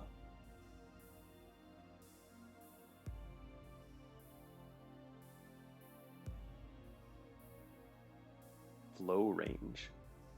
Volcano. Does this actually like change the map? Does this change the map by creating lava tiles and they're like permanent or temporary? Because so far, environmental things other than destroying walls are temporary, like air effects and stuff like that. Where you're creating storms. Searing seal. I've never seen lava, Victor says. Someone I think told me about this on the Discord, or someone mentioned it before, filling their map with like volcanoes or something like that. Oh, Weavile doesn't remember either. Anyway, just curious. Flows up to. It flows up to 3 tiles out of the chasm. So, oh, you know what? It probably just hardens then or something like that later, or it disappears eventually. Deals 46 fire damage. It flows up to 3 tiles out of the chasm. Create a 6-tile burst of lava. Huh. This seems like it could be pretty powerful. It's like a defensive kind of thing that said enemies would probably not walk into it, right? So you have to do it under the enemies? Ah, okay. Volcano makes it much better, but it's easy to accidentally kill you. Yeah, that's what I read. Someone had killed themselves. Someone told me they killed themselves with a bunch of volcanoes. It doesn't solidify or make tiles. It just does damage in the area it mentions. Okay, so it works like other environmental spells, temporary environmental spells like that. And I'm assuming it's temporary, but volcano. I guess. Wait a minute. It's easy to accidentally kill you. It only does fire damage. Aren't we immune to it? You can see the AoE before you cast, so killing yourself can be avoided. Oh. We're immune to fire.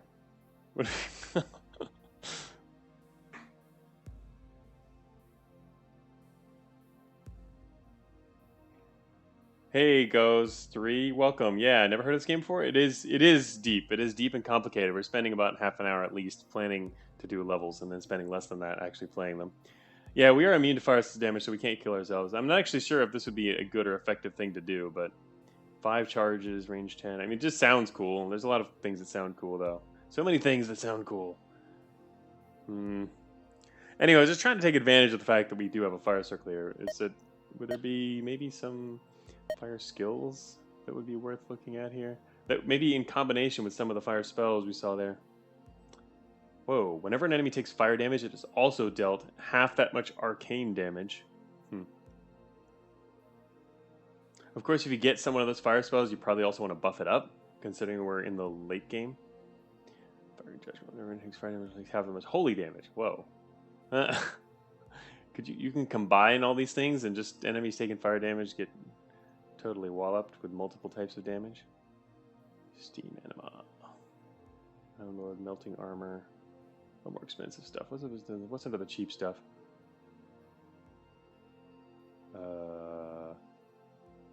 What? Okay, it just adds 18 damage to the targeted point. What? That doesn't seem very good. Maybe I'm missing something about it. Fire, ice, and lightning all have hefty skills, says Vectus. Oh, yeah, you know what realm the last realm is, right? I mean, I know it's you fight the boss. That's all I know. Steam anima sounds very painful. All I know is that you fight the boss. Remember, this is the very first run I've ever done. So I do not actually... I've never seen any of this stuff and haven't seen the end game either. Alright. Ghost fire. Oh, that's right. We've seen this before. Whenever an enemy takes dark damage and fire damage, you need to find a way to do a bunch of fire damage, and then we can also get our burning ghosts out there.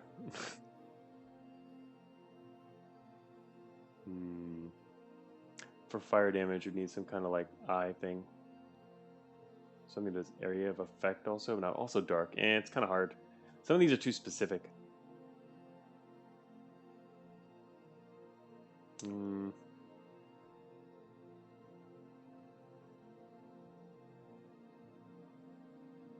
This damage is fixed and cannot be modified. That's interesting. We haven't seen that on a spell before. You definitely aren't allowed to buff this because that would be way too powerful. On an open map, if you could buff that up and just start spamming fire spells and killing everything. The last one is 25, so you're almost done? Yeah, I know. On the help screen, it actually tells you that the last one is 24 realms, and then you have to fight the boss. But I didn't know until someone mentioned that 25 is actually the boss. The boss isn't on 24 itself. So yeah, we're getting close. We're not going to be able to get there today, I guess. But, well, definitely not. But we're going to get there next stream as long as we survive. First, we got to decide how and where to spend this 10 SP. And assuming we want to use it on something here. Oh, interesting.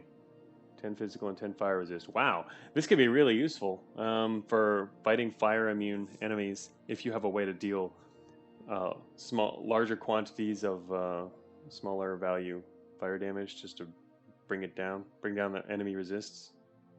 Anyway, all right, I don't see anything there that I actually want.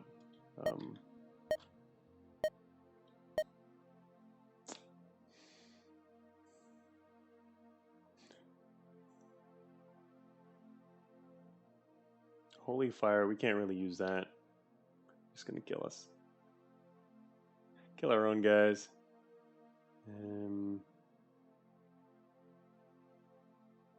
5 charges on volcanic eruption. Also, it's kind of funny with this many SP, you can get like a whole bunch of these other weak things, but at this point, it's not really worth doing. Wait, what? Loses 100 physical resist. What? Huh. Oh, I mean, it's only one target, though. It's not AoE, so it's only so helpful. But you can completely reduce someone's physical resist to nothing, which would allow our skeletons to attack them. But it's only for against one target.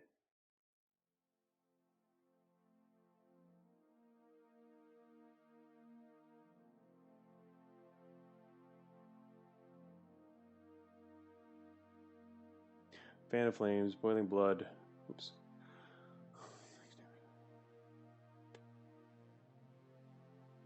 All allied units gain 6 damage to their fire and physical abilities. That's abilities, though, not regular damage, so I guess that wouldn't include like melee damage from skeletons or whatever. Which makes sense.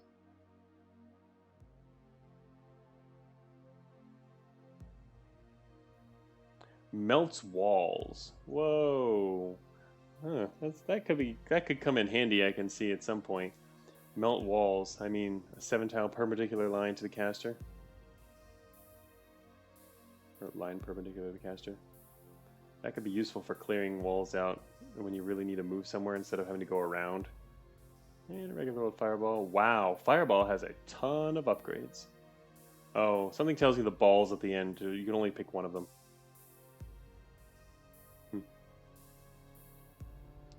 Boiling Blood. Oh, there's something called Fury. Yeah. A Blaze Rip is fantastic. Think so, Vectus? Yeah, it seems like it could be pretty useful. More so in the early game. Yeah, I can see a lot of these fire spells seem like they could be really useful in the early game, actually. This I was just thinking about. With Blaze Rip, I was thinking about some of these maps that are problematic in terms of the way we're blocked in somewhere and we might want to go a different direction. It's nice to be able to remove walls sometime. Weavile found out that cascading Blaze Rip is great for wiping out your minions. Yeah, I could see that happening.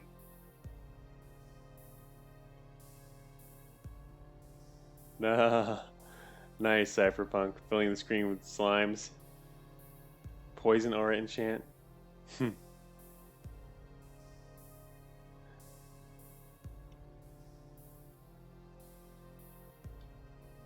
Boiling Blood, not worth discounting. What?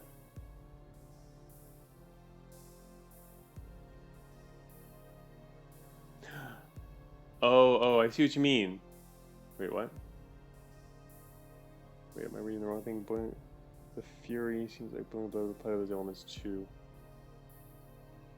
Oh, yeah. I see what you mean. Oh, yeah, but it only lasts 7 turns, though. It's an enchantment. It's actually, though, it's only 1. It literally only costs 1. Yeah, this would, if you took Dark Fury, I don't know how much Dark Fury costs. It'd be cheap here anyway if we wanted it. it would increase our ghost damage to actually be meaningful. Last 7 turns only, though. Well, I say only, that's actually a lot. When you summon a whole ton of ghosts and they're all right there, it could be useful. I mean, you have to cast the spell too, but... Boiling Blood. All allied units gain 6 damage to their fire. Dark Fury. We're assuming that would work, right? That seems like kind of a useful enchant.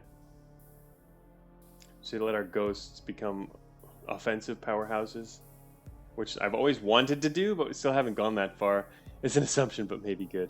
Yeah, go Boiling Blood and then Dark Fury. 6 damage to their fire and physical. I mean, because again, we are assuming it works for Dark. 6 damage. Hopefully it wouldn't say 6, it just becomes Dark. It doesn't become just 6 dark damage, or add dark damage or something. Add dark to physical mobs. We've says it'll add dark to physical mobs. You know what? That's what I think it would do. I think it's more likely it adds it to, yeah, adds dark damage. But I've never done it. I don't know. I like that idea if that's the way it works. The other one.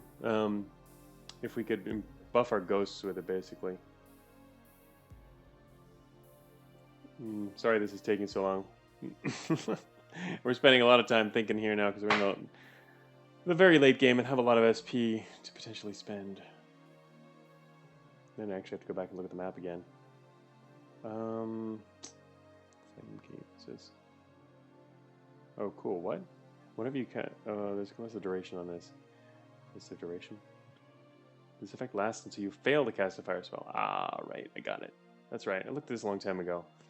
If you keep repeatedly casting spells, it keeps summoning fire elementals. That's actually pretty cool. What if you cast a spell, summon a fire elemental at the target of that spell?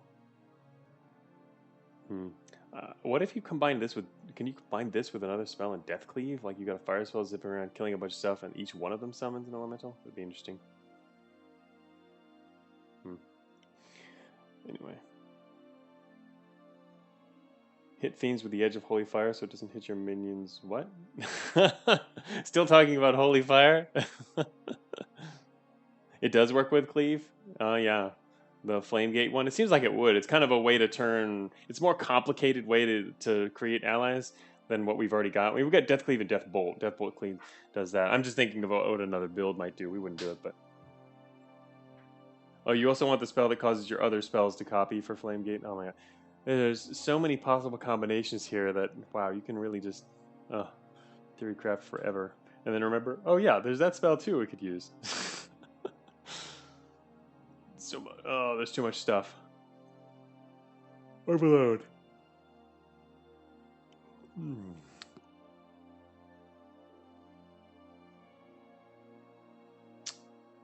Not being able to check what these upgrades do is annoying. Because this spell would be pretty useless if it doesn't buff the ghosts.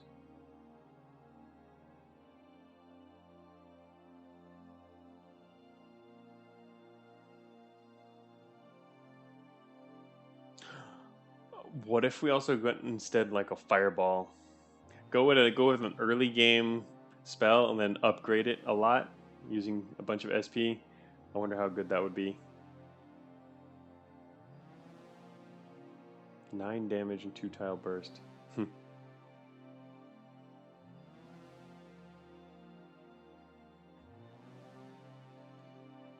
Part of the problem is I'm not quite sure what else we're going to meet in the late game, and how we're going to deal with the last few floors. So I don't know whether I actually want some of this stuff or not. Fire's not optimal for the realm we're going into. Yeah, that's true. Honestly, I think we don't even need SP to win the realm we're going into, though. I wasn't actually looking at it from that perspective. I've been looking at this so long, I don't even know where we're going. Where are we going? At the top? This one is this one, right? Yeah. This one. The Iron Beams. There's Ice Circle on the next map, too. Fire's not optimal. I mean, the main thing about fire is just looking at it because there's a circle here. So anyway, back to this map real quick. I mean, we might be able to beat this map just fine without even spending any SP on anything else yet.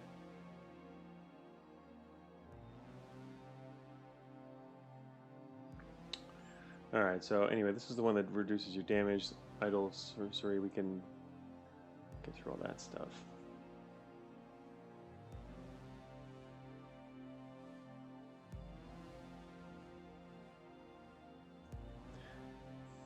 Main question is just how to deal with the Iron Fiends. Everything else is easy actually on this map. It's just these guys. And there's 5 of them. 166 HP. Actually, you know, Ghost Balls might be pretty effective against these guys. Because they're going to kill themselves with Void Spikes.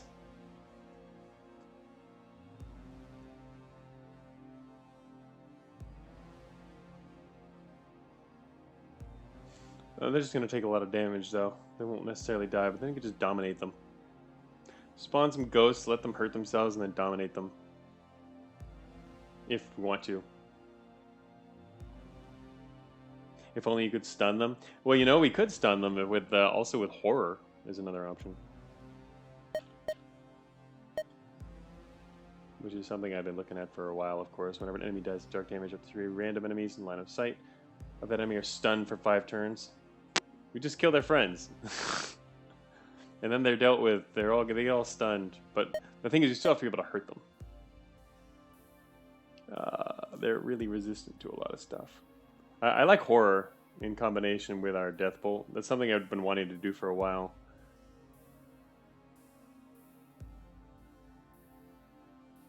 There's only 2 rifts in the next map. The Furnace. Imp Collector. Mountain Mage, Necromancer. Why is the Necromancer listed at the end? He's not red.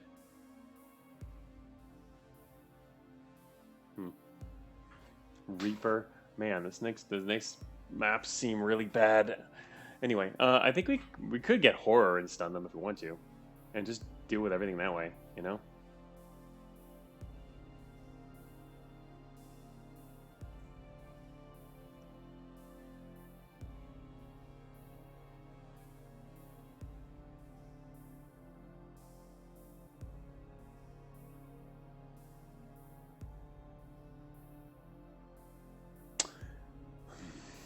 Maybe I'll just get Horror. What if we get Horror and then just kill this guy with Death? Drop in here, kill this guy with a Death Bolt. He should be stunned.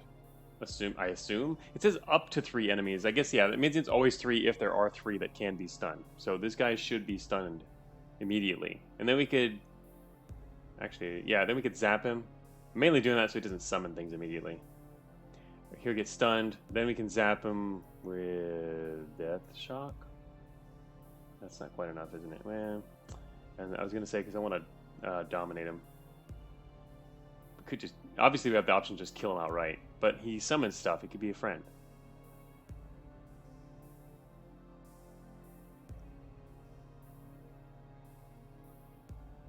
Idol of the Weak is what? Player damage, right. It's a sorcery one, which is different. Alright. I think we're going to get Horror, maybe? Because I've wanted that for a while. It is good for our build, yeah. And I've been wanting it for 2 streams now. So we can get that. We'll still have a bunch of SP after finishing this map. We get Horror, drop here, kill him, stun him, dominate him. Then also take this. It's going to be kind of annoying, though, because this guy's going to come around from the backside. That's okay. We can go maybe this way and shoot through and get him. Something like that. Actually, in that case, I should stand over here. What else do I need to do?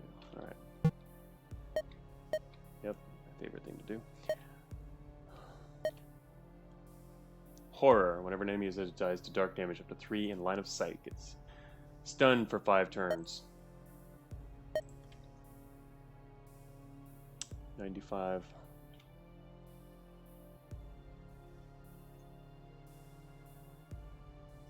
Drop right here. And hopefully this works. I'm assuming that if I kill him with the Death Bolt, he's going to get stunned.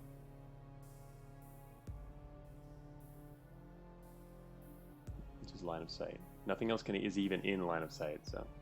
I guess gates can be stunned too. That's kind of an interesting idea. Alright,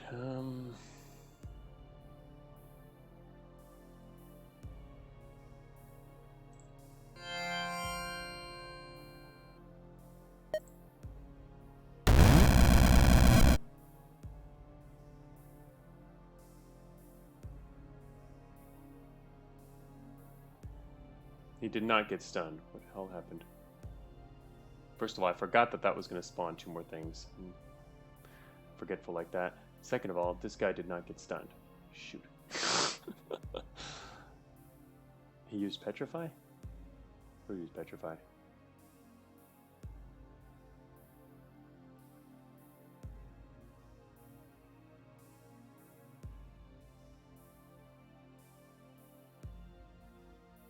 He did use Petrify on what? Where did he Petrify?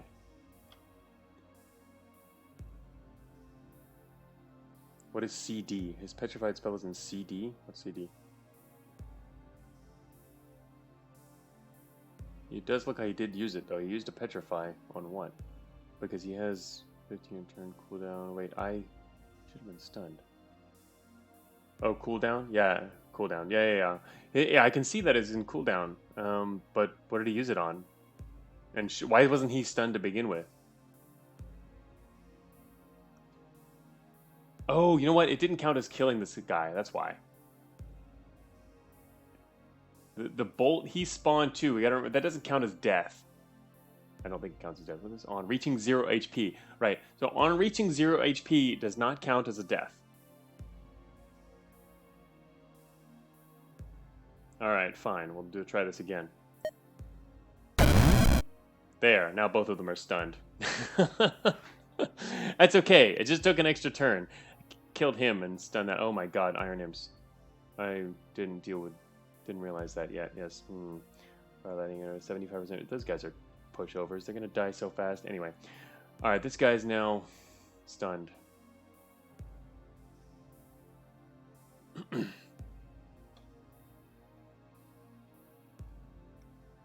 Okay. Here we go. That's pretty cool, in fact. There's going to be a whole lot of imps, aren't there? How long does that cool down? His imp summoning is... Oh my gosh, there's going to be so many iron imps. Alright, 5 turns. 5 range. 3 range, physical damage.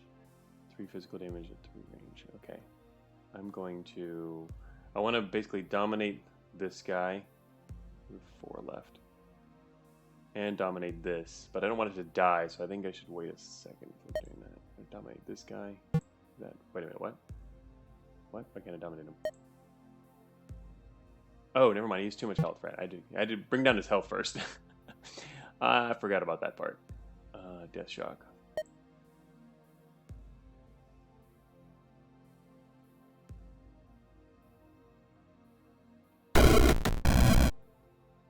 Ah, shoot. Alright, yeah.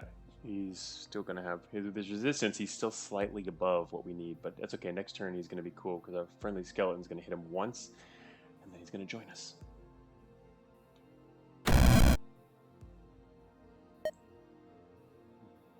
Wait, what? Oh, he's still he's not resistant to physical, too. How long is this going to take? Why is he that... our skeleton does 14 physical. How is he still... Is he getting healed by something? How did he get that much life back? Oh, he regens. Great. He regens. That's what's keeping him up. Shoot. It's 4. How much did he take? He's 85. Uh-oh, I don't think this can do it. Sorcery to soften him up? That might actually work. I'm going to try it. 75. It worked. Just enough. Just enough. So perfect. All right.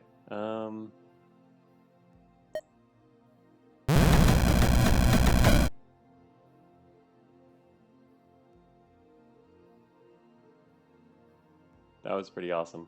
Also, now he's going to heal, which is cool. Alright, I'm going to death cleave these imps, right? And they're all going to die.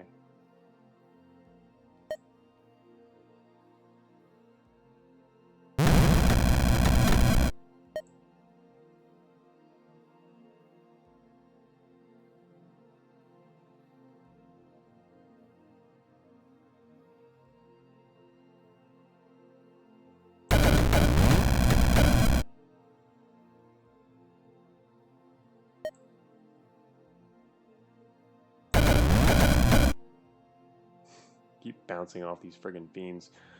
The fiends are all stunned because of our horror. They're horrified. Hey, good idea. Good call on the sorcery there. Wow, that was like the perfect amount. I didn't want to have to shock them again. So that's definitely taking advantage of a bug here. Alright, now we have a regenerating Geomancer friend who can summon stuff. And we have a gate, which also has Bloodlust. These guys have range. They are stunned though. Bug exploited score defeated from leaderboard. Is there even a leaderboard? Does Rift Wizard even have leaderboards? Hey, we have Bloodlust. What is that? Wait, Bloodlust 5. What is Bloodlust? Who's doing that? Somebody out here has Bloodlust. There's no leaderboard. I'm sure there will be eventually, though. I mean, there's like daily challenges and stuff coming up. I don't know. It seems like they might want that. Your friend? Oh, our friend. Oh, is this guy? Which friend? Oh, Boiling Blood. That's what the one, probably. Allies in line of sight temper the game +4 to damage to physical attacks and fire attacks. Well, it's not really going to help us, but... Geomancers, yeah, not amazing. Okay, now I gotta go all the way back over to the right side, I guess. This guy's stunned, but in a second they're going to start destroying this. Maybe I should draw some ghost balls right now. It's probably a good idea. Let's let them have some fun. That's like doubling the damage of sorcery. Sorcery doesn't really do much damage to begin with, but yeah. Actually, that's a good point. Can we look at that here? Oh, it doesn't show it anyway. 7. Oh, it doesn't show damage, right? Okay. Weakness. -4 damage. Oh, wow. We need an Idol of Sorcery. Then all our ghosts could, like, start casting spells. This might be a cool idea to teleport back here and then dominate an Idol of Sorcery. Man, this will kill it. We'd have to be able to take other stuff down as well, but I like the idea. It's a neat concept.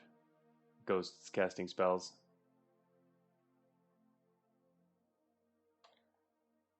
Unfortunately, I can't get up here. I'd like to come up here and dominate I want to dominate one of these fiends. Oh, they're too strong right now anyway, but Fire Ghost could actually damage an Iron Fiend. Yeah, that's true. Right? So the next main thing is, how do we take out the Iron Fiends? I can't hurt them with Death Shock or Death Bolt. Or, actually, wait, I can't hurt them with anything, can I? I guess we do need to start really considering how the Fiends are going to die. We have this summoning stuff that's going to die soon, but otherwise, having these is going to help. Chimeras can actually do some stuff, but we don't have a lot of them. Oh, also, wait, I forgot. There's this guy. There's a giant one coming.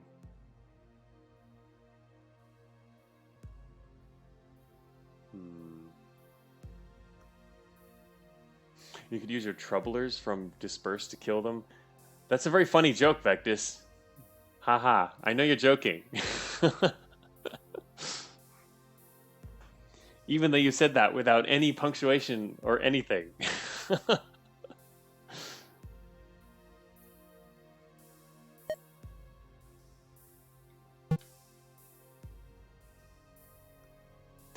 Does my expression make me look like I'm joking? Yeah, the lack of expression was telling enough.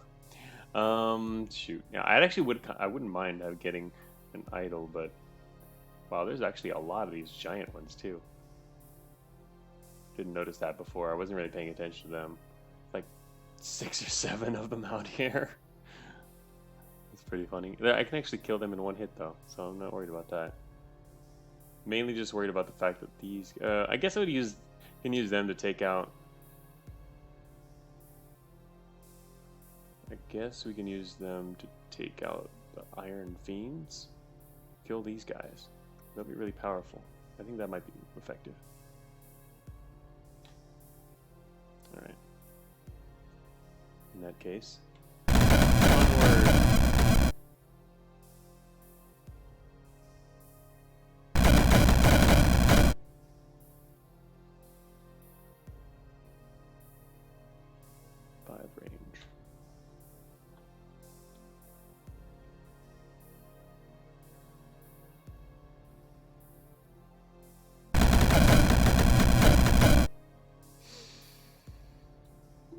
losing. Losing the battle.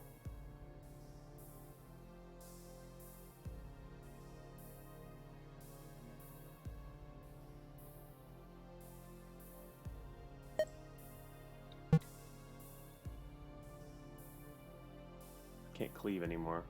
Also out of death shock. Ew, we're running kind of low on stuff here.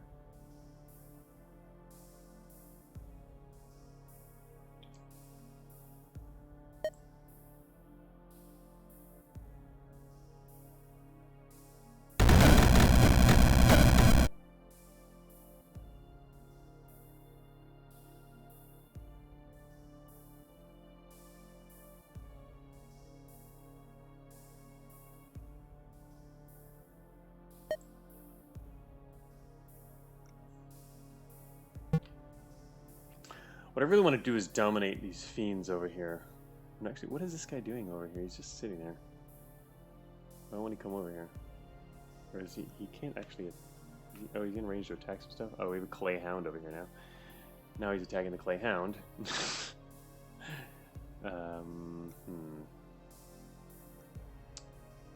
Was waiting for this guy to get over here and I could take him over, but or kill him with Death Bolt is what I wanted to do. But I'd like to actually just use Dominate on these guys. Problem is I can't get over there to do that.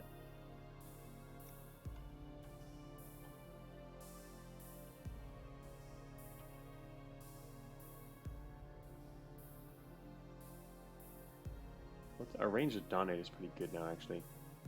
8 range.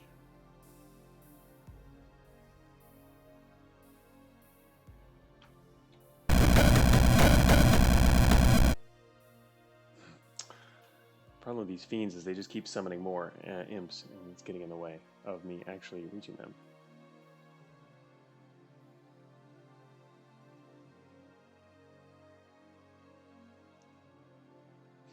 Overall, it's not looking great.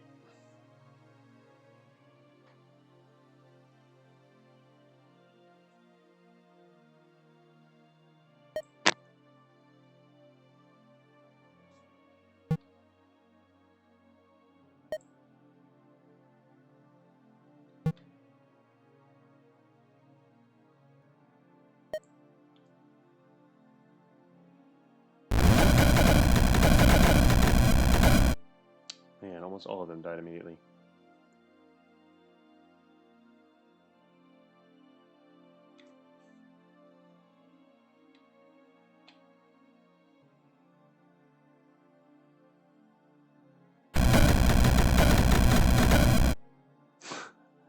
Did you seriously just do that, King? You just put that right where I wanted to move.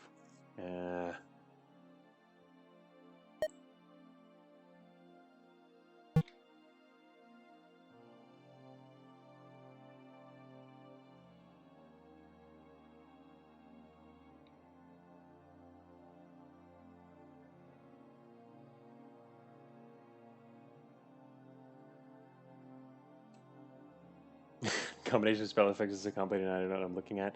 Yeah, it's pretty crazy.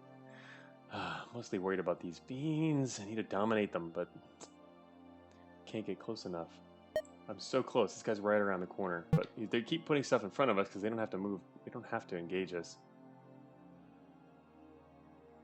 I'm gonna start getting hit in a second. I'm gonna do 3 physical, 5 lightning because they have sorcery.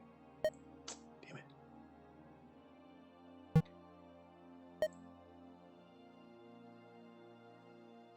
Buy some time with this. That did not buy enough time. This guy still won't advance. Probably because I put that in there. Disperse. Yes. Maybe. That was a ghost ball. It's not a ghost ball anymore. Yeah. Disperse. Oh, you thought it was disperse? Yeah. Disperse might actually. No, I don't know. Not really. Maybe dispersing this could have helped. Honestly, I think this is now a very bad situation. Mainly because I can't get to these guys. Where's the others? 1, 2. Where's the other ones at? 3, 4. Where's the 5th one? It's gonna be there was 5, weren't there? 1, 2, 3, 4. Where's the fifth? Oh, there's a fifth one right over there.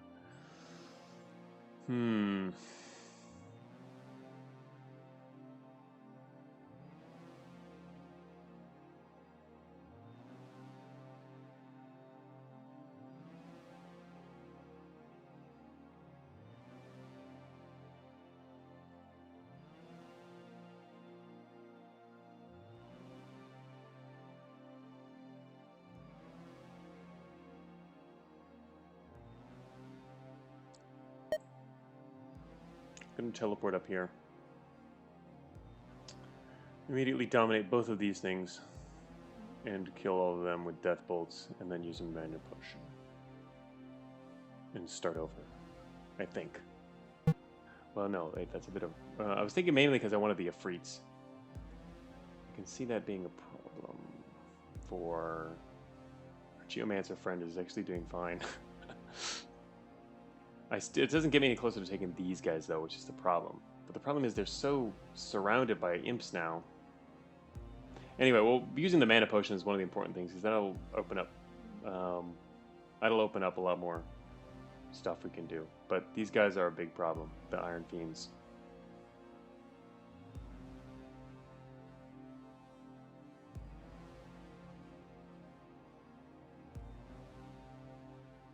So close right now, though. Like, literally moving up one space will allow me to hit... I think I'll be able to hit an Iron Fiend? Maybe, maybe not. Is that true? If it's true, it would be worth doing. Just need to make sure I don't get hit too much. If I step north 1... I don't think I can see that guy, can I? No, I can see from his view. I have to go north 2 spaces. Out of Ghost Balls now. I have to move north 2 spaces before I can actually dominate this guy right here. Well, I kept waiting for this guy, one of them, to come into this space here, which would have made it much easier to do this plan. Ah, shoot. I'd have to move north twice. Is this guy gonna die? He's got 11 left. This guy's not gonna attack. Who is gonna attack? These guys might kill him. I will risk 1 turn. Took some damage from that. Whoops. Damn, they're still out of range. Nothing can really hit me right now, though, except this guy standing next to me is not dead yet. It's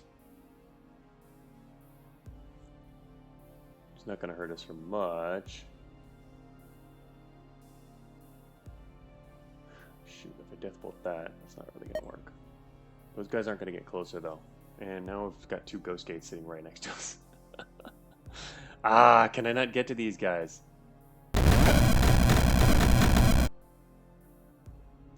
Just taking damage here. This guy's getting ever closer.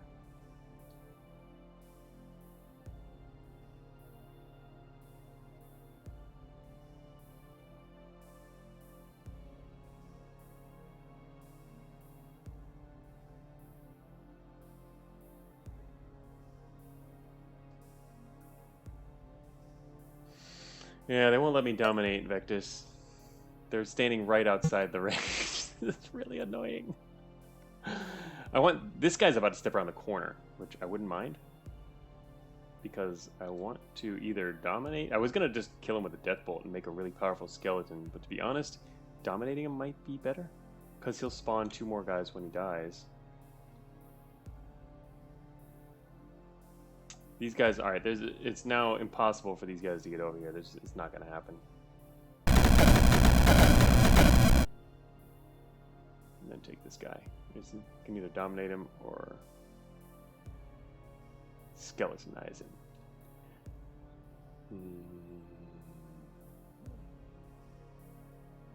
I think I'm going to turn him into a skeleton. And then teleport out of here. Why wouldn't it work? He's living. Oh, you're right. I completely forgot. You're right. Thank you for the reminder. You're right. Doesn't work. I have to dominate. Wait, I can't dominate him? Oh, you get too much life. Ah, shoot. That screws up. That screws everything up. Yeah, it's just going to kill him. That's not really going to help us. Damn, this whole thing's messed up. It's all because of these guys. These guys are bad. They're very bad. Actually, I couldn't dominate him unless I hurt him first anyway, which would be hard. This guy's have now is 200% resist lightning. Oh man, this map. All right. Okay, we're gonna open up our options a little more, I guess.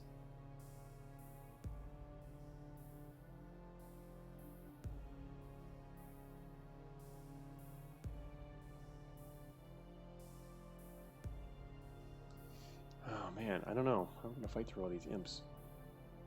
They summon a lot of imps.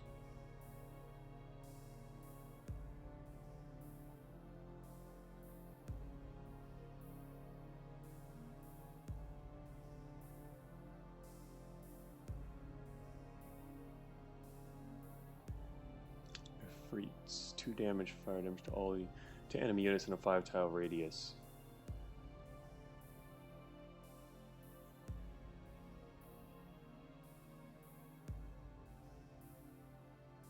I kind of want Efreet allies, which is why I wanted to come up here to get this one.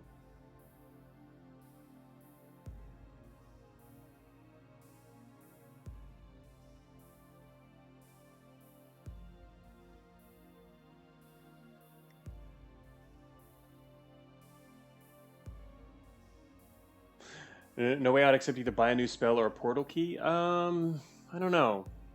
Maybe, maybe not. The thing is, we can still deal with everything in this map except them.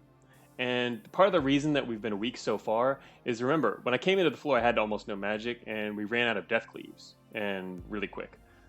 I only had 1. And with Death Cleave and Death Bolt, I can actually kill most of the imps easy. We can just chain through everything.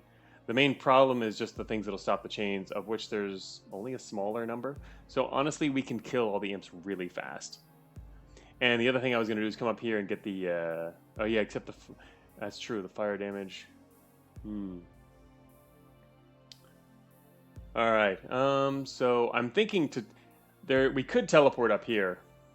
I think we can probably still take this by teleporting up here. Use my last 2 dominate charges to dominate both of these. Death bolt some things. And then use the mana potion and retreat if necessary and do some stuff back here. I think this might work. Hello, Brave Boar, welcome. Alright, what does everyone else think about that plan? Still trying to take this out. And then, by then we'll also have Death Cleaves back. And I can start trying to chain through a bunch of guys again. Also, not just that, we can also use Death Shock. Remember, we came into this floor with very low magic mana left. We wanted to just use up our stuff. So that's part of the reason.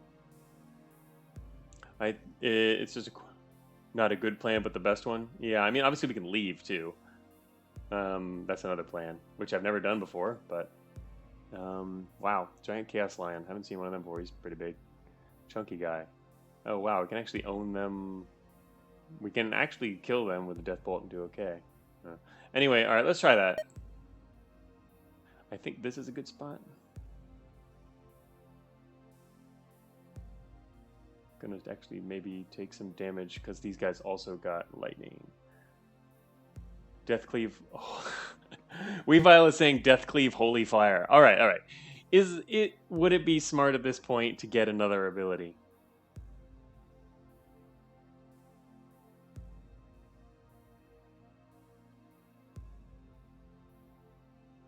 Probably worth dominating the lightning idol before you kill it. Oh, I was planning to. Yeah, I wanted to come up here and dominate this, and then destroy the other stuff.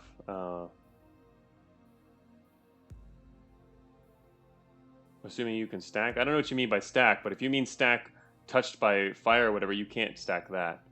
I only dominate it mainly so our friends, like ghosts, could do some more stuff, like attack.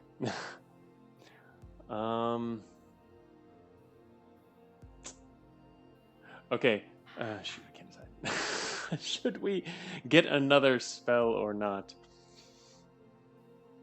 I know people really want to see his Death Cleave, the other thing. You can't get touched by both now. What if you leave the Iron Guys for last? We can't leave them for... Well, we are leaving them for last so far. That's the problem, really. I'm not trying to go after them right now. I can't at the moment anymore. They're all stuck in the middle of everything. Shoot, how do we kill them? Luckily they can't heal, at least. That was the plan earlier, Kitty. Was to kill other things and then try and deal with them. But the problem is they're creating too many imps. All right, I think. Anyway, we'll try this other plan. It could be a waste of resources, but all right. I want to start here. Dominate.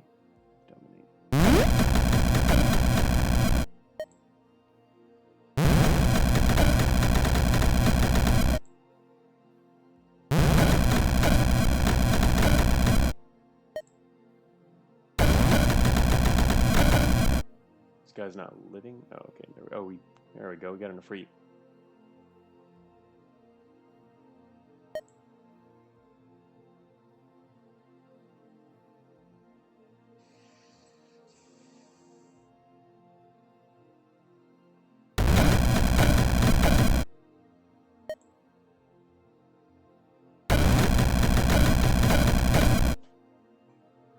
Our friendly Efreet is just sitting here burning things around nearby, which is nice.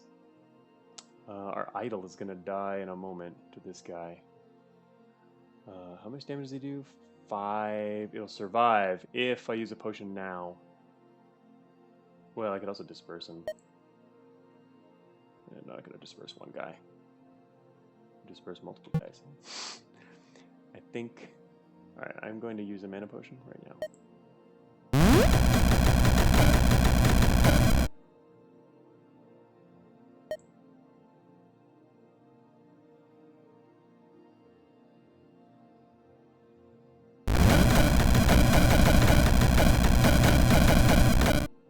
Our Geomancer is still down here, just doing fine. Yeah, I didn't actually disperse Vectus. I only thought about it for a second. What I did, though, is I used the mana potions just in time so that our sorcery idol would survive, and then we can pop ghosts around it, and now the sorcery idol can start giving our ghost the ability to cast spells. Even though it can only do it one at a time, it's still something. And it's nice to just have the idol still alive. Alright, we've got a friendly Efreet gate here. Can I kill this guy? No, he's too far away. Shoot. I wanted to kill that lion in one hit, but he'd make a good skeleton, and it would work as a skeleton.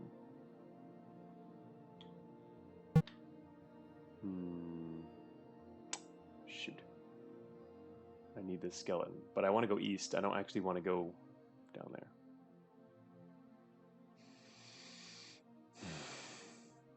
He's not going to make it over here, though. I don't think. He's now surrounded by bone shamblers. Or I could make the trip over there anyway. Alright, I think I'm going to do that and then cleave.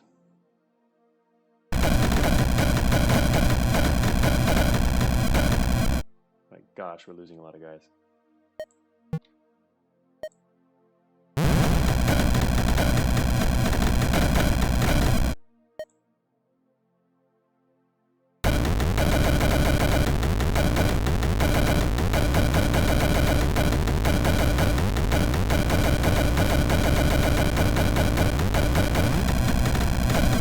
Say hello to our skeleton army. Skeleton army. Martin Parr says, this game confuses me in the same way high-level pinball does. That's right. That's right. We now have skeleton army. We got it. All right. Well, so far, I say that, but honestly, the only reason that worked is because there was a lot of other enemies out here that we could take. Look at everything else is stunned too. Do that again. You know, we have another death cleave turn, so I'm gonna do it again if I can hit something. Whoops. The only reason that worked is because a lot of other things had spawned. We can't actually turn these imps into skeletons, but there was a lot of other things already. That was pretty good. Yeah. Chat is stunned too. That was kind of lucky. That could have zapped. The thing is that it was more likely because there were so many other things that had spawned now. Because if it had hit any of these fiends, it wouldn't work. But there was anything else it could hit would probably work, except for these guys too. There's a little block in here. It wouldn't be able to chain through. And this guy over here, and this guy. This guy exactly got hurt by something. Oh, we have a friendly fire lion who's probably going to cast away. All right. Good news. We're winning again.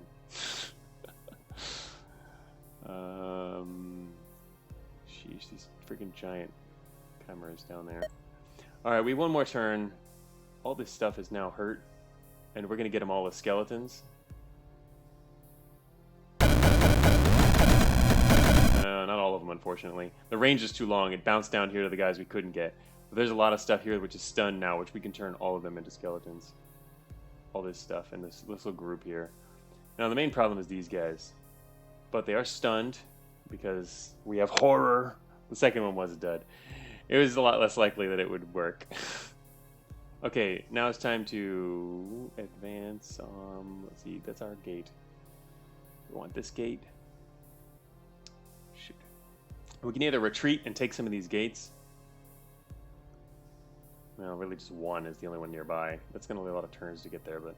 Or we need to advance and take these guys on.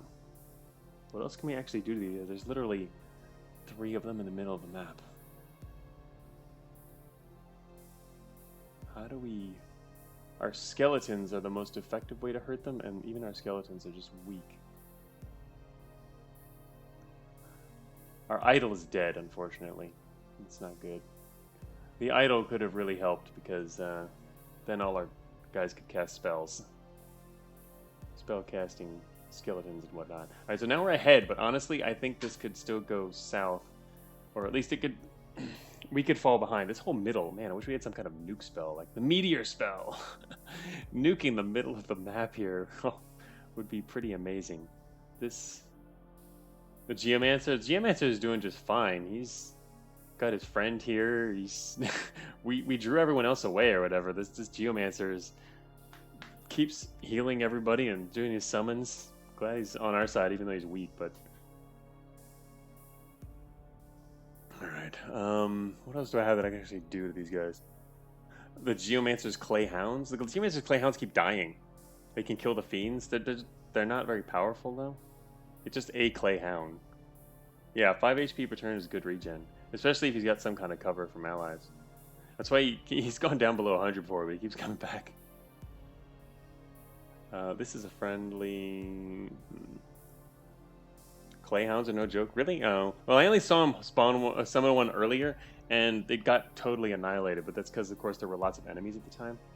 I guess one thing we need to remember is we now suddenly have a giant skeleton army. That's our entire front line, so I think we're in a good position. Is there any enemies nearby? I don't see any. It's just these guys. We can Deathbolt directly if we want. Wait, I can Deathbolt this guy? He's stunned. Oh. Nice. I'm just going to Deathbolt this guy directly, not cleave right now. Get us a big fat skeleton.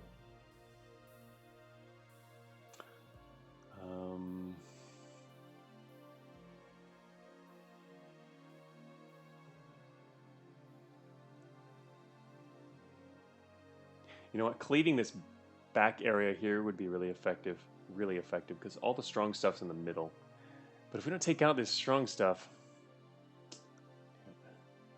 the Ifrit gate, yeah, this is the thing I really wanted, was to have this gate and keep it safe, because if it can spawn these allied Ifrits, they can deal damage to everything around them, which is like awesome. It looks like it's going to be covered okay. All right, we can maybe take out the gates.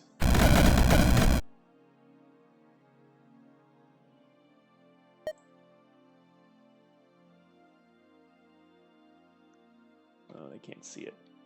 I'm thinking of stunning these guys by killing the other stuff.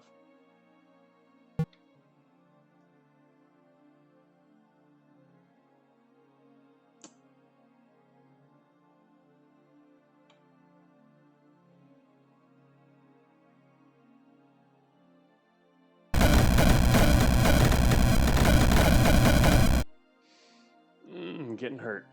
This is a huge war. Fiends are starting to take some damage.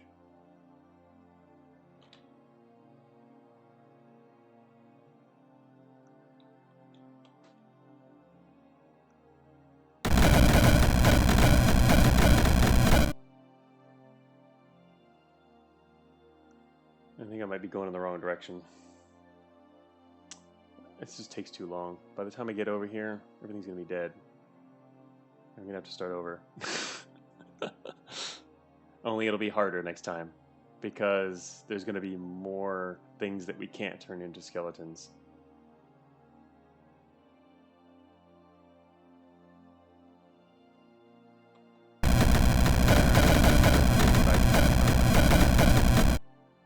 Where is it?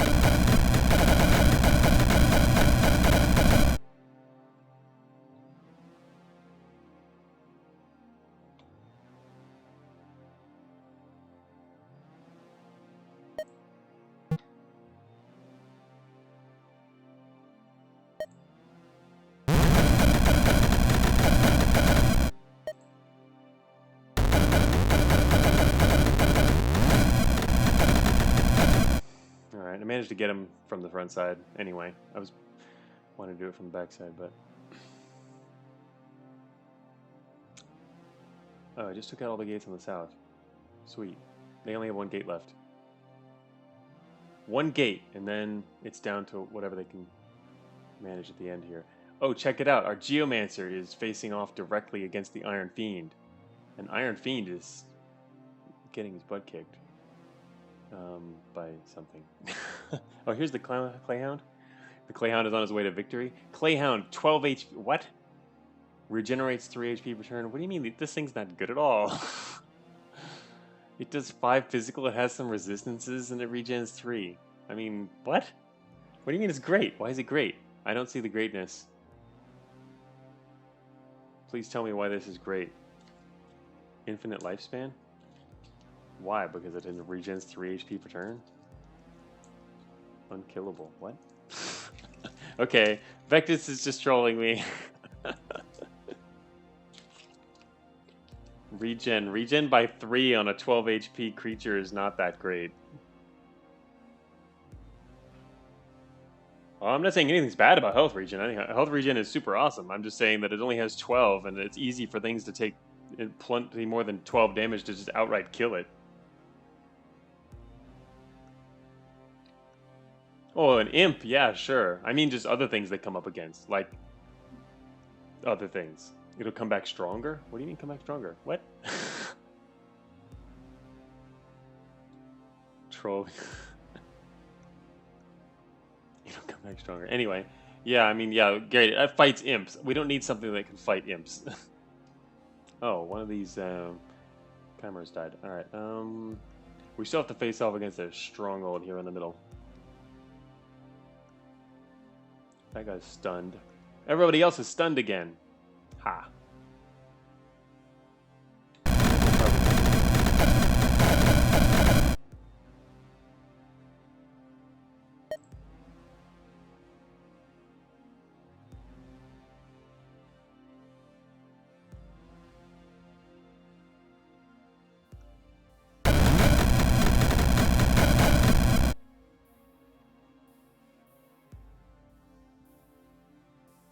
Wait a minute.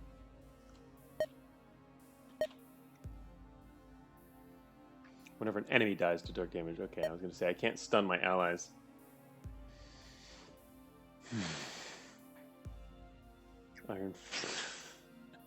Iron Fiend has no answer to Clayhound.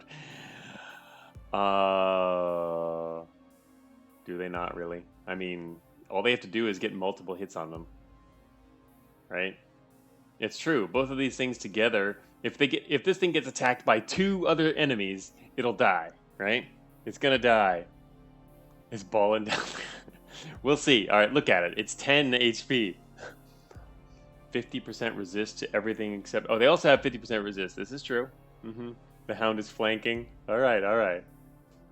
You're gonna call it now? If the Hound is gonna take him, all right, we'll see. Hound survives to the end of the realm. Well, the last one didn't. Like the last 2 or 3, actually. All right, let's let's see what happens. I guess I'm gonna push forward a little bit.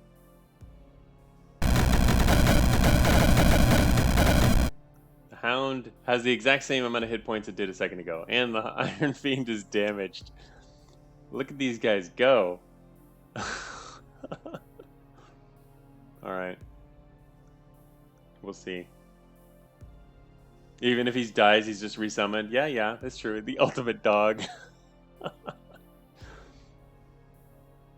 Hmm. I can't get a good position on these guys in the middle. Maybe I should go for this one.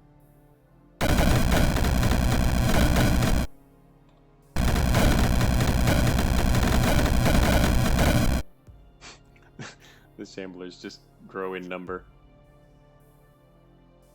Well, these guys are getting a little bit hurt by, I guess, the Ifrits, maybe? Or actually, we don't have most of ours going around the backside. 2 Clayhounds? Oh, there's 2 Clayhounds now. You're right. One of them got damaged a little bit more, one a little less. The Iron Fiend is taking damage. They're going to snowball and take them out. Oh, well, I guess now, yeah, they're in a better shape. All right, I'm going to...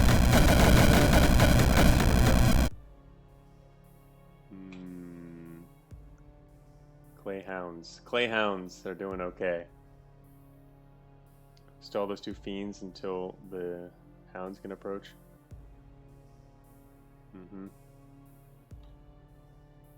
Yeah, it's hard to get around here. There's an imp who's now not dead. We'll die in a second. Check it out. Hound just died. There's 2 Iron Fiends over there. The first Hound dead. Oh, he blinked? Where? No, he's dead. There was 2 Hounds a second ago. Now there's only 1. Where'd he blink to? Yeah, that's what I thought. He blinked. Wait, they don't blink. He blinked somewhere. Yeah, he blinked to hell. Anyway, yeah, they're doing okay. He's gonna summon some more. They're at least dealing damage, which is good, right? But there's so many of these guys. Yeah, this one in here is still taking a lot of damage.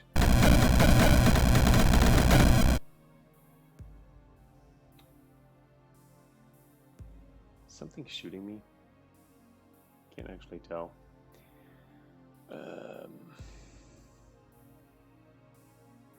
Oh yeah. Damage now. Or a Freed army is doing a good job. Second Hound dead, but the Fiend is also in bad shape, and this Geomancer is just unstoppable. He's not dead; he's just sleeping.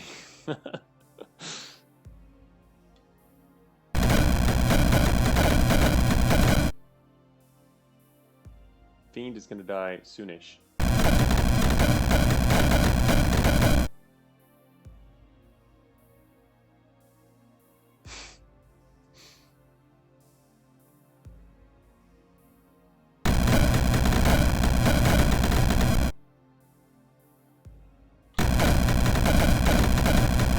I'm only here specifically to get the lion.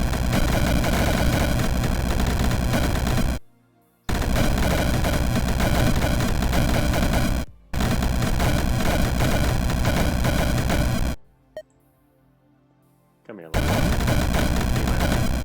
Go kill some imps. Alright. New Hound. One of the Fiends has fallen. So many of these guys. 1 out of 5 is dead.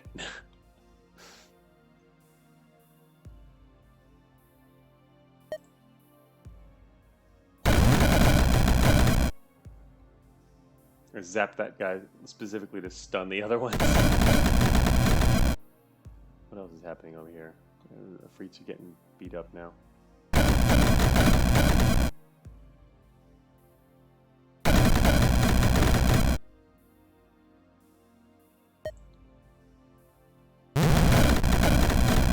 now have one of the Iron Fiends on our side. He's gonna die real quick, but whatever. I'm tired of fighting them.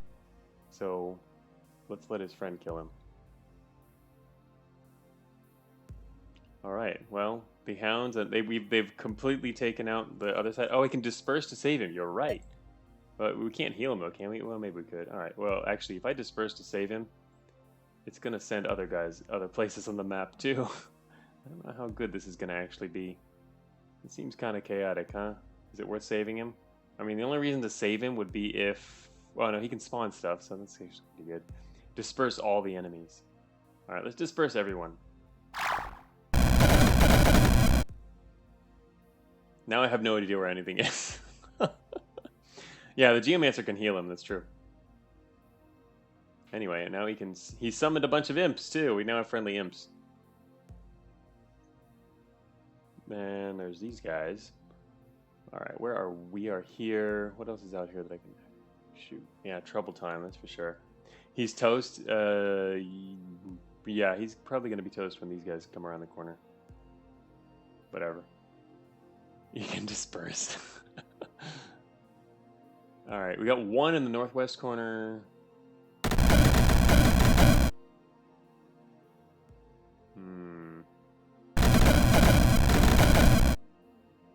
I just got zapped by that dude. I'm gonna end up using a health potion here soon.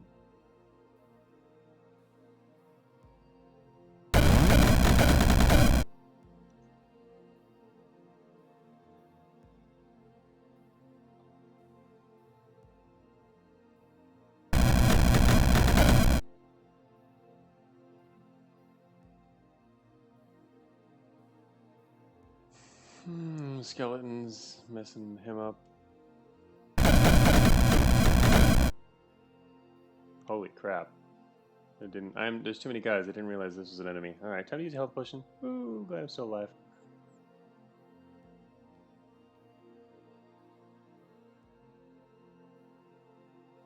There's two options here. One would be health potion. The other one would be instead... No, I can't use physical resist. They can do fire damage too. Or I could step southwest first. And then only this guy can hit me and I'll take a tiny bit of damage.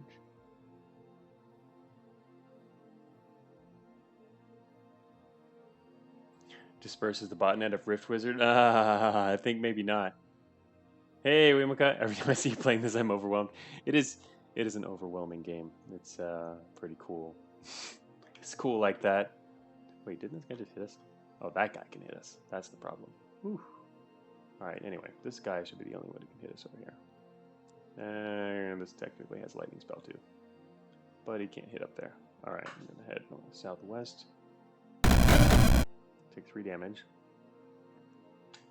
This guy can now actually hit us though. Shoot.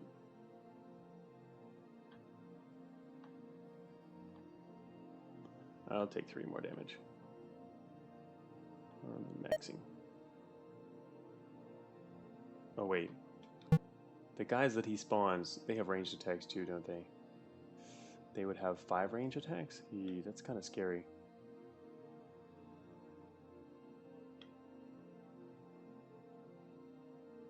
I'm really cutting it close here. I don't remember the other one. This one has a fire attack, 5 damage, 5 range. What's the range on this guy's? 5, 7, 5.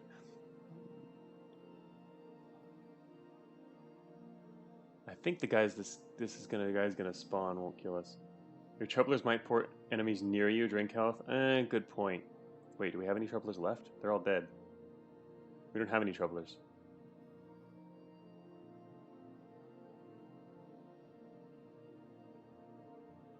Kind of min-maxing here for the extra HP. Technically, we can kill this guy, take 3 damage. We take more than that. You know what? Screw it. I'm just gonna use a health potion before I die. Take 3 damage. There we go. Oh, when you said that there were troublers, but they're gone now? Okay, yeah, that's true. That was kind of dangerous.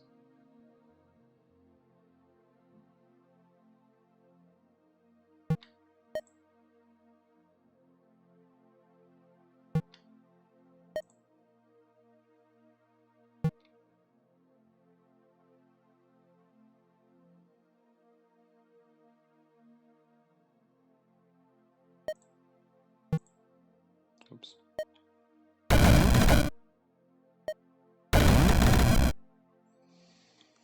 All right. Can you carry over your dominated creatures to the next level? No, you cannot. You carry nothing to the next level except status effects, which you can. So you can kind of use potions and buffs before you enter a level and whatnot. All right. Now I was more interested in not dying a second ago, so I didn't really pay attention to where all the enemies are. How many fiends are even left? There's one. Here's another one. He's almost dead. He's gonna die. Oh yeah. Our friendly fiend is dead. Alright, looks like there's only one fiend out there who's in decent shape. And the enemy has no spawners left, so we pretty much won. Just need to try and take as little damage as possible.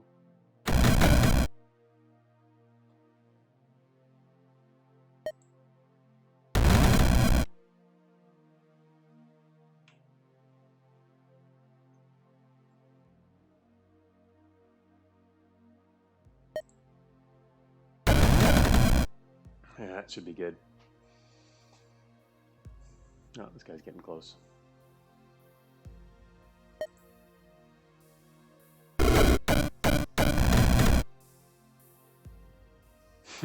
Even the Death Shock dark damage kill counts for the stun purposes, which is pretty awesome. Alright, I think we won, right? Left. Oh, wait a minute, these two guys are pretty powerful. Well, they're gonna spawn more guys. Our Geomancer is... Our friendly Geomancer is back to full health. He's got 2 hounds on the job. Doing pretty good. What damage does our Death Bolt do now? 320 dark damage.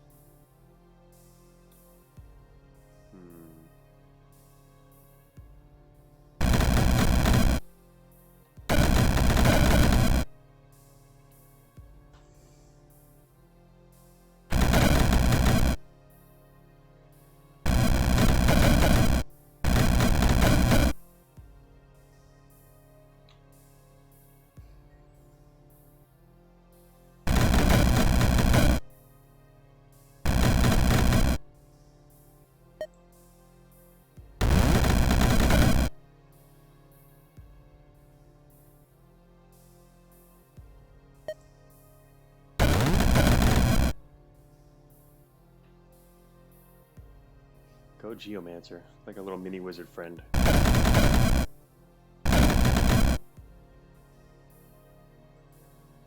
they gonna take him out? Yeah, they're gonna take him out. Could dominate him too, but I think we can win this without dominate now. In which case I should save the spell. It's nice to have the extra charges for it though.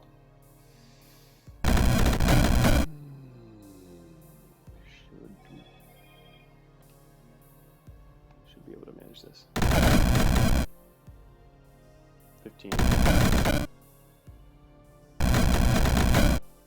Iron Beam down. Cloud.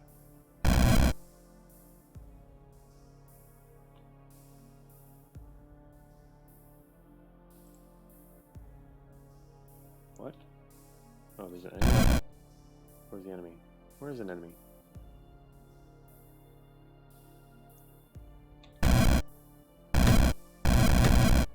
Oh, the idol. There it was. I was like, what's going on? Why is it, I kept trying to press A to end the level. The idol's still there.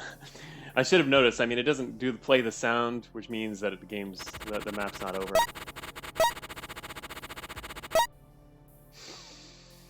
Back to 8 SP.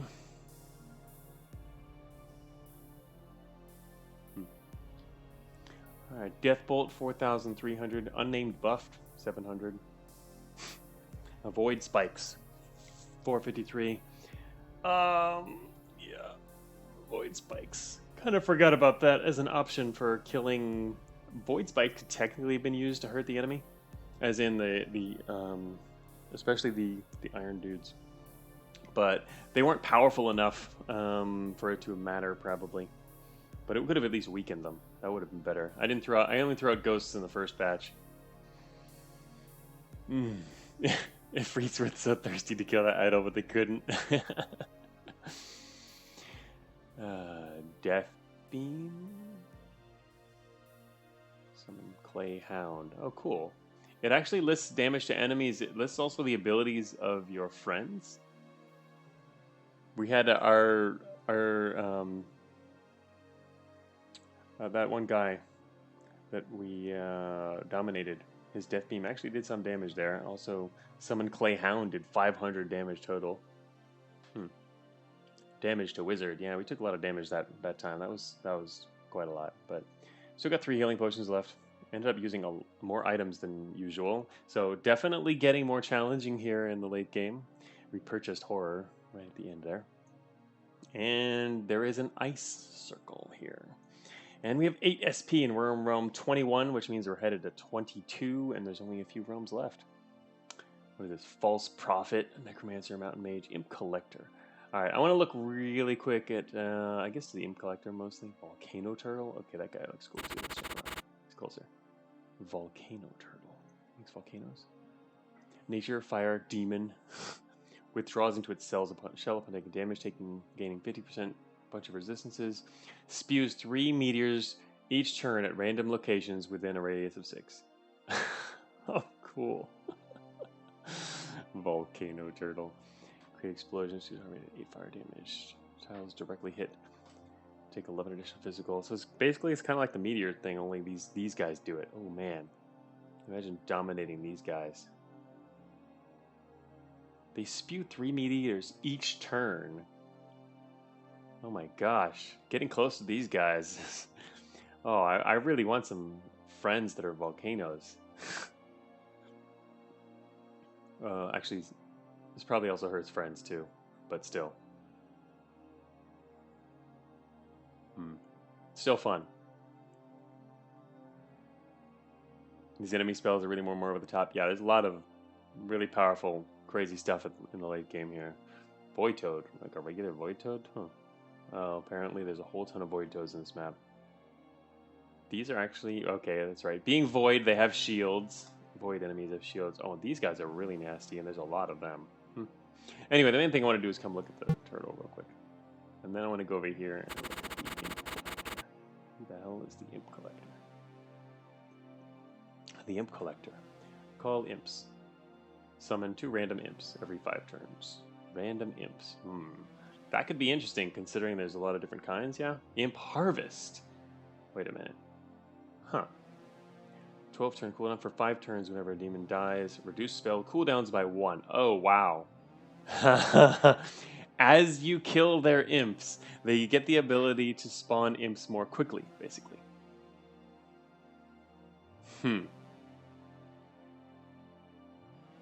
Unless you kill them within that window. Within like a 6-turn window. That's pretty cool. Also does a really weak Dark Bolt. Anyway, this guy is cool. In fact, having this guy as a friend would be super awesome. Dominate the Imp Collector? Hell yeah. If you can dominate and protect this guy, whoa. He can own the map with imps. Wow.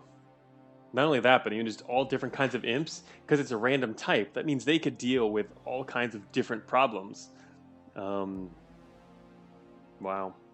Anyway, this also... Chaos cameras, okay. That's what the gates are. Oh, here's another one. False Prophet Gate. I haven't actually seen what these guys even do. They're probably nasty, right? Oh, just shields. Lots of resistances, including dark and physical. Wait, what? Death Touch. 200 dark damage. These guys are awesome. These guys are really awesome. These guys are like us. Wow. These guys will kill you if they get it next to you. And they can blink around. Wow. These guys are scary. And there's even multiple spawners for them. Wow. 2 gates. 3 gates. There are 3 False Prophet gates. Wait. Oh, I was thinking of the wrong guys. For some reason, I thought False Prophet and looked at these guys, the Reapers. They're not False Prophets. Never mind. Okay, there's no gates for them. These are what I was talking about the last floor. One of the more powerful ones that don't spawn. Also massive eyes. You need some troublers to spice up those Reapers? Yes. The first thing I was thinking was, gee, I'm glad I have troublers when I came to this map. As soon as I saw them, that's what I thought. Also, Necromancers, heals, caster, life drain. Whenever a non-undead unit dies, raise that unit as a skeleton. Wait a minute. What? Like across the whole map?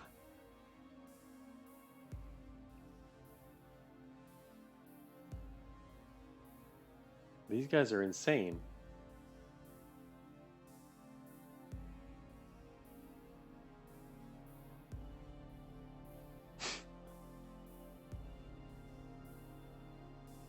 These guys will keep raising everything as skeletons? Wow. Wait a minute. What if you raise it as a skeleton first? Like, for example, what if I deathbolt something? Do I get the skeleton, or do they get the skeleton? That's a good question, huh? I think I get the skeleton, right? There's only 2 of these guys. Nope, 3. I wonder who gets the skeleton, though. My guess is me. Also, there's the Mountain Mage. I forgot about that guy. Man, there's a lot of stuff in this map.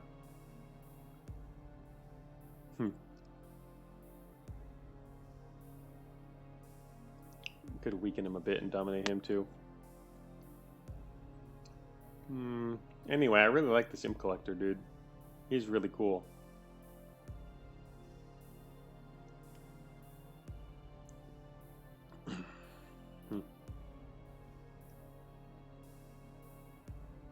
False Prophet do? Oh, reincarnates when killed. 28.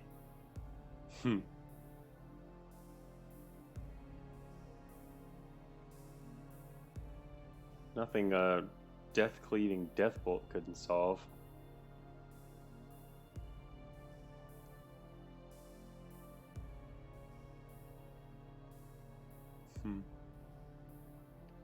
Strategy wise, I don't know. I'm tempted to drop in right up here with a Death Cleave active and Deathbolt all the things in the corner. Mainly because I want to get rid of this other stuff, but it would be a problem if it also hit him and took down his shield instead, and then just stops. It seems less safe.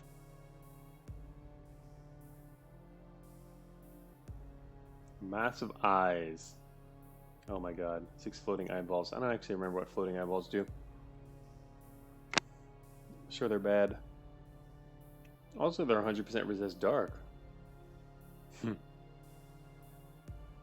99 range arcane bolt. Wow, also with 2 radius even. Yeah, this realm has a ton of variety. Variety can actually be a big problem.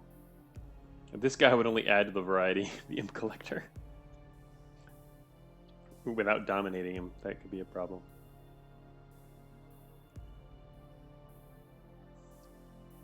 Range, 19 turn cooldown, teleports target, increase local earthquake. Yeah, I remember looking at their quake port.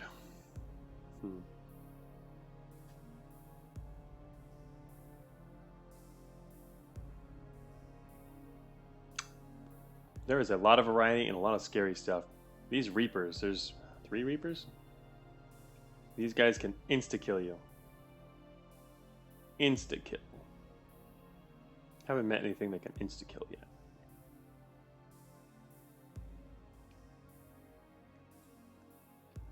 I mean, as long as they stay far away and you don't, like, teleport or anything.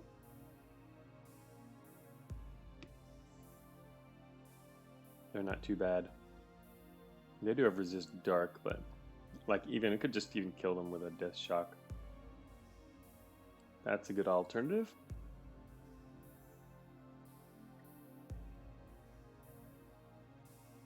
I like the idea of dominating this guy, but...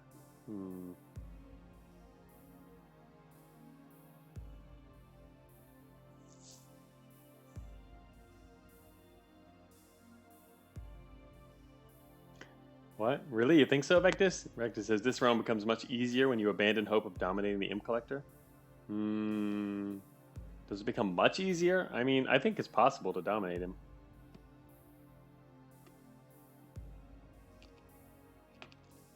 Couple options. One would be come in with Death Cleave, bolt everything, and hope that you don't kill him, or stop at him, or dominate Reaper. Yeah, I mean, that could be cool. I certainly wouldn't want to drop in here and do that right away, though. Well, the cool thing with these guys is they don't... I mean, there's nothing else special about them. They don't... Well, no, they teleport. Okay, but as long as you don't get right next to them, as long as you stay 5 tiles away or so, you could just dominate them all. That would be easy solution down here, for sure. You could dominate all this stuff in the corner. Just own the corner. The gate, these guys, that gate, kill a couple of other guys, and then you own the corner. But, I don't know, I feel like this guy here, he's gonna... I mean, the imps are permanent. They're not temporary. He's gonna be summoning a ton of imps. Of course, we can also just bolt right through all the imps, and they'll just die. 326 is our current bolt damage. The other option is, I mean, I still think it's possible to dominate the collector. Like I was saying, one option is drop in and try and kill things first, and then dominate. But then he'll have a couple imps as well. Or you drop in... I'd like to say dominate immediately, but you'll get attacked by too much stuff right away. All this stuff attacks you and you're dead. Yeah, that's not good. That's not going to work. You could...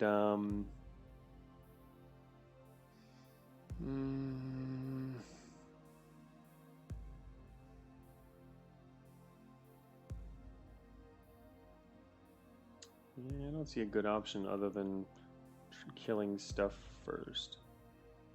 Oh, right, as Vectus said, that's the other option. That's right. That's what I was thinking of earlier, is drop in and disperse.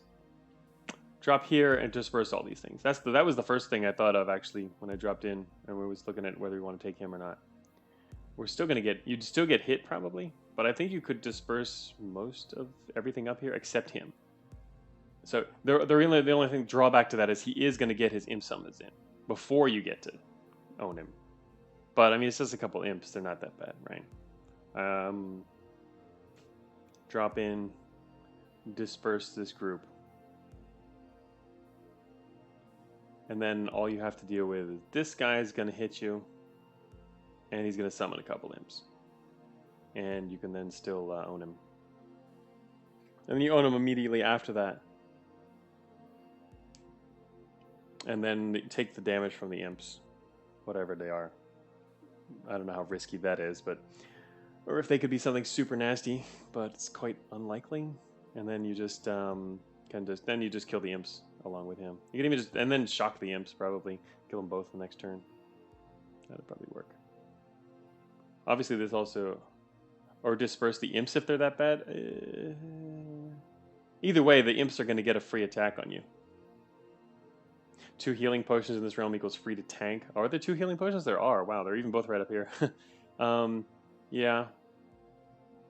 Yeah, I don't mind. I wouldn't mind tanking the damage, and we've already got really high HP. I'm not worried about a couple of imps. I think we could own this guy. It's mainly just a question of what happens after that. They don't move on the turn they get summoned. Yeah, but he's going to summon them when we attack, and then we dominate him. They get to move when we dominate him. So they are going to get a free attack on us. Because we want to do the domination, right? I mean, the other option then is to... Well, I mean, yeah, the other option is to instead then teleport the imps away, right? And then attack him. Then we just get attacked by him. So that would be become another option. Then you get attacked by the collector. Also, there's this thing that's going to come up here as well. But so either way, you're going to get attacked by something plus this guy. Also, this guy's going to come around the corner, too. This guy can attack.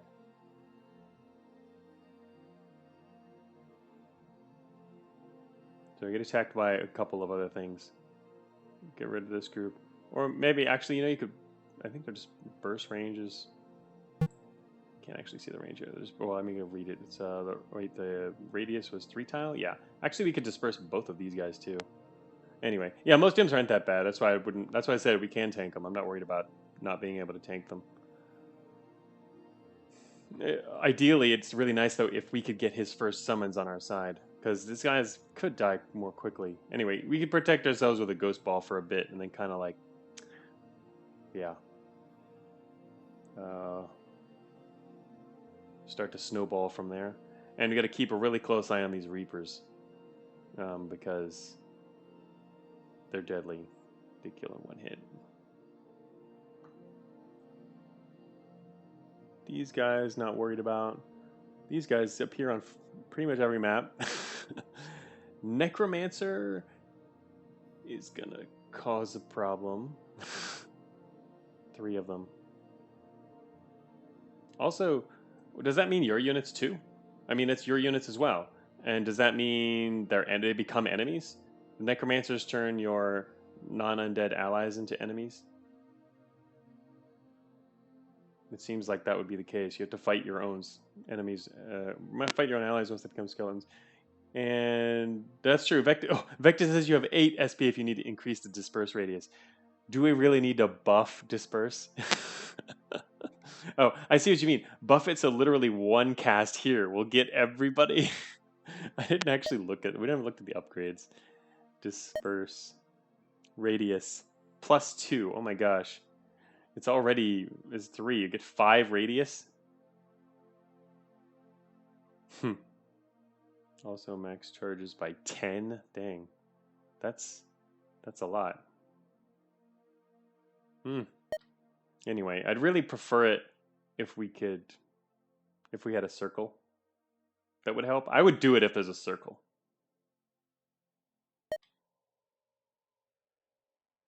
Radius of 3 won't quite get everyone. We're not gonna have, because they're in 2 kind of separate groups. A radius of the other radius, I think we could get them all probably. Probably just barely. I'm trying not to get the Imp Collector. I think right here would get everybody.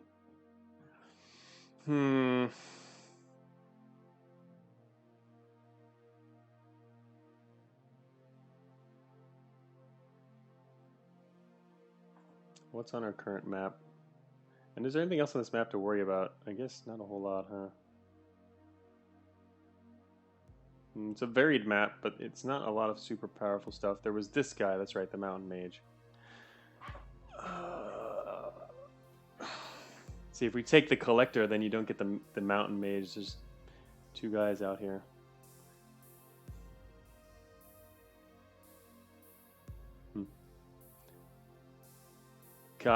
Can't target disperse walls is a big strategy of 2020. You're right. See, it should be able to target here. If I target here, I can get all of them. I think I can't, which means I'd have to target here. Yeah, it's actually impossible to get everyone else and not get the Imp Collector. I think. Yeah, it's impossible. Based on the way the radius would be shaped. Not possible. It's kind of interesting that you can't target walls. I guess. Anyway. Alright.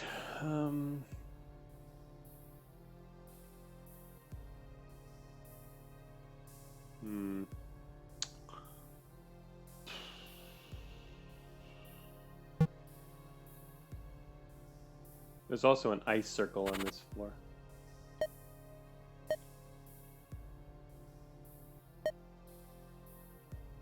Death Chill. Don't have that yet. Dark Enchantment. I just doing Word of Ice. Freeze the floor. We'll see. It's not even a hard floor, to be honest, though. Deal 11 dark damage. The target dies.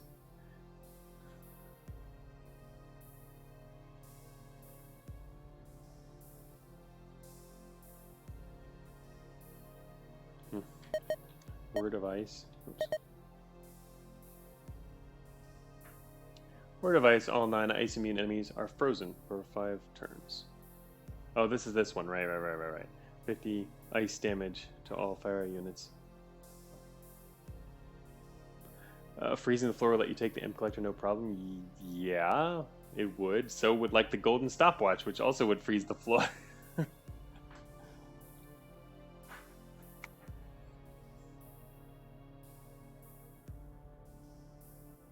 It is kind of funny to drop in with a Word of Ice and then immediately dominate a bunch of stuff. Or dominate and kill a bunch of stuff. 1 charge. No problem investing into a reusable gold stopwatch. It's kind of late though, except the Frost Drake. The Frost Drake isn't really close though. The Ice Worm. Oh, this guy. You're right, he's right here. He's immune to ice. It wouldn't work. Still get attacked once for 7 damage.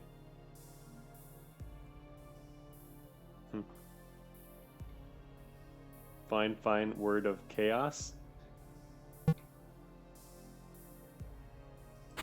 I'm looking at ice spells though, just because it's cheaper here. I want to. What was word of chaos? Stun each enemy for 6 turns and teleport them to random tiles. Dude, what? Yeah, then he appears on the other side of the map. Wow, that's pretty awesome though. Pretty chaotic words. The words are neat. Word of madness. Imp swarm. Anyway, chaos. I'm not doing chaos. Looking at ice just because it's cheap here. Nah, it'll only appear on the other side of the map if you don't believe. No. Upgraded disperse, basically. Yeah, sorta, yeah. Anyway, Word of Ice is neat. Too bad there is that Drake nearby. It would help entirely on this floor. Again, taking some damage is fine, to be honest. I think the original plan of just dispersing would work fine there. I just came back to check what kind of ice stuff we could get, considering there's a circle here. Do we want to actually do anything here? What other kind of ice skills are there? A lot of skills are for not something we'd probably be able to use, though. Holy water? Whoa, that's pretty cool. Oh, never mind. You gotta combine those two. A lot of combining things. Any good ice skills? Yeah, that's what I was looking at there. Did you see anything? I mean, a lot of this stuff seems... I mean, skills in general are mainly meant to buff your existing ice or related stuff, right? And there's not a whole lot of really... Oh, there's Icy Vengeance. This is something we're looking at, right? Dark ice skills. Whenever one of your minions dies, up to 3 random enemies in 5 tile radius. Take ice damage equal to half the dead minion's max HP. That seems really powerful with good skeletons, eh? Hibernation. Your living minions gain 75 ice resist. Your living minions freeze for 3 turns upon taking ice damage. Heal for 15 while frozen. Eh. Icy Vengeance. Yeah, it's living. Oh, you didn't know about that constraint? Yeah, it's like Void Spikes. Icy Vengeance and Void Spikes together. Wait a minute. Whenever one of your minions dies... Also, this combines with Void Spikes. I mean, with like with your skeletons and your ghost. Even dying ghosts will deal ice damage to things. To a bunch of stuff. This one looks pretty cool, huh? And people have been mentioning this the past several streams, actually, after we'd seen it. It seems like there's no requirements here that would mess it up. It seems like this is a really good one. What about Frostbite? What's that do? It's also dark, ice dark. That applies to all minions? Yeah, it seems like all it says whenever one of your minions. So it should work with ghosts and skeletons. Everything just taking tons of damage, especially the ghosts. They become like this. The ghost bulb plus Void Spikes and this becomes an insane amount of damage. I mean, it's not like it's a lot. 2 per ghost, but the 2 per ghost and the 5 arcane, and also mainly for big skeletons that we make that then die. I think I want Icy Vengeance, yeah. And Frostbite. Each turn all frozen enemies take 7 dark damage. Oh. That's interesting, but not something I need. I like this. I mean, we're on an ice circle, so it's cheaper, right? Let's do this one. Not something I really needed right now, but we still have 3 SP left. And we now have Icy Vengeance and Void Spikes. And Horror. Very powerful, I think. And... So, I think for this place, the Disperse plan is best. Drop here. Disperse all these guys. Take a hit from this guy. This will take a turn, actually, before these guys can hit us, but this guy, what can he hit? Yeah. Maybe I should... No, he's going to move up northeast, so it's no way to get away from that. Yeah, so basically, we're going to take an immediate hit from this guy and be hit maybe by 1 or 2 more the turn after it. So we drop here, disperse this group. Hopefully they don't spawn again right next to us, or get teleported right around here. There's a lot of open space, though, so it's more likely they'll be out here. Disperse these guys. Dominate the collector.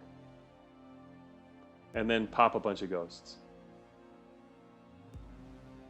That's the plan. Let me start right here. Hopefully nothing's wrong with this plan. And always keep an eye on these Reapers. I think we'll be fine now. Anything else I need to do before I come in?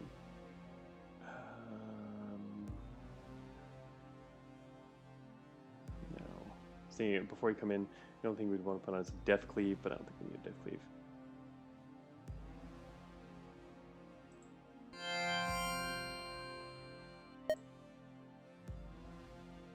Oh, we actually get this guy too.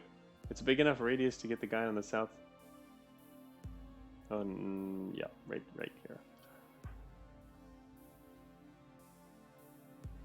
Everybody, go away. That did not work out too well. What is Stone Skin? Oh, somebody gave him. Somebody here cast Stone Skin. Okay, that's bad. What else? What the hell gave everybody on the map Stone Skin? Oh, this guy. Never mind. Now I know. I remember. That did not work. Why is there? Oh, that's right. There's a friendly Troublers now too. I forgot it was going to do that. That's not great. Anyway. Okay. Wonderful. That did not work very well. Working as intended, says Vectus. Yeah, whatever. All right, I'm going to do dominate our friend here. Don't hurt me too much, please.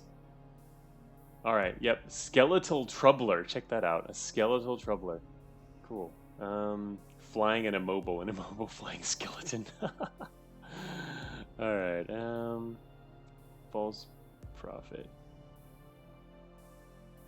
Avoid Imp.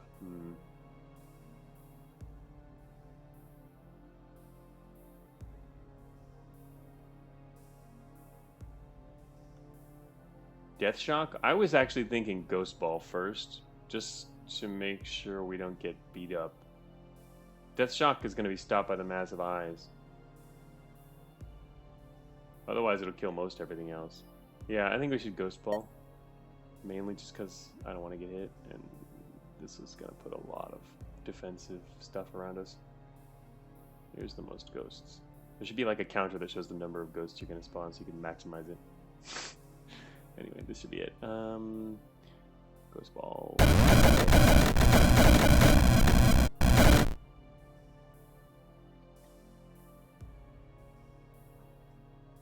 Whenever a demon dies. So if I kill the demon, does it count? I wonder.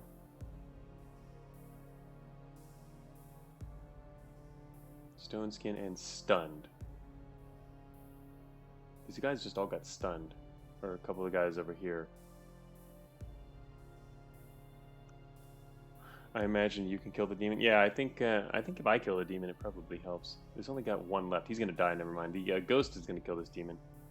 50%. Wait, 50% resist physical. Does that mean a ghost that does 1 damage? Oh, never mind. It's dark damage. And 75%. I don't think ghosts can kill them, can they? Shoot. I don't know. I guess we'll find out. Mass of Eyes. 6 floating eyeballs. Anyway, now it's about time I think we can... It's the mainly eyeballs I'm worried about. I'm getting ready to... We can just cleave through stuff. Or... 26, 12... Ice Worm. Can't get... Oh, I can't actually... Whoa, he's in range. Nice. I can actually hit this guy. Sweet. I'm gonna turn him into a skeleton.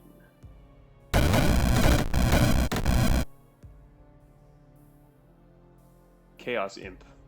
Iron Imp. Alright, apparently they killed the enemy, and that did drop it. The enemy imp dying. The enemy demon dying actually reduced his cooldown. This guy has lost his shield, but yeah.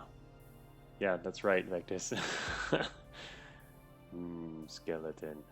Alright, this guy lost his shields too. Massive Eyes. I think we can now actually use Death Shock. Probably. I think Death Shock would be effective here. We now have a Chaos Imp and an Iron Imp. And he is in good shape. We're going to Death Shock the Massive Eyes. And it should be able to go over here and kill this guy and maybe kill some other stuff. Or do absolutely nothing. What the heck just happened? Why did that not continue to... Oh, never mind. It hit eyes, and eyes have 3 shields. Now I know the stats for the floating eyeball. I didn't know if they'd have shields or not. I guess I should have known, probably. Alright, eyeballs have shields. That's not good. That makes it a lot harder to chain through these things. Eyes are demons, good for the collector. I like it. What else do these do? Oh, just 2 arcane damage, 99 range. Gotcha. Well, that's not bad. False Prophet Gate. Yeah, we got this. The eye thing's a problem, but wait, let me get rid of it. Shoot, I can't get in. There's walls in the way.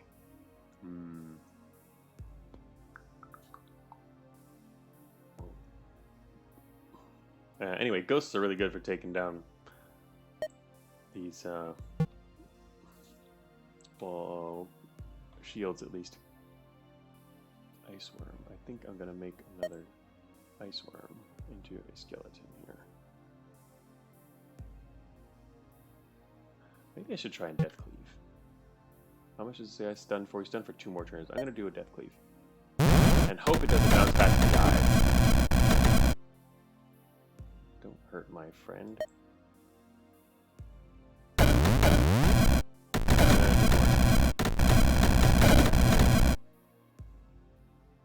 We are really getting blocked into the corner here.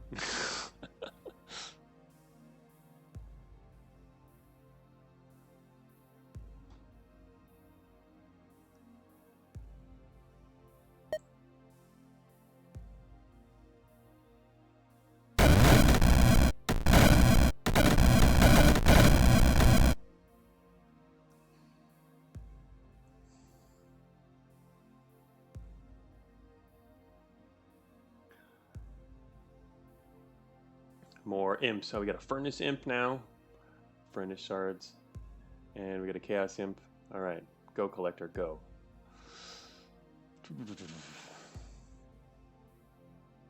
A lot of these things out here are now stunned. Wait, where's the mage? Where'd he go? He teleports somewhere? There he is. Mountain mage is over here. I need to get him taken down too. Here come the Reapers. Still got a ways to go, but...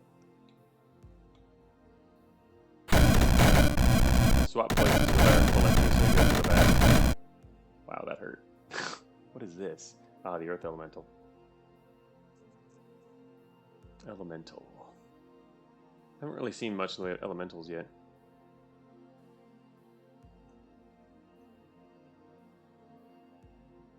Oh, I forgot I had another cleave. Shoot.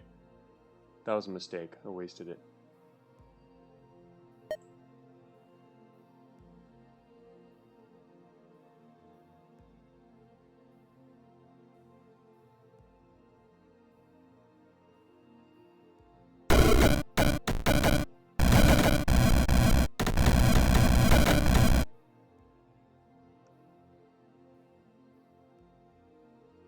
Imp Collector isn't harvesting anymore? Hey, there's some more eyes right there.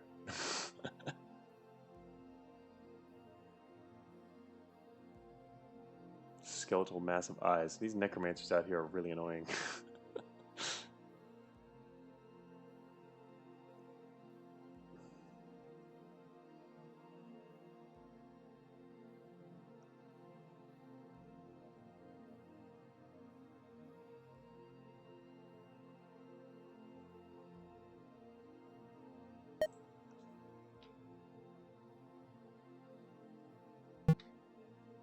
Can't cleave my way through enemy skeletons.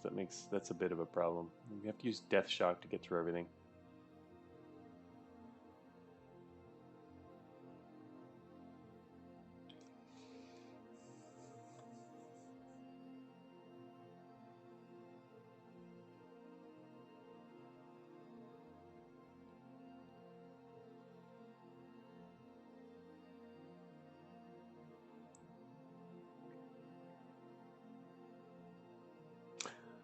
Where did the mage go? There he is over there. Mountain mage.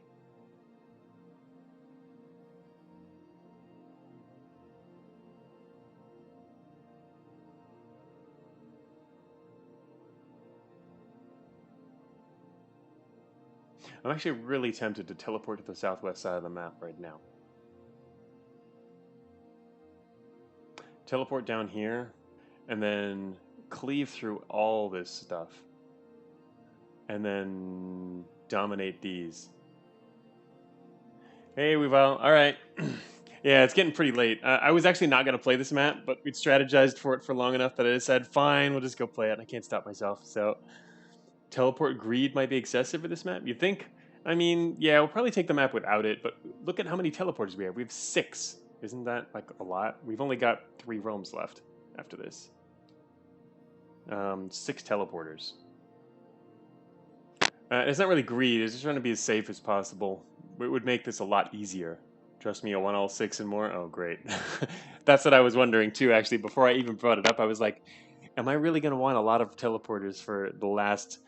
potentially the very last fight, or at the very, very late game. Saving up all that stuff for that. Night Chris, how much? Yeah, I'm sure it's late. I probably should have stopped the stream at the beginning before coming into this one, but I decided to try it anyway. I really want to be collector. We're going overtime. I haven't had lunch yet. It's 1:15 p.m. I even started the stream early. This is a long one. Anyway, we're going to finish this map and then we're done. I'm not even going to look at other stuff. I'm just going to say, yes, Rift Wizard versus lunch. Rift Wizard 1. All right. So you don't think I should teleport? I mean, we'll take the northeast fine. It's also going to cost more magic, but I guess mana potions, we've got even more of those, so we can hold off the fight for a long time. Mainly just thinking of optimization. All right. The eye shooting across the entire map to attack these bone shamblers. All the way across there. All right. Collectors collecting again? Yeah. 2-turn cooldown.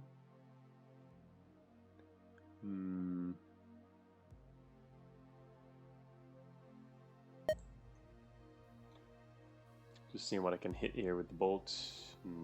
Not much from this angle. There's a Reaper coming up this way, though.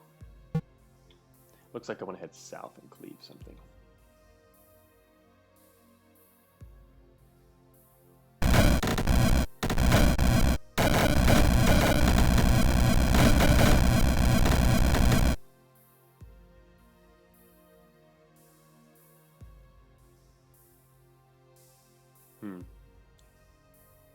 This guy is killing some of his friends, I think.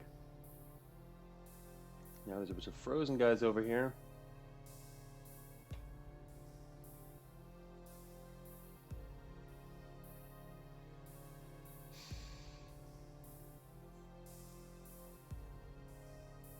Gonna summon some more imps next turn.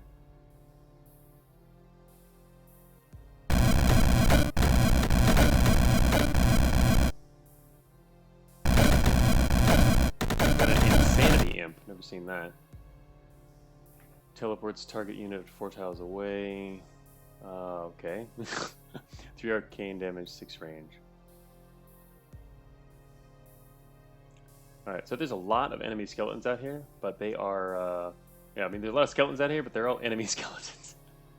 They're actually kind of problematic. A skeletal false prophet gate?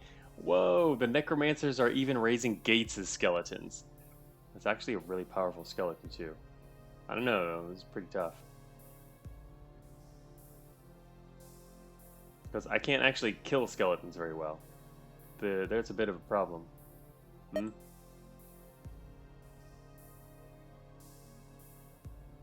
think I can kill this guy with a death shock. Yeah, a gate skeleton. Yeah, I don't know about that. That seems like maybe not intended. Our death shock does 37. I think we can kill this elemental. The main reason I want to kill him is to start balancing the profits down there. Actually, maybe, no, never mind. He's got 2 shields too. All right, I'm gonna cast 1.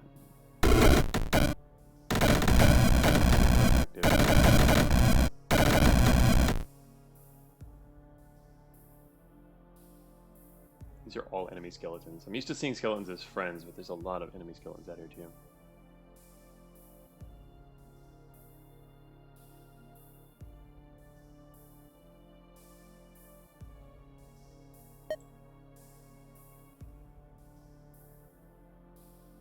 Can't even raise skeletons.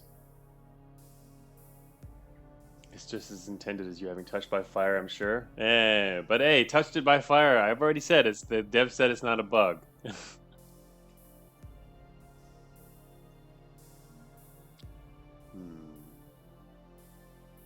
One shield left. It's gotta get 2. Need our guys to take their shields down.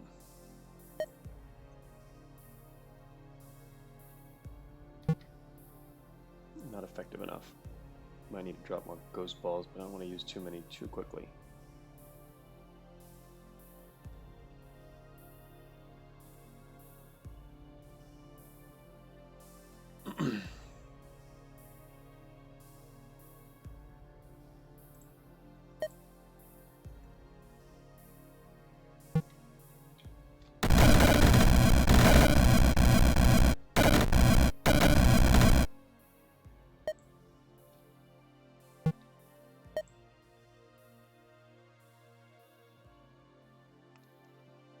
Alright, there's an exposed Reaper around the corner now.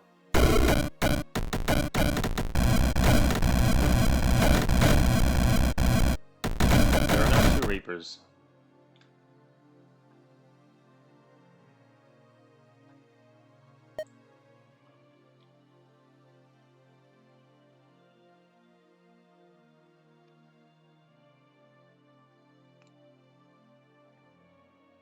Stone skin.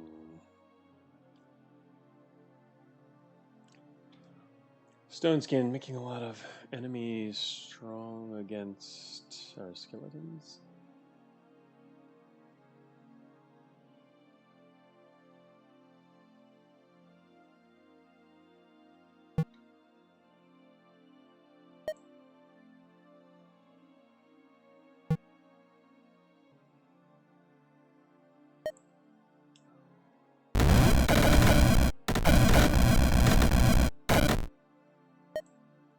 This guy's awfully close.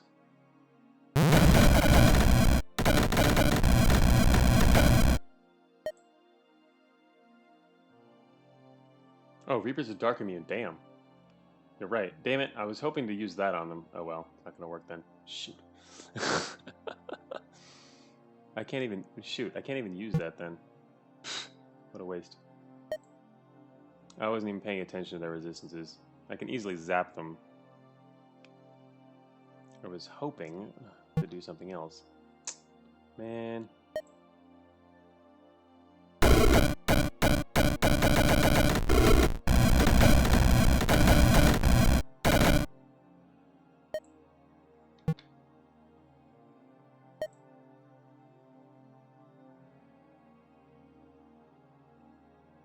The range on our Death Cleave is 8. Shoot, even if I zapped one of our imps, I can't get that far away. I was hoping to bounce over to this Necromancer and get him. These guys are annoying. Is that their last Necromancer? They only have 1 Necromancer left. Got all the other ones. Well, there's only 2 others, but sweet. That'll be nice. That'll be a big benefit to get rid of their other Necromancer. I can't get him directly yet, though. Wait a minute, if I bounce off this friendly imp, I should be able to get the Necromancer.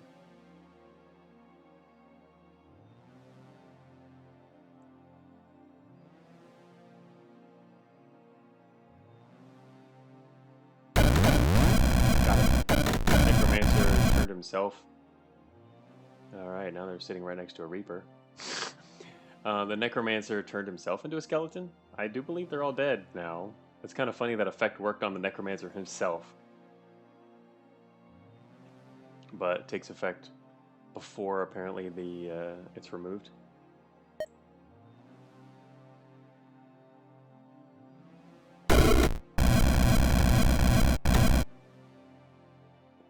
Yeah, the Reaper's shield's gone. Yeah, I wasn't worried about him. I was gonna definitely take him out there. Not a problem. Okay, one more Reaper left. Most of these skeletons are enemies. How the hell am I supposed to kill all these skeletons? Actually, where'd their mage go? It's down here. 68. Almost getting... It's right now to the point where I could technically dominate him, which I really want to do. But I can't do that until I get down there, or he comes up here, and I can't get down there. Shoot. I have to keep death shocking things. It's the strongest stuff I've got against these enemies. Goodbye blink with SP real fast.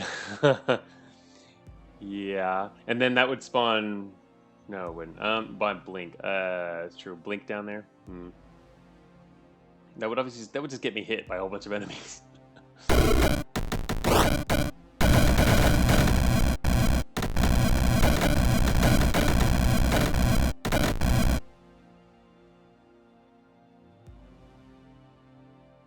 Where did he go? Where'd the mage go?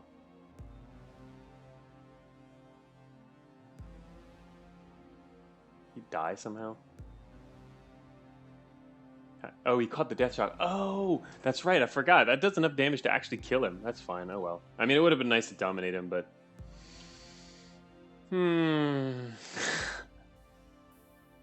Anyway, alright. Our friendly imp collector here is still working, doing his job.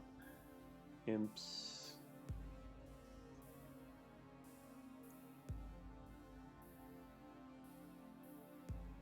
I think I want to dominate this ice worm, maybe.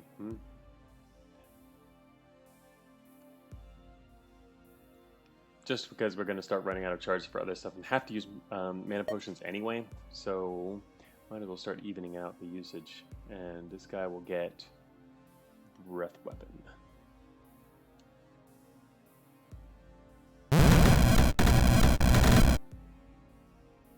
What? Did something just hit me?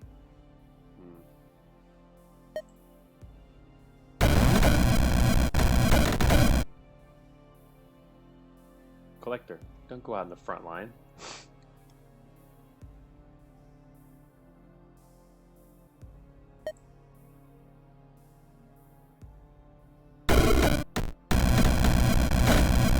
Trying to save the collector over here. He's walking out in the front.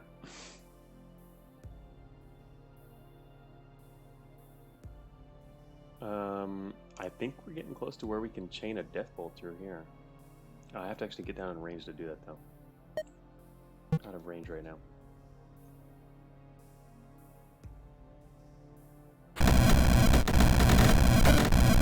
Ice Worm is doing a good job.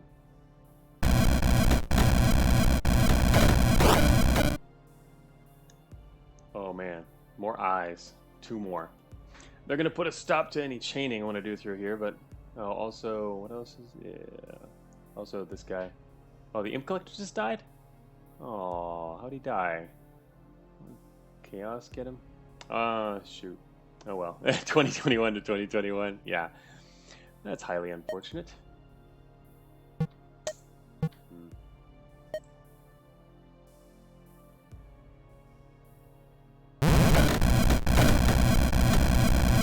worm is really powerful. Just got hit again.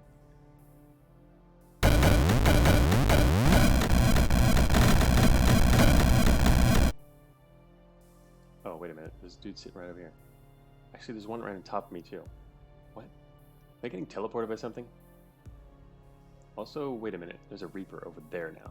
Something is teleporting him. This guy's scary as hell. Oh, they reincarnate. Who has reincarnate? These guys have reincarnate, right. But not Reapers don't have reincarnate. How did he get up here? Yeah, they come back somewhere else. That's right. I saw about that earlier. But how did this guy get up there? That's worrisome.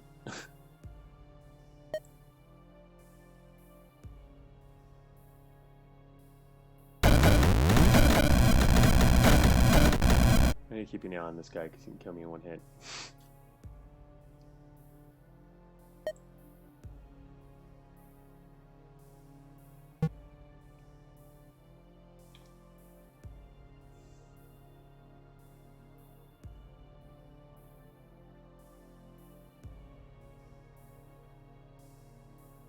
I kind of want to go north just to kill this guy as soon as I can. Oh, he's got 2 shields still, too. That's going to be harder. Alright, wait a minute. Ghost Ball. Ghost Ball, go deal with that guy's shields. Halloween mode engaged. Double Halloween mode. Engaged.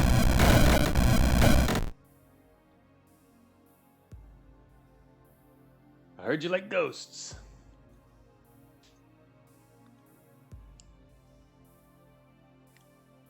Our worm is still alive. Is he getting healed from... Oh, he regenerates 8 HP per turn. I didn't realize it because it was regeneration. That is... Wow, this guy's cool. Ice Worm is pretty awesome. Generating allies. This was a good dominate. We're generating 8 HP per turn. That's why they can't kill him. Sweet. No, Vectis, no. The reason it's not the same is because with a Clay Hound is because there's no room for flexibility. It's so easy to take 12 damage in a turn. It is not easy to take 75 damage in one turn.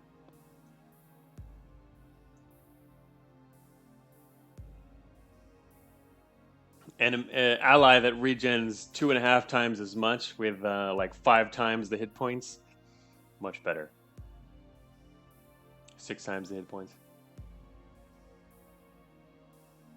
Yeah. No, not many Reapers out there. Alright, we're going to let this guy get his shields taken down. I think I want to head south then and try to burn through all this stuff.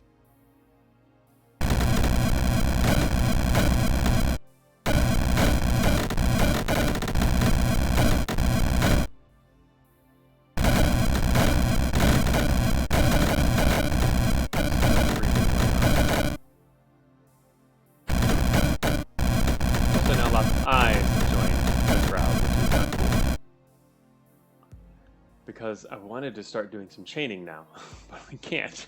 And our Imp Collector isn't even here to capitalize on this. We have 1 more Ghost Ball left. I guess I should wait then. Wait on that. What else do I have? Shoot, can't even use all my Dominates. Could dominate this guy for the hell of it. Not good enough. Kind of a waste.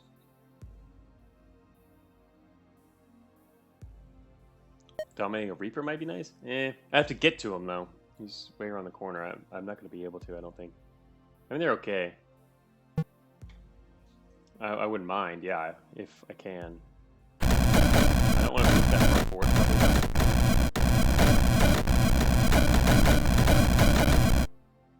It'd be nice if he comes to us.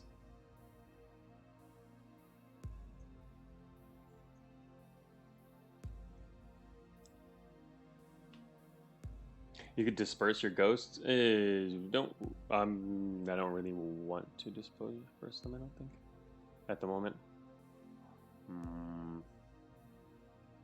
What I want them to do is take out these shields. I want them as close together as this group as possible. Most of these shields are going down. And then they're actually just gonna kill them. No, they can't. They resist dark. Anyway, I just want to get rid of these shields so that I can chain through all this stuff down here. There's still a couple with shields down there and all the shields to the left. Maybe I'll spawn again. Last Ghost Ball away.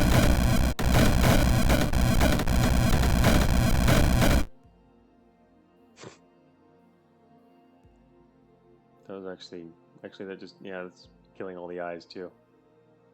From other stuff? Oh, it's because this guy, the Ice Worm, is killing all the eyes. The ghosts are taking down the shields. Reaper's now dying, so I guess I don't want him anymore. Sorry, Reaper. Time for a death cleave. See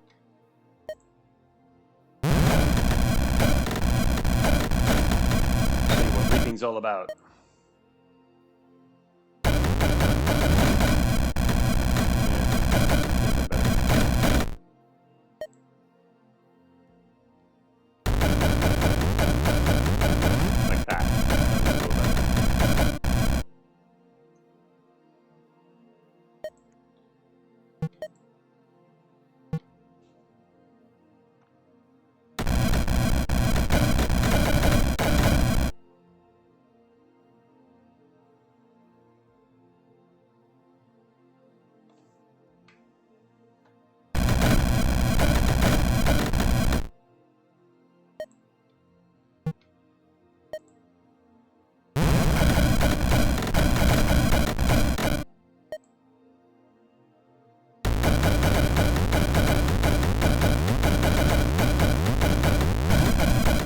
That's pretty much everybody.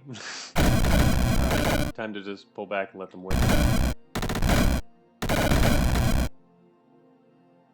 Yeah, just had to get rid of the stuff we couldn't chain through. This worm is a really powerful ally. Much better than a hound.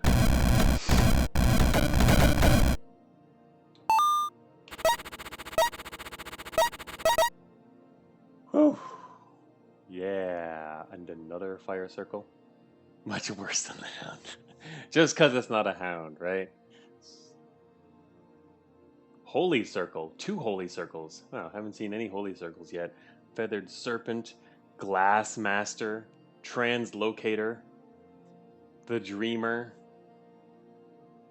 raven mage, and a red rider. Swamp queen, pillar of worms, lightning master. All right, that. Read the description on the dreamer. I'm sure it's crazy. We're now getting into like serious boss territory. We are on realm 20. We're going to realm 23.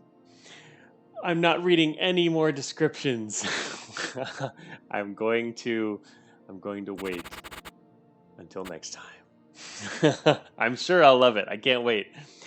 I already fell into that trap on the last round when I was going to quit and didn't, and now it's afternoon. So that was awesome. Thanks everyone for showing up. We are now heading into the final late game in Rift Wizard next time. But tomorrow I'm going to be streaming Cogmind. We're going to get back to our Cogmind run. And I don't know when, and I don't know when we'll be playing Rift Wizard next. Maybe this week, because, I mean, hey, got to finish this up, right? I know some people might even be as eager as I am, but it depends on time and what else is going on. But I might end up finishing the run, sometime this week, because it's an kind of an extra game I was playing in addition to Cogmind anyway. So making extra time to play it. Plus, it's fun. So we're gonna do Cogmind tomorrow at the regular time, or regular-ish. I might start a little early because I've been waking up really early lately. So she's usually done with the morning things and can start up the stream a little early. But while we continue our Cogmind run, we're checking out the new crit types, and right now we're trying to do kinetic cannons and around the mid game ish. So yeah, we will beat up a hauler for me. We might try again. I don't know. We've already tried to take down 2 freighters and it did not work either time. But so yeah, that'll be it for Rift Wizard today. Thanks everyone for joining me, and we will see if we can actually beat the game on our very first run. I look forward to seeing what the end game entails. Not easy, but at the same time, we've got a lot of resources saved up. Still SP to spend. We'll see.